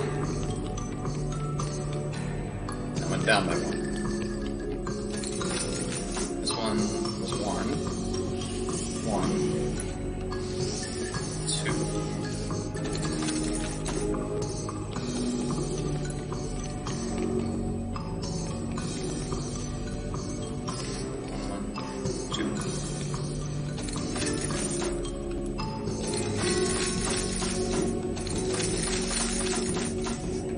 12, 10, 11, damn it.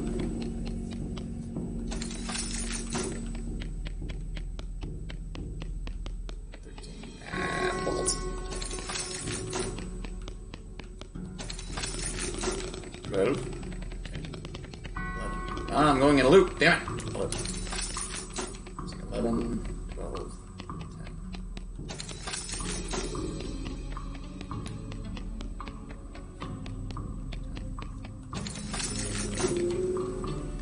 12, 10,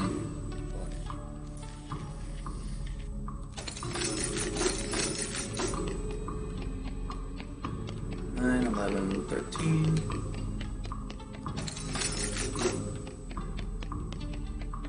12. I keep looping, hold up. Need to get him off the kilter for a second. 11, 12, 10. That's 11.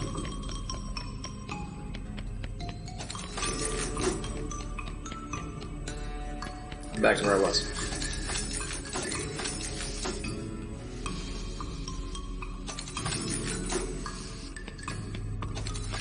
These are puzzles I'm not very good at.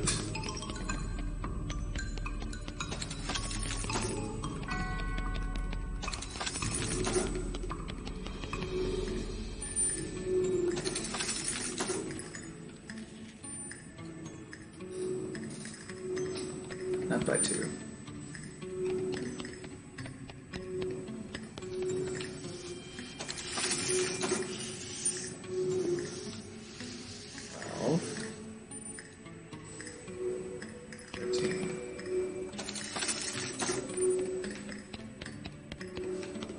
Okay, listen. How much does this move? These both went down by 1. That went up by 2. 9, 11, 13. Up by 1. Unchanged.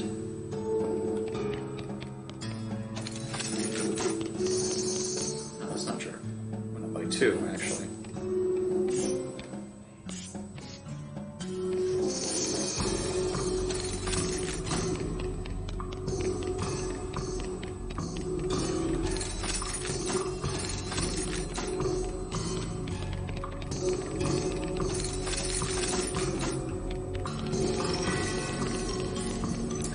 We're close.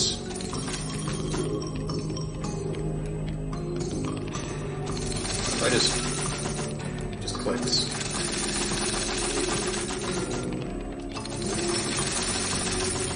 Let me give him off. Killed her.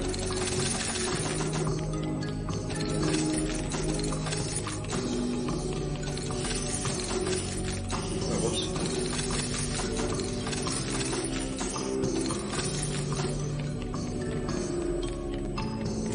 Okay, these are even. 11. Got him. It's okay, I took care of the cucumbers. Let's see. Pile of bones and cucumbers. Rest in peace, poor guy.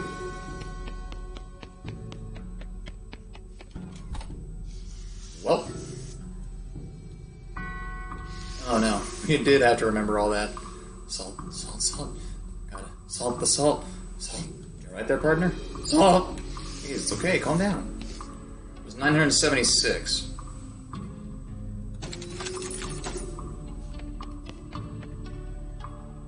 Fine salt adjustment. This one is 10.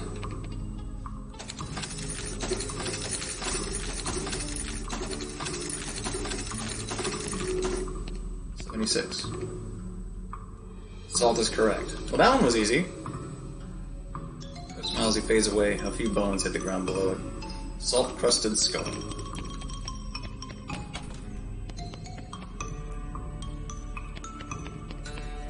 Where's the ghost? It's not right, it's not right. You're right there, partner?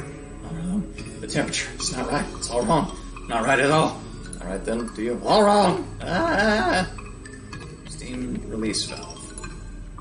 Temperature reads 93 degrees. Sorry. It's currently empty. Nice and cold. What does one shovelful do? Hang on. 93 degrees, one shovelful. Whoop, whoops, I didn't read that.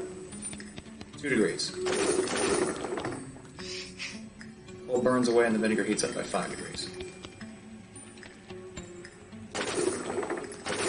3. 9 degrees. So it's 2.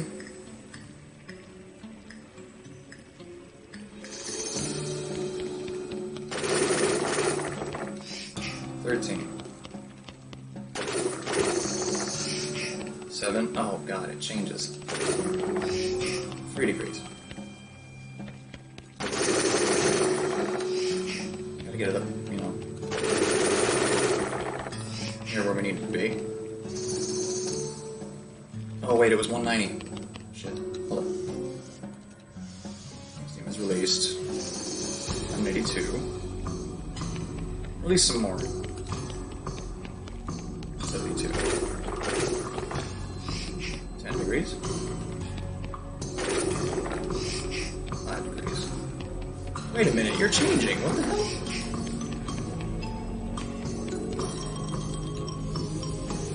Wait, 20.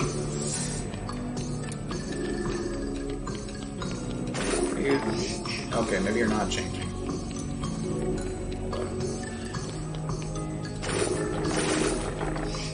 It's 15. God damn, hold on. 10 degrees. Okay, why are you suddenly consistent?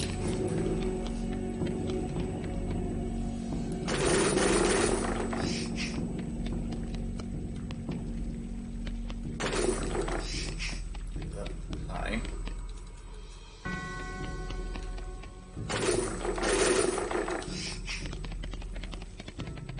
What if we release it a lot? 4. Okay, yeah, now you're different. 10. Pretty good. 18.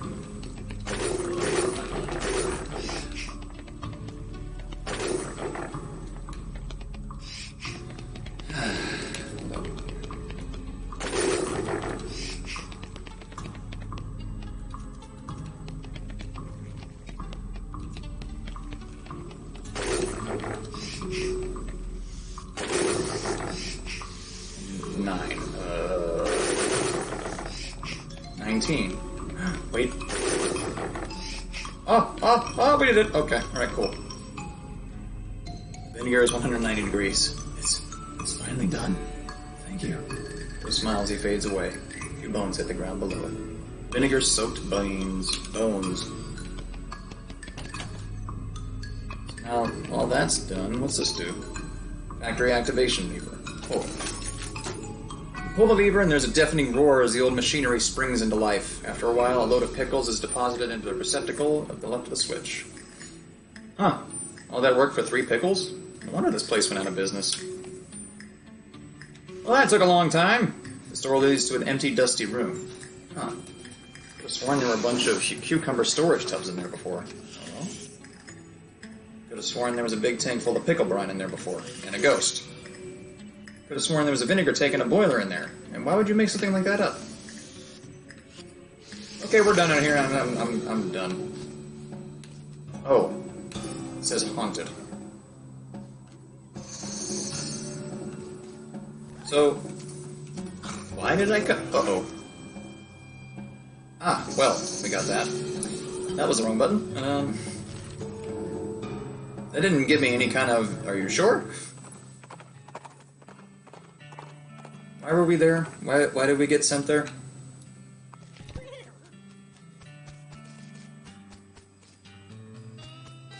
Hey, did my brother send back anything? Darn. Or do I have to advance the day?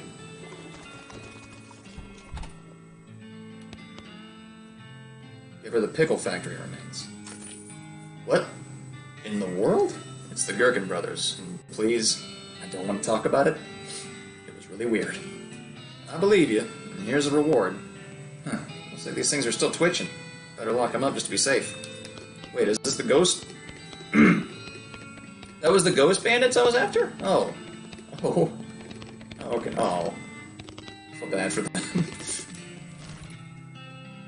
I remember what it said. I think they said they were kidnapping and shit, so I don't feel that bad for them. And the old millinery. See a wagon broken down. I don't have safe cracking. Yeah, that was stressful. Hats.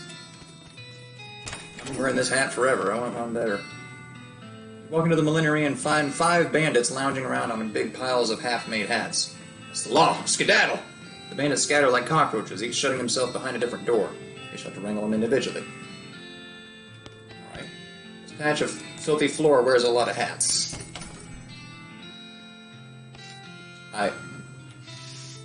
So many brims, so little time. I wonder which one it is. Is this where they're hiding? I hope so. J'accuse!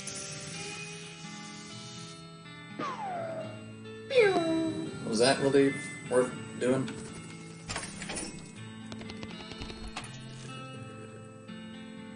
Oh, this one whoop, hold up. You don't know much about hat making, but you know this doesn't make any sense. Crappy chapeau, shoddy hats. Ah, I see you. J'accuse!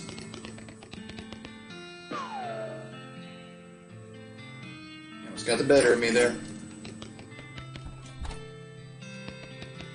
Given the quality of one-liners around here, you don't need multiple.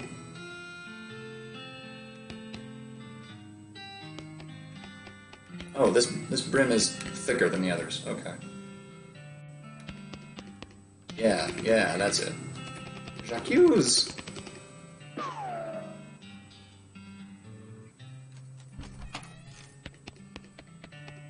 This is interesting.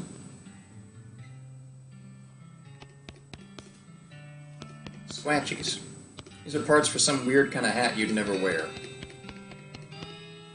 Oh. Was he narcoleptic? How did he fall asleep immediately after hiding in the room? You are really bad at your job. More brims. Brims. Even more brims. The band's thicker.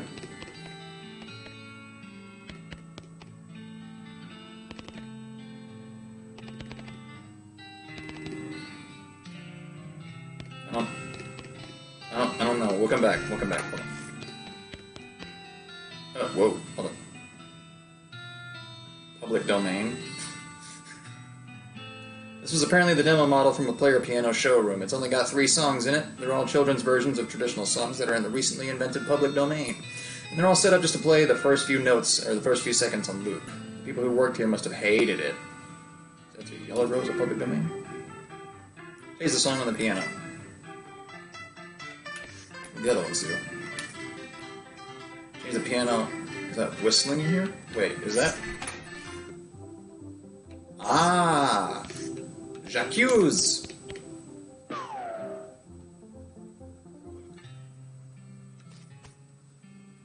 found all 5 of the bandits. Hold up.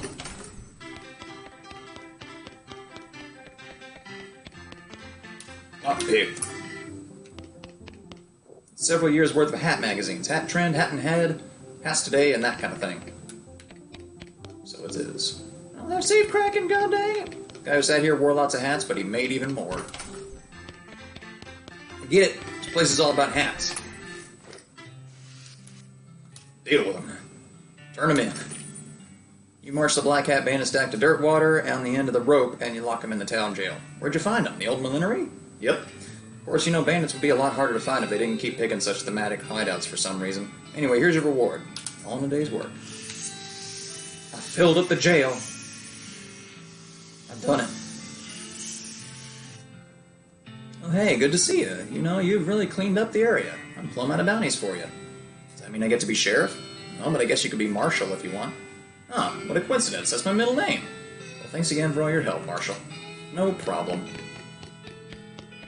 Does that actually show up on my... my middle name is actually Marshall. Excellent. I thought it was Sneaky.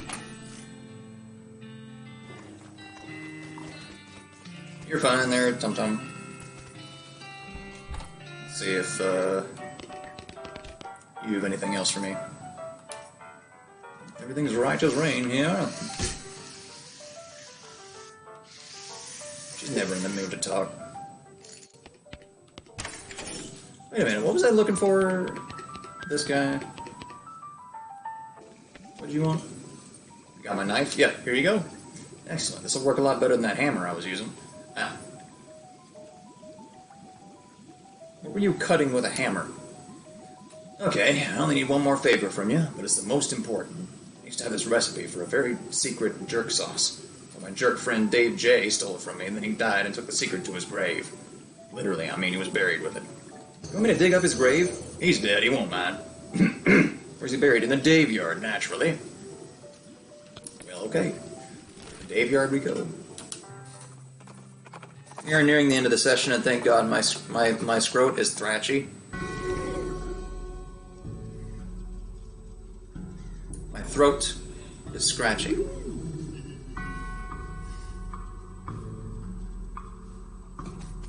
Not even trying. Here lies Dave B, died with his boots on, but not his pants.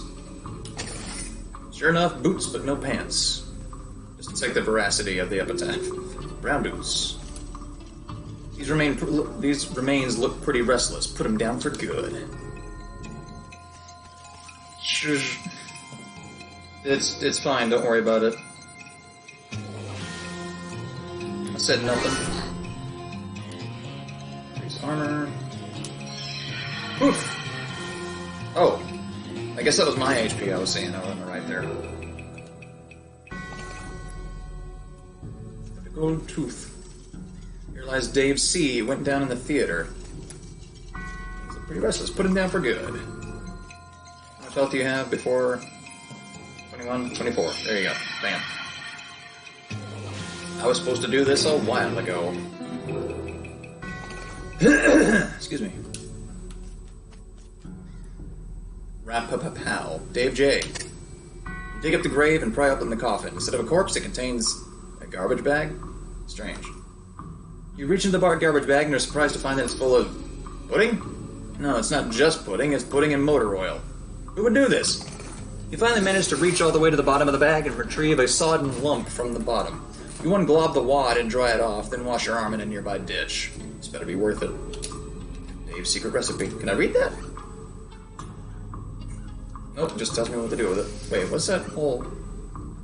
Just combine these ingredients in a small pot, stir, and abracadabra, rap-a-pa-pow. Cool. Dave L. died of a heart attack. See you in 36 years. Oh boy, free lunch! They said there was no such thing. Unless Dave G. He was looking at this guy to save him, but even this guy can't save a fella from like 40 angry bears. These bones are jumping around to beat the dickens. Beat the dickens out of them. Okay, so I will do. Why does someone need to take away your internet access? Are you looking up more thirst? Tom? You being naughty again? Check the bones for dickens. Nope, you beat them all out. Good. Thorough. Oh, I'm gonna hold off on a second. Unless Dave D, the truth was out there, it killed him. You realize Dave G, murdered by a different feller named Dave G. Didn't we already read a Dave G? Hold up. Dave G. So the Dave G that killed this Dave G? Pile of bones that isn't moving around for a change, dig through it. It's mostly just boring broken bones, but when you do find a skull with a weird tag on it. The skull has a little paper tag tied to it, which has Inner Cemetery Loan on one side and some notes on the other. The tag on the skull has a serial number. It says it was borrowed from the Submission Catacombs on February 19th, 1886. Jeez, this thing is really late. Skulls, check them out. That added to my, necromancy journal.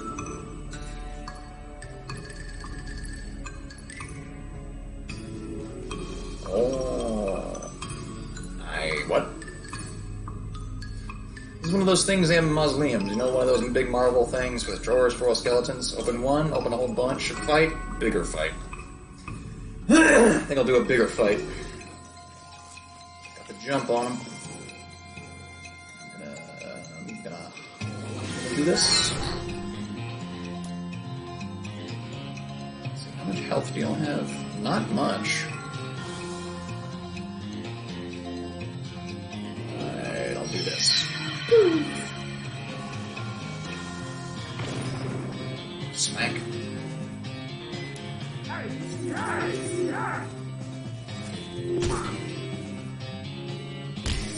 Oh, they're all named. I didn't realize that.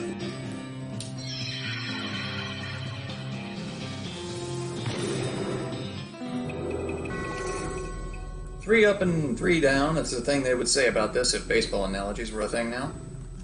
I don't know what that means. Am I able to clear it out? Probably. It's a big stone sarcophagus.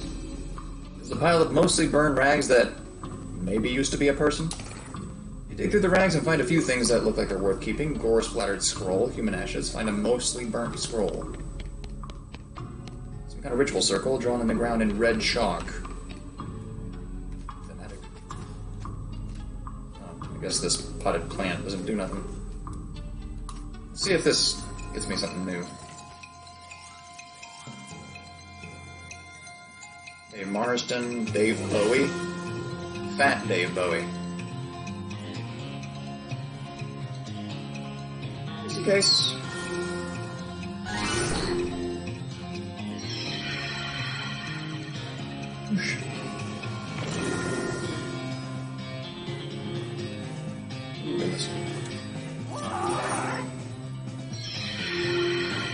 Oh, I left the chef.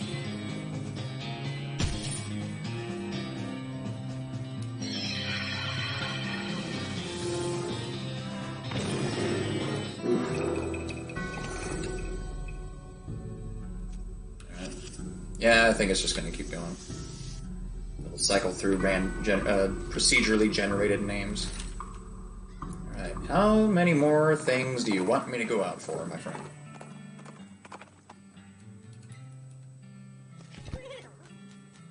This fetch quest has gone on for 7 years.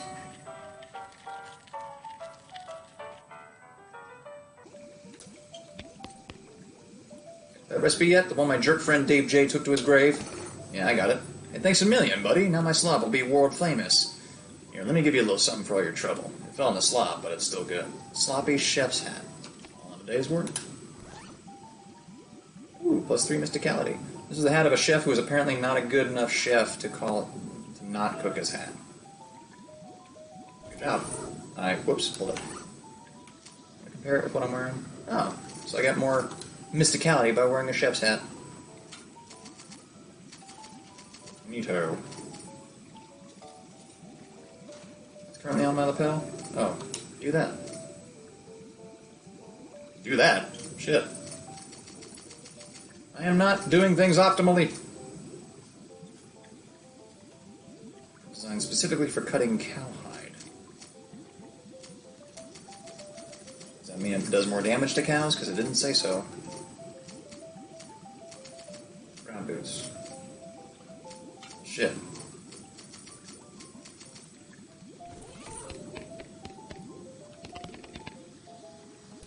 There then. It's up the stage. Just wanted to do that for science.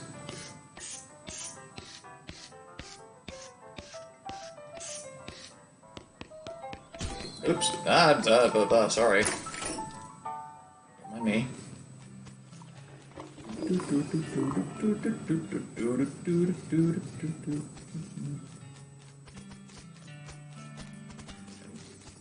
Plant this in the gut. Okay, fine. I don't remember where they said the dynamite was. Let me go back to the railroad. Oh, off the trail's shoulder you see some ancient petroglyphs carved into a rock. Translate them. So it translates to, my second's the second of a conscious soul. Interesting. I should level up, actually.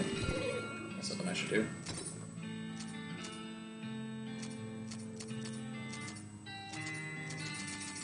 Let's see, let's start, increasing these.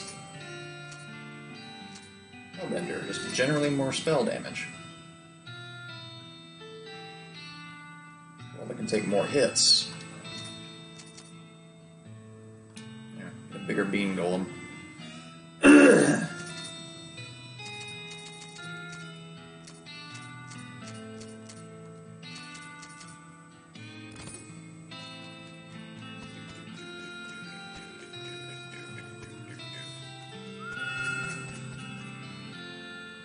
I'm just getting rid of this. No, not yet. But where is it?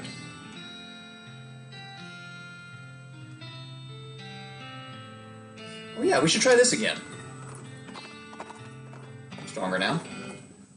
There's a crate laying in the dust of the trail. It has a pickaxe stenciled on the side, but it isn't clear that it's indicate contents, destination, or opening instructions. I have a crowbar. Whoa!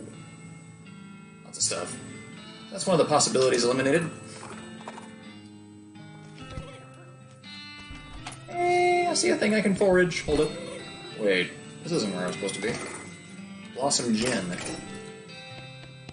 have any laudanum? I'll take all of them.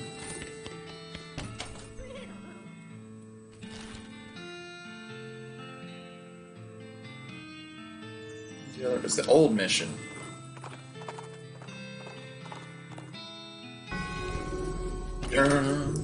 Another thing I can forage. Foraging 2? Damn it.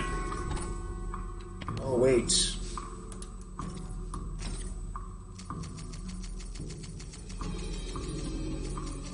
Damn it. 200? Who has safe cracking? I want some safe cracking. Let's try this again. So,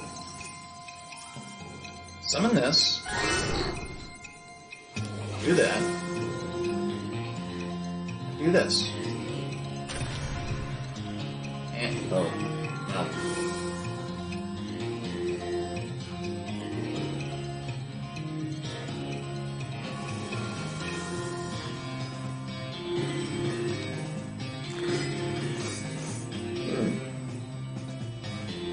Let's do that.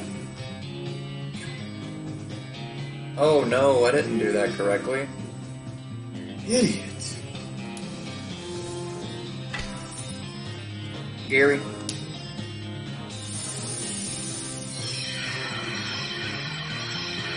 No effects. Interesting.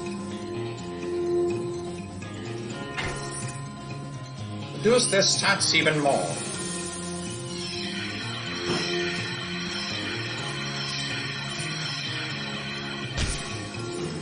Damn. That's... Alright, Gary, I think you're good enough to just punch him.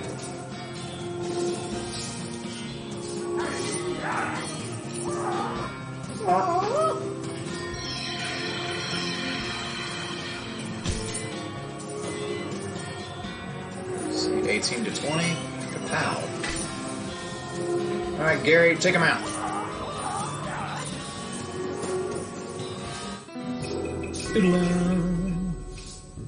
Even 5 heads aren't better than this one.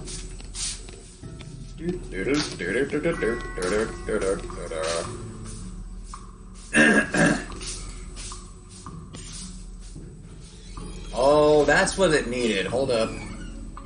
What do I have to increase my muscle? Muscle 8 and a crowbar. Open it.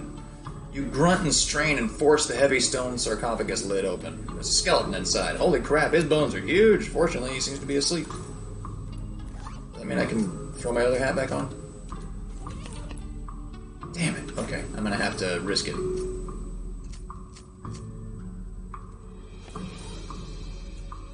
you go. Fight him. Oh, damn. See, we'll do this. How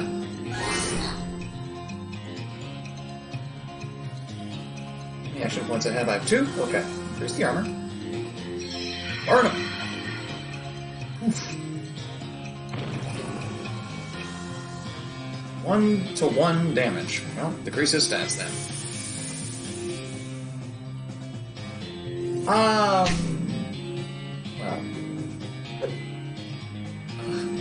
Damn.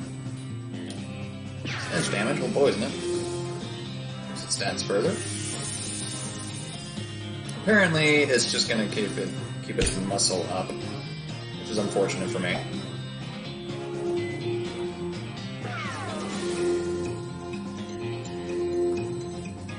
Just reduce the other stats, that's fine. Immune to poison? Damn. Well, it is undead, so... It's the only thing I'm doing that's dealing damage, so Gary punch it.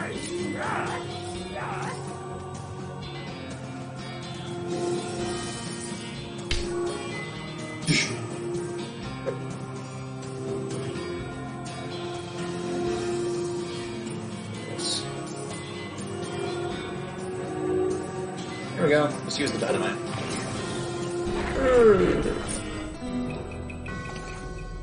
The bigger they are, the harder they excommunicate. St. Beefus's finger and St. Beefus's thigh. Whoa. Is that melee? Shit. He was so big that he had more bone in his little finger than most people have in their entire arm. That's one saint who won't be performing any more miracles. Oh, that's probably one of the relics I was supposed to be going after. Be resting in pieces. Reassemble it. Oh shit, hold on. Let me replace my hat.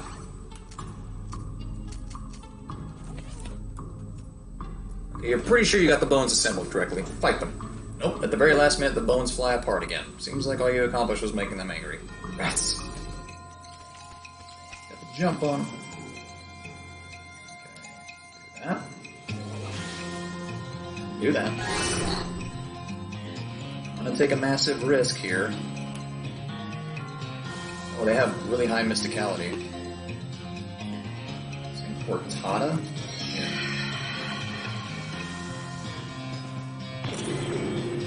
Alright, Gary.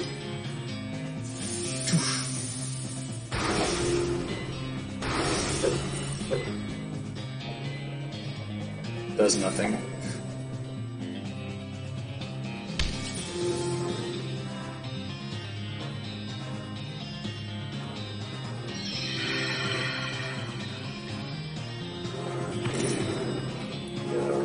Continue reducing stats.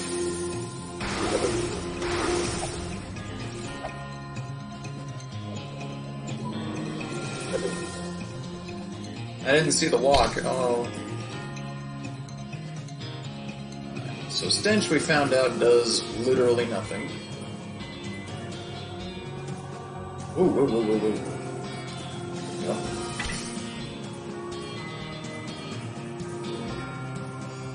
Take care of it, Gary. It's the pelvis, it looked like.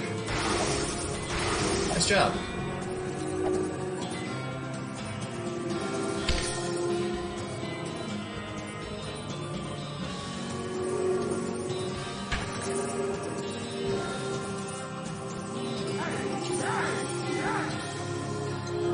I appear to have waited too long, because now this fight is completely bereft of challenge. Well done, now Santa Cortada's in pieces so small they can't do any harm. Their skull and their ring.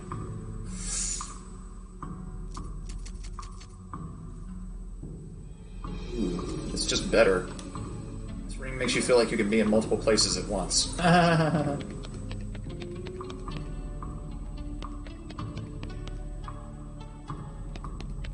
am a pope. Seriously, I need Moxie.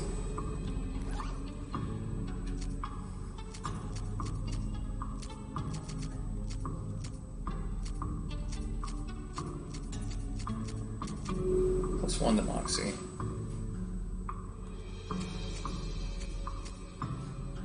Moxie's at 7. +3. Damn, it's gonna rob me of any... Well, if it's a single target, then we'll be good. +3 Moxie. Still in your spoon. Goes in your offhand. I can deal with that. I just don't want to be put in a position where I can't do any damage. So, there's some melee attack damage and some spell damage, but we'll be fine.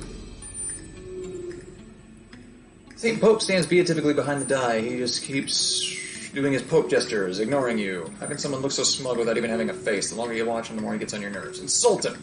You unleash a torrent of insults that would make a sailor blush, and a sailor's mother ashamed of a sailor. St. Pope's eyes narrow. Looks like you finally managed to make him mad enough to fight you.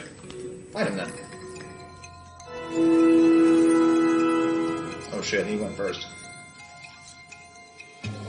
We'll do this. Do that.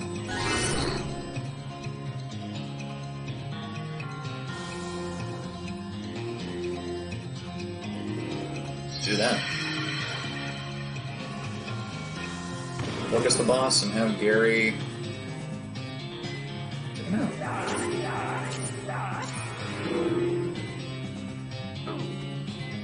Anointed? Sleaze damage? What? There we go. This will take care of it.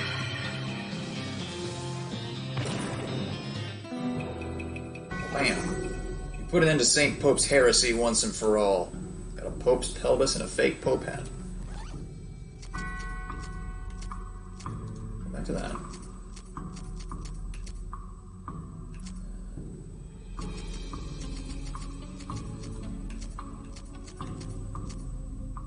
Armor +2 to Moxie. Oh, okay. The audacity. Alright, well. Interesting, but I think we're done. Pick it apart. At the center of the pile, you unearth Unskull, a shiny black stone. It's making more noise than stones usually do. Creepy whispering stone. The stone is only whispering, but it's still eerily louder than most of the stones you encounter. This rock is really whispering up a storm. It's in some weird dialect that you can't barely understand, though. Wait, no, it's just a thick accent is all. Listen more closely. You listen carefully to the stone. Over the course of a few minutes, its whispers resolve into comprehensible English. The stuff the stone is whispering turns out to be pretty boring.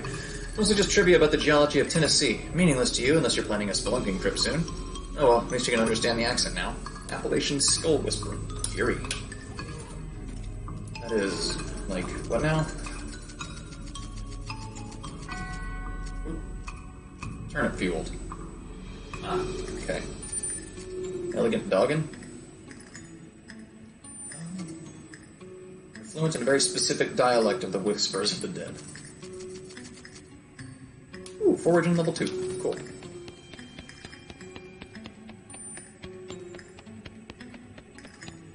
Hey, I think I got your relics back.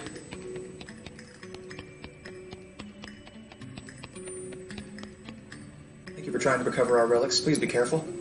It's an empty coffin just inside the catacomb door. Oh, don't worry about that. We're just storing that for an escape artist. An escape artist? Yes, he was taking his act on the road, but needed to lighten his luggage, so he gave us a generous donation in exchange for storing it for him. Huh. Okay. Skull of Saint Cortada. So that skull you recovered. Whoops. Fingerbone. Return the fingerbone of Saint Beefus. Return the weirdly huge fingerbone to its reliquary. Sister Mary looks delighted. Specifically, pelvis. Pop Pope pelvis back on its Pope pelvis plinth. Sister Perry as pleased as punch. We've recovered all of the relics. Praise be. Thank you. I'm glad to have helped, sister. I must reward you for your efforts, though. We don't have much, but I can give you this old censer. We don't use it anymore because Sister Penelope is allergic to the incense. It's a brass censer. Cool, thanks. Oh shit. Look, I don't want to tell you what you can and can't say. Let's just say that the shiny gold-colored metal censer and leave it at that.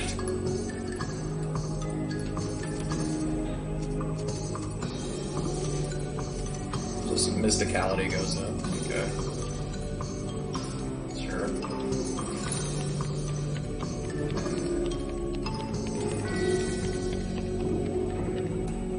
St. Beefus, yeah. And tuna. What? Dynamite Dan. Before you can react to the sudden howling, a ghost train surges over a hill and roars past, just missing you. 3 skeleton train robbers arrive just behind it and barely avoid colliding with you by pulling back hard on their reins. The train vanishes in the distance, and the robbers seem really annoyed by your interference. Attack them. Have to jump on. Ooh.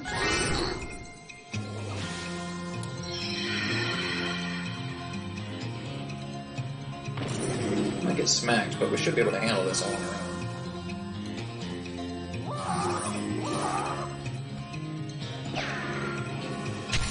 With handful of loose teeth. Excellent. Yeah, we're about to end the stream, so I'm just gonna see. I have these just in case. We're about to end the stream. I just want to see how much more I can get done before quitting. I think we're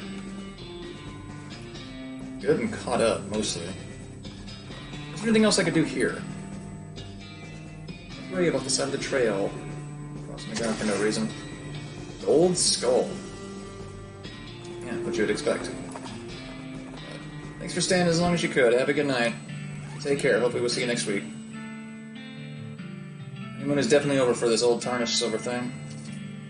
Just sell it. Good. Here's your binoculars. Lost Dutch oven mine. And I dish the binoculars, it seems.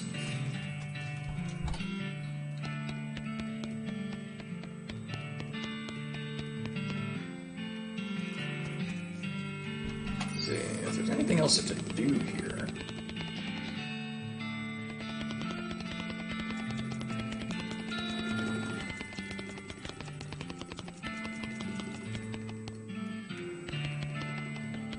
But I have to admit, Lost Dutch Oven Mine has my attention.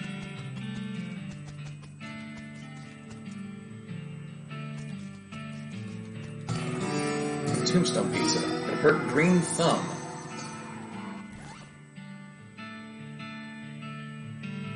Alrighty.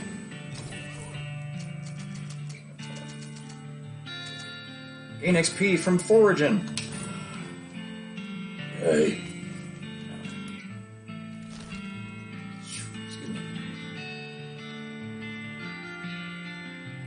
We'll head back to Dirtwater, and that'll be where we end things today. Ow, goodness.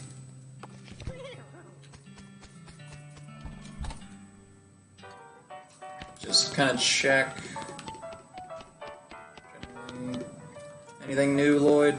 Nope, alright. I don't think he's ever going to have anything new. The mercantile, what you got to sell? Yeah. Excuse me. All those. Pick a lock, I suppose. Tooth powder? What does the asterisk mean? You have 2 of these. Nope.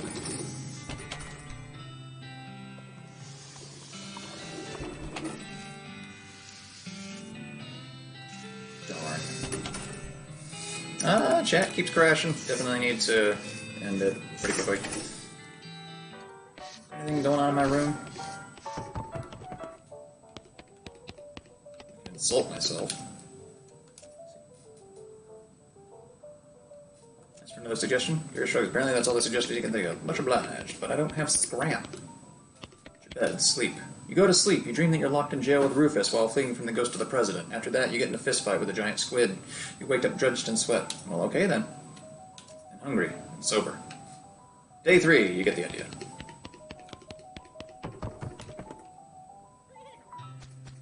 I think that's my favorite walk. Just we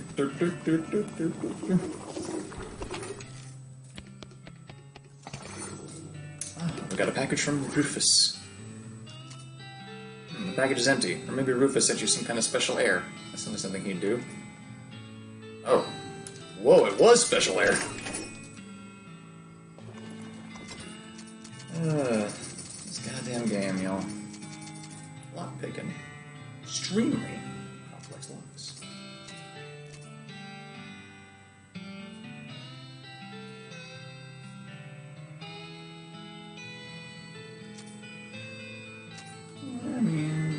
Whoops.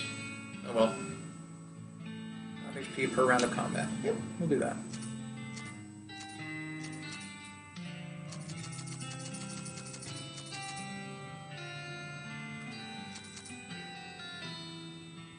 Alrighty, y'all. That'll do things for tonight. Did you move? Cactus Bill, didn't expect to see you around these parts. Only gotta admit, I got a little envious when I saw you leave Bourne Springs, and I figured I'd hitch a ride out west to see what I could see. Just look at this place. So much hustle, so much bustle. There sure is a lot of both of those. Hey, nice pot. Thank you kindly. To be honest, what's new is a profound sense of longing and loneliness. I'm sorry to hear that, Bill. Well, it is what it is. I was hoping I'd run across a similarly lonely cactus lady somewhere out here. Or failing that, a normal human lady looking to marry a cactus. No luck? Not yet. Of course, getting around is a bit of a challenge, but us cactuses live a long time. I'm sure I'll meet somebody. Someday. I'll keep an eye out. Heck, I sure would appreciate it. Okay, now I'm looking for a bride for Cactus Bill. Okay. So, thank you all for sticking with me. This was a heck of a long stream. But we beat Breath of the Wild, and this game is hilarious. I love this game so much. My only downside with it is the fact that I'm talking all the time, and so I'm going to have to do some throat coat teas before Saturday streams now, which is a small order, but I can do it before and after. But, let me go ahead and give you the rundown for streams. In case you're new here, we will be back with this game next Saturday starting at 3 p.m. United States Central Time. Just for reference, that was 6 hours and 5 minutes ago. That's only for Saturday streams, and that's here on YouTube. Otherwise, you can watch us play the Final Fantasy Marathon over on TikTok, which is the same name I use here. It's at the RathXRiku, except it's all one word. And that starts at 5 p.m. United States Central Time, Monday through Friday, over on TikTok. If you're interested in watching us play Final Fantasy, it's another RPG. Hope you have time. We'd love to have you there. Otherwise, we'll hopefully see y'all next week. Y'all take care and be safe. Enjoy the rest of your weekend. And take it easy. Thanks for staying with me. Y'all take care.